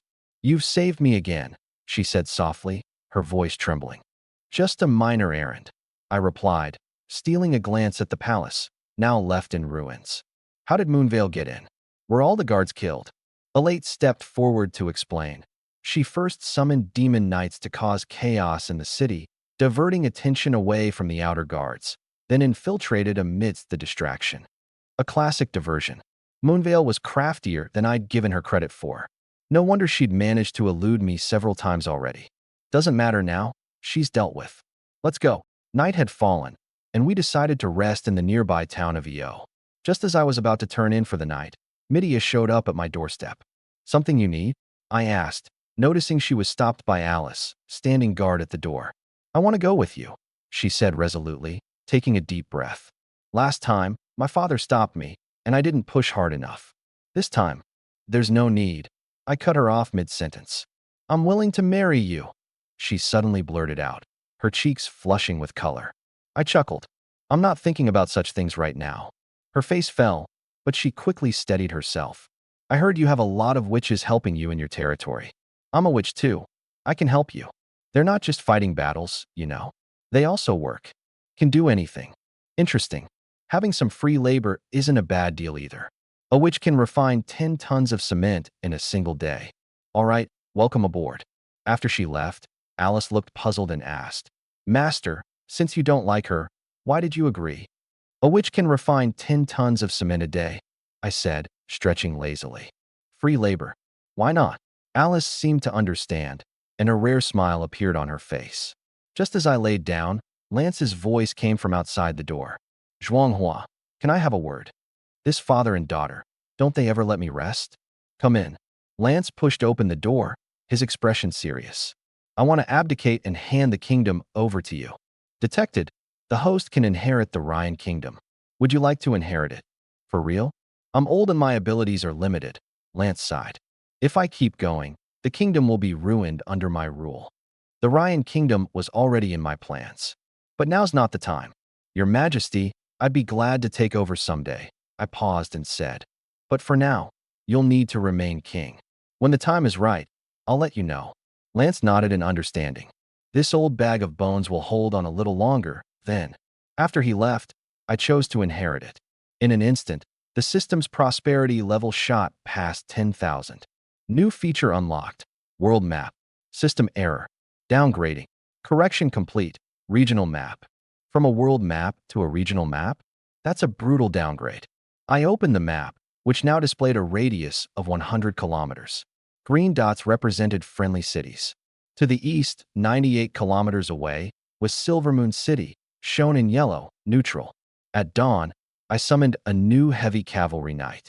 Initially, I planned to head straight back to Twin Tower City, but all of Lance's guards had been wiped out. Without an escort, he'd be ambushed by moon demons midway. What a hassle, Lance apologized. Not a problem, I said, glancing at the magic dragon. If you dare to fly too high and try to escape. The magic dragon shivered. It had indeed considered fleeing, but saw the killing intent in my eyes. I definitely won't run. I don't trust you. I turned to Scott. From today forward, it's your mount. If it dares to disobey, cut its head off. Scott's eyes lit up. Yes, master. A dragon knight, the ultimate dream of any knight. Scott mounted the dragon's back. Fly. The magic dragon spread its wings but didn't dare fly too high. It hovered cautiously above the group. In its heart, it wailed, "What a miserable dragon life I have." Midia chuckled. It fears you immensely and shows no signs of rebellion. That's precisely the effect I wanted.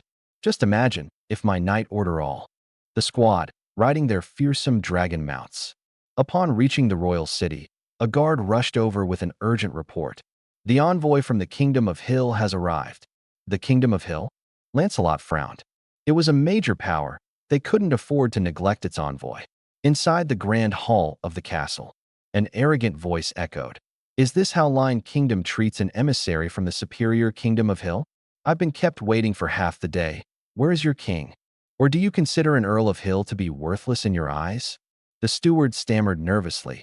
The king, if he doesn't show up soon, it will be taken as an outright provocation against Hill Kingdom. We could declare war. There's no need for such fiery hostility, esteemed envoy. Lancelot finally arrived. And you are the king of Line. The envoy gave Lancelot a critical once-over. I am Earl Wilbur. Bold of you to keep an envoy like me waiting. Right this moment, I could act on behalf of Hill Kingdom and impose sanctions on you. Lancelot's face turned stone cold. I sneered, such a display of authority from you, Earl Wilbur.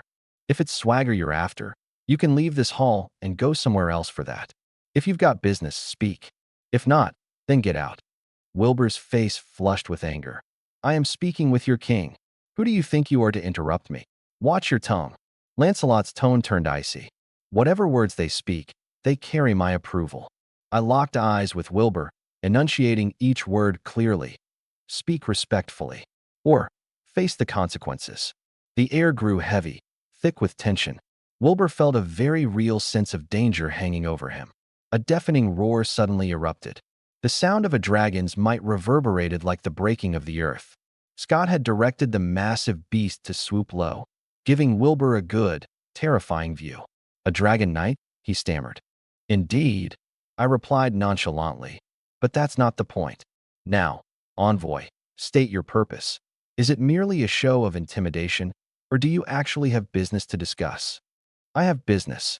Wilbur quickly corrected himself, his gaze darting nervously toward Lancelot.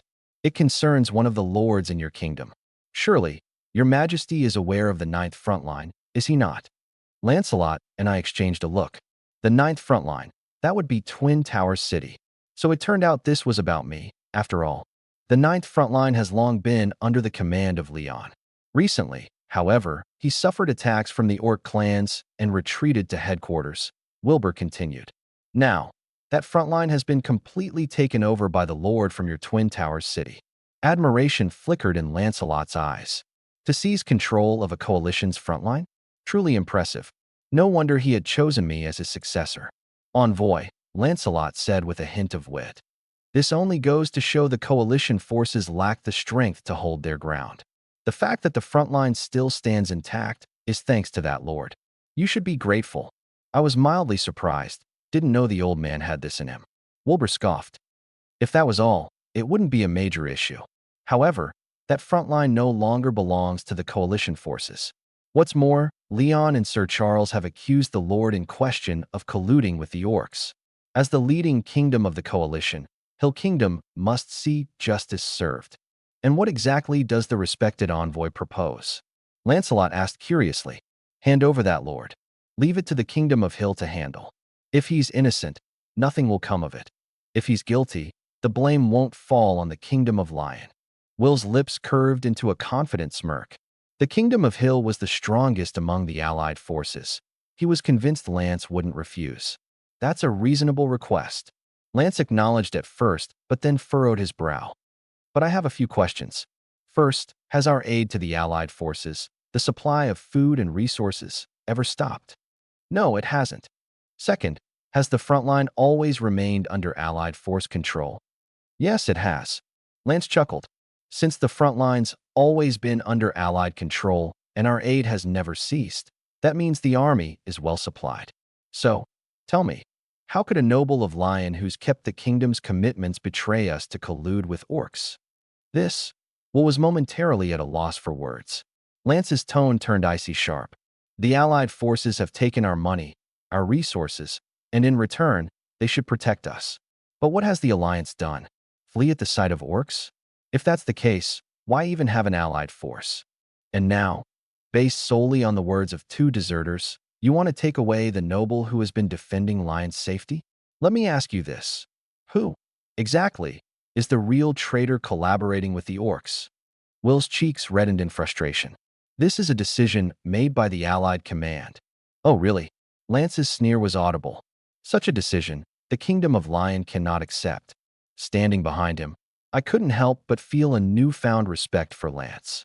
Once overshadowed and rendered powerless by the church, here he was now, systematically dismantling the argument of a delegate from a stronger kingdom. This sense of security he projected, was this what it felt like to truly be protected? Will gritted his teeth and lashed out. King of Lion, do you intend to make enemies of the Kingdom of Hill and the allied forces? If standing up for justice makes us enemies of Hill, then so be it, Lance declared firmly. Clap, clap. A sound of applause erupted from my hands. Footsteps followed in quick succession, and Alice marched into the hall with the royal guards at her heels. Outside, Scott circled the castle atop his magic dragon, as the sound of ceremonial dragon horn calls echoed across the sky. 60-odd knights. One dragon knight. The scene was enough to unsettle even the boldest. What's the meaning of this? Will was panicking now. I shot him a cold smile. The noble you're so intent on apprehending.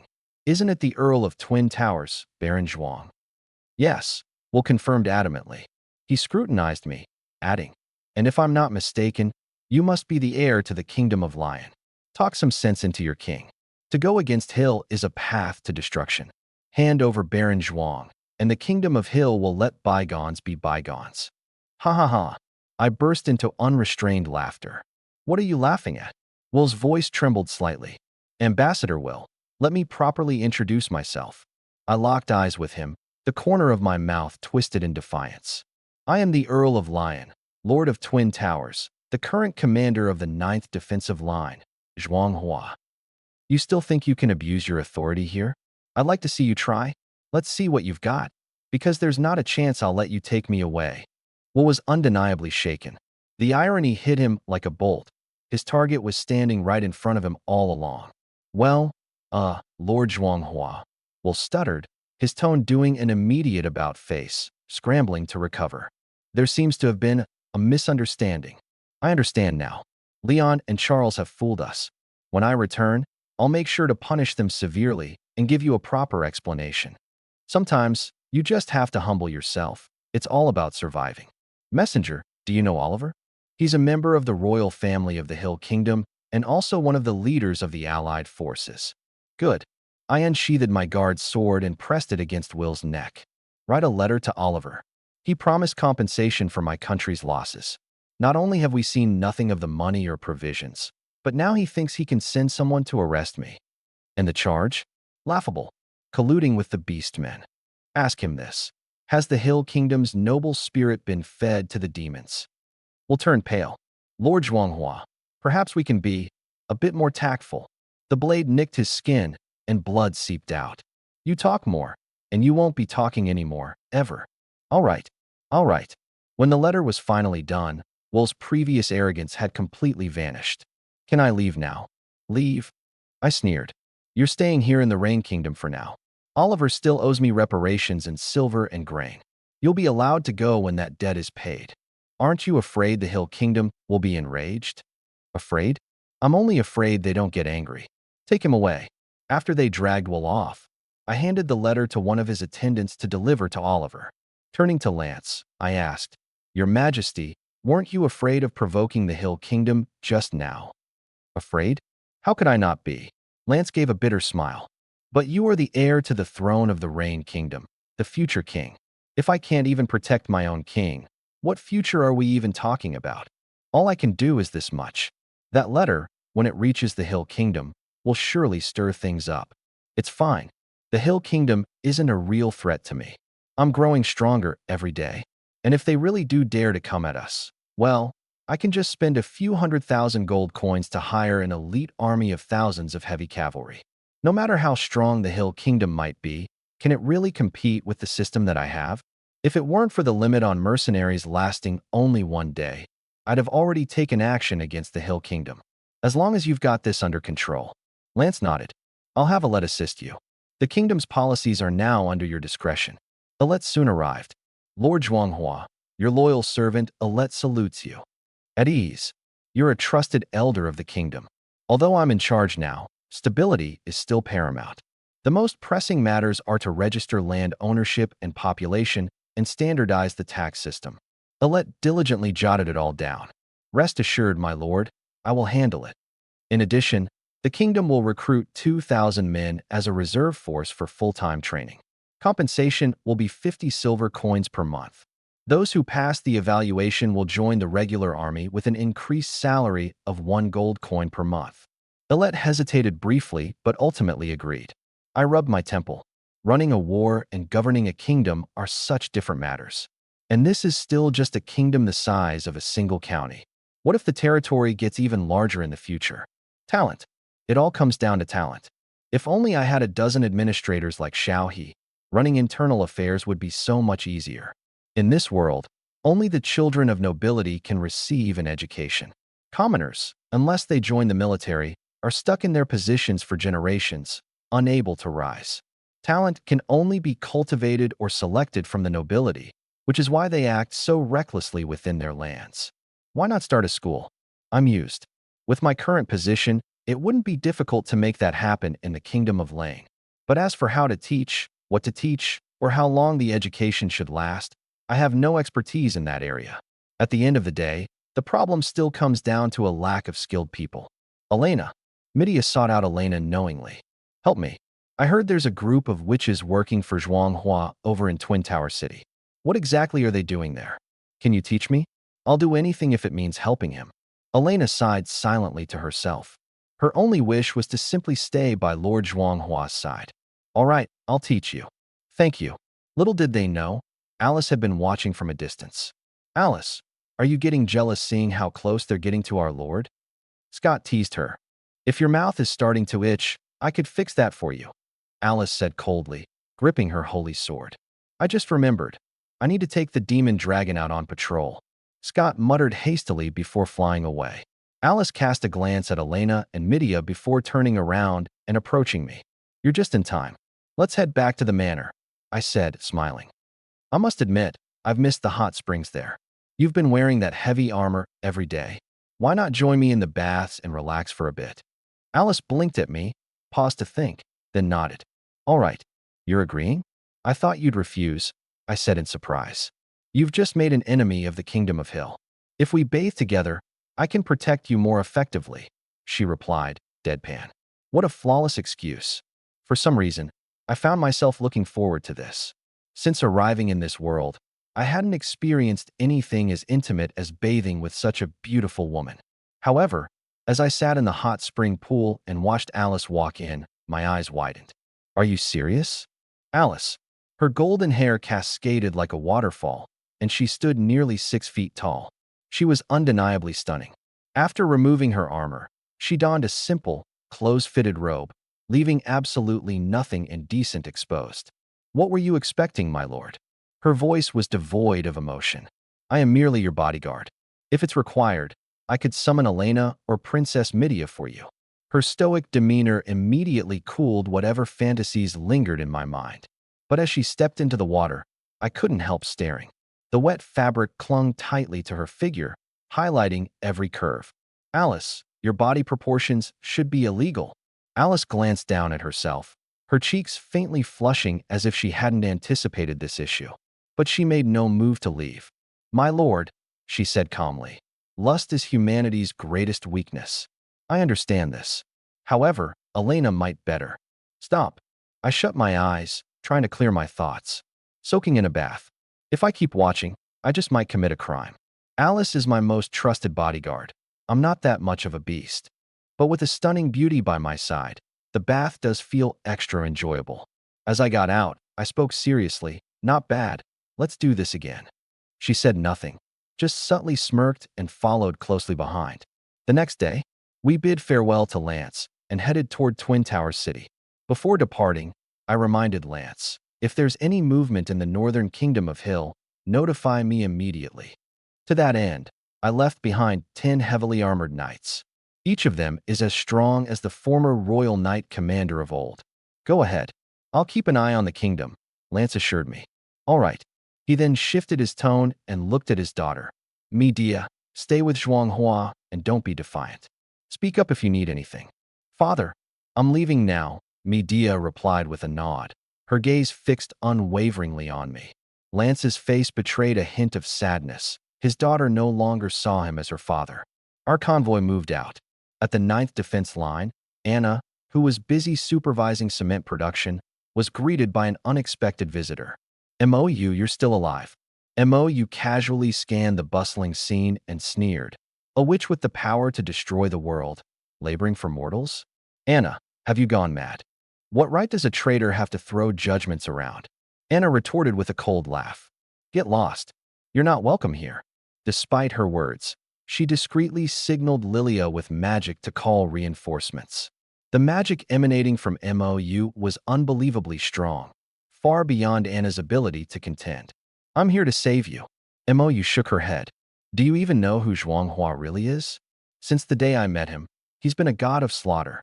Even the sisters around him have perished by his hand. And you still believe humans will accept you? Ridiculous. She raised a hand, summoning 2 Hell Knights. Anna, come with me, or die here. Your choice. MOU was desperate for power. Without the dragon of magic by her side, she was merely a half-baked great witch. She must reclaim her dragon. MOU, do you have any idea where you are? Anna frowned. If you stir up trouble here, you won't make it out. Ha! Immense magical energy erupted, forcing Anna and the others to stagger back. Anna began to fight back. MOU sneered, and with a wave of her hand, a magic array appeared. 3 colossal wolves emerged, roaring ferociously. The 3-headed demon wolves. At least someone recognizes them. MOU chuckled darkly. I know you're stalling for time, but Zhuanghua isn't here. Neither are those 2 temple lapdogs by his side. You can't stop me. Tai led his troops to the scene. 100 heavily armored infantrymen instantly surrounded the area, while hundreds of archers had their bows drawn, ready to fire. I've let you walk away several times. This time, you won't be getting out, Tai smirked. Mortals, MOU scoffed. Anna turned to face her. I'll ask one last time. Are you coming or not? I'm fine right here, Anna replied casually. You should stay too. Take her down. In an instant, over a dozen witches simultaneously cast trapping spells, encircling Magic Moon as though with binding rings. Commander Tai now. Fire the arrows. Magic Moon froze. She had expected Anna to use powerful magic or summon creatures, but 15 witches casting a restraining spell simultaneously? She couldn't use her escape technique. Arrows rained down like a waterfall. The Hell Knight stepped in just in time to block the attack, but was gravely injured in the process. Retreat. Magic Moon leapt onto her three-headed devil wolf and surged toward the direction with no heavily armored soldiers. She's not escaping. Tai chose not to pursue immediately. In the distance, roars from a pack of leopards echoed. If she escapes, my name isn't Chao Fong. Chao Fong stood atop a leopard, bow in hand, and aimed an arrow directly at the three-headed devil wolf. Take down the mount, take down the rider. Awoo, awoo, awoo. The arrows hit their mark with precision and ferocity. The wolf stood no chance. The leopard pack closed in, each rider mounted on a strong beast. Magic Moon attempted to intimidate them with a roar. But these kings of the grasslands? They weren't backing down for anyone. Attack! Chao Fong wasted no time. Magic Moon panicked. Without Zhuanghua, she was being thoroughly suppressed. Damn Anna, if it weren't for the binding spell, how could this happen to me? If the demon dragon were here, these people would be no match. The rain of arrows turned the three-headed devil wolf into a pincushion. Magic Moon, suffering backlash from the loss of her familiar, coughed up blood and collapsed. Seize her. I won't yield. Magic Moon roared in defiance. But reality spoke otherwise. By that time, we reached Fenglan Town. What was once a lively town now seemed eerily silent. On the map, the previously friendly green marker had turned red. Red, enemy territory. What's going on? Midia asked. Fenglan Town's lord has betrayed us, I said coldly. That's hardly possible. Nobles in the kingdom almost never rebel. Almost, but not never. Tinglan might seem spineless, but his greed knows no bounds. It wouldn't be entirely surprising if he did something crazy for profit. Keep moving, I ordered without much explanation. If we want answers, we'll find them in the town. Entering the town went smoothly. Tinglan even sent people to welcome us. But the unnatural glint in his eyes caught my attention. Lord Zhuanghua, welcome back. Am I really welcome? I asked with a faint smile. You don't look particularly thrilled to see me. You jest, my lord. I've prepared accommodations for your rest. Would you like to stay the night before continuing on your way? Then we'll rest. In the past, I might have let it slide, but now the kingdom was mine. I couldn't turn a blind eye. If he's guilty of something, we'll catch him red-handed. I wanted to see just what Tinglan was up to. Master, I sensed the presence of heretic worshippers in that direction, Alice whispered to me. Heretics. There are many gods, but only the god of light is righteous. All others are false idols. Where is the god of the temple? I do not know, but what I feel, it must be an evil god. An evil god? Could it be that Tilan has struck some kind of deal, selling the territory? That won't do. Though Tilan governs the land for now, the kingdom is mine. Under heaven, all lands are the king's domain. Good. Very good. I ordered Scott to scout Tylan's castle. My lord, the lord of Twin Tower City has already been sent off. Now about our deal. Rest assured, Tilan, the man in church robes smiled. As long as Fulan Town worships my god, your business will flourish across the world. I am, of course, devout to the divine, Tilan said, placing a hand on his chest. But the Twin Tower City, it's a critical checkpoint. A mere minor lord who got lucky defeating the orcs. He's nothing to fear, the silver-armored knight chimed in seriously. But his land, he harbors a witch there. That alone would give the temple enough grounds to strip him of his title. Before he finished speaking, an overwhelming aura bore down upon them. The knight's expression changed drastically as he rushed to the door. Scott was hovering above on the back of his demon dragon. A demon dragon? How is there a demon dragon here? The knight was stunned. Which great witch have you offended? Why didn't you warn us earlier? We're no match for something of this scale. I don't recall offending any witch, Tilan stammered. The preacher waved a hand dismissively. Perhaps it's not here for him, but for us. I heard rumors that the Church of Ryan Kingdom was massacred by someone named Zhuang. I didn't believe it until now. Seems he's already under the control of a witch and has become a heretic's puppet. The preacher turned to Tilan. This one, the church cannot let him live. Tilan wore a bitter smile. Whether or not you let him live, that's your decision to make. The evil demon dragon is likely the servant of the great witch from Zhuanghua's territory, the preacher analyzed. He is a lord. He won't make a move on your land directly. Prepare the goods. Tonight, smuggle them out under cover of darkness. Don't worry. We have artifacts. The witch won't detect us. And besides, witches have no interest in mere mortals. Tilan was skeptical, but with Fulan Town already under their control, he could only follow their plan. Little did they know, everything was under Scott's watchful surveillance. Dawn. Master, there's been movement.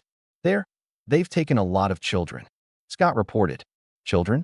Children out in the dead of night? Definitely not sightseeing. Alice, summon Dragon Flame. This time, I'm going on a rampage. Understood. Outskirts of Fulan Town. My lord, the children are ready, along with Fulan Town's specialties, Tilan said, rubbing his hands. Are you absolutely certain we won't be discovered? Relax. The knight scoffed. Those Zhuanghua people are all asleep. The demon dragon's nowhere near. If you're this cowardly, it doesn't bode well for future collaborations with the church. Tilan pursed his lips. I'm just being cautious. And why exactly do you need so many children? Don't ask what you shouldn't. The sky suddenly lit up. A fireball descended from above, illuminating everything as clear as day. By the glow of the flames, they saw the imposing figures that had appeared around them. Who goes there? That's a question I should be asking you. I stepped forward, pointing to the caged children. What are you planning by taking these kids? This has nothing to do with you, the knight growled. This is a transaction between me and Lord Tinland. You have no right to interfere with another lord's affairs. I turned to Tinland. Is that what you think as well? Lord Tinland, I suggest you carefully reconsider your answer. Tinland's heart skipped a beat. Weren't they not supposed to be discovered? Lord Tinland, don't worry, the priest whispered. We're from the Kingdom of Hills Church. We will protect you. After a moment of hesitation, Tinland said, Lord Zhuanghua, in accordance with the will of God, even if you're a count, you cannot obstruct my free actions within my own territory. If I'm not enough, then what about her? Midia stepped forward. I am Midia, Princess of the Kingdom of Leon. Lord Tinland, do I have the authority? Princess? Tinland's knees began to tremble. Was he going to meet his end today? Maybe if he knelt, he wouldn't have to die. He was terrified. But the priest grabbed him. You're overflowing with magic, and you expect us to buy this act of being a princess? A witch like you deserves nothing but death.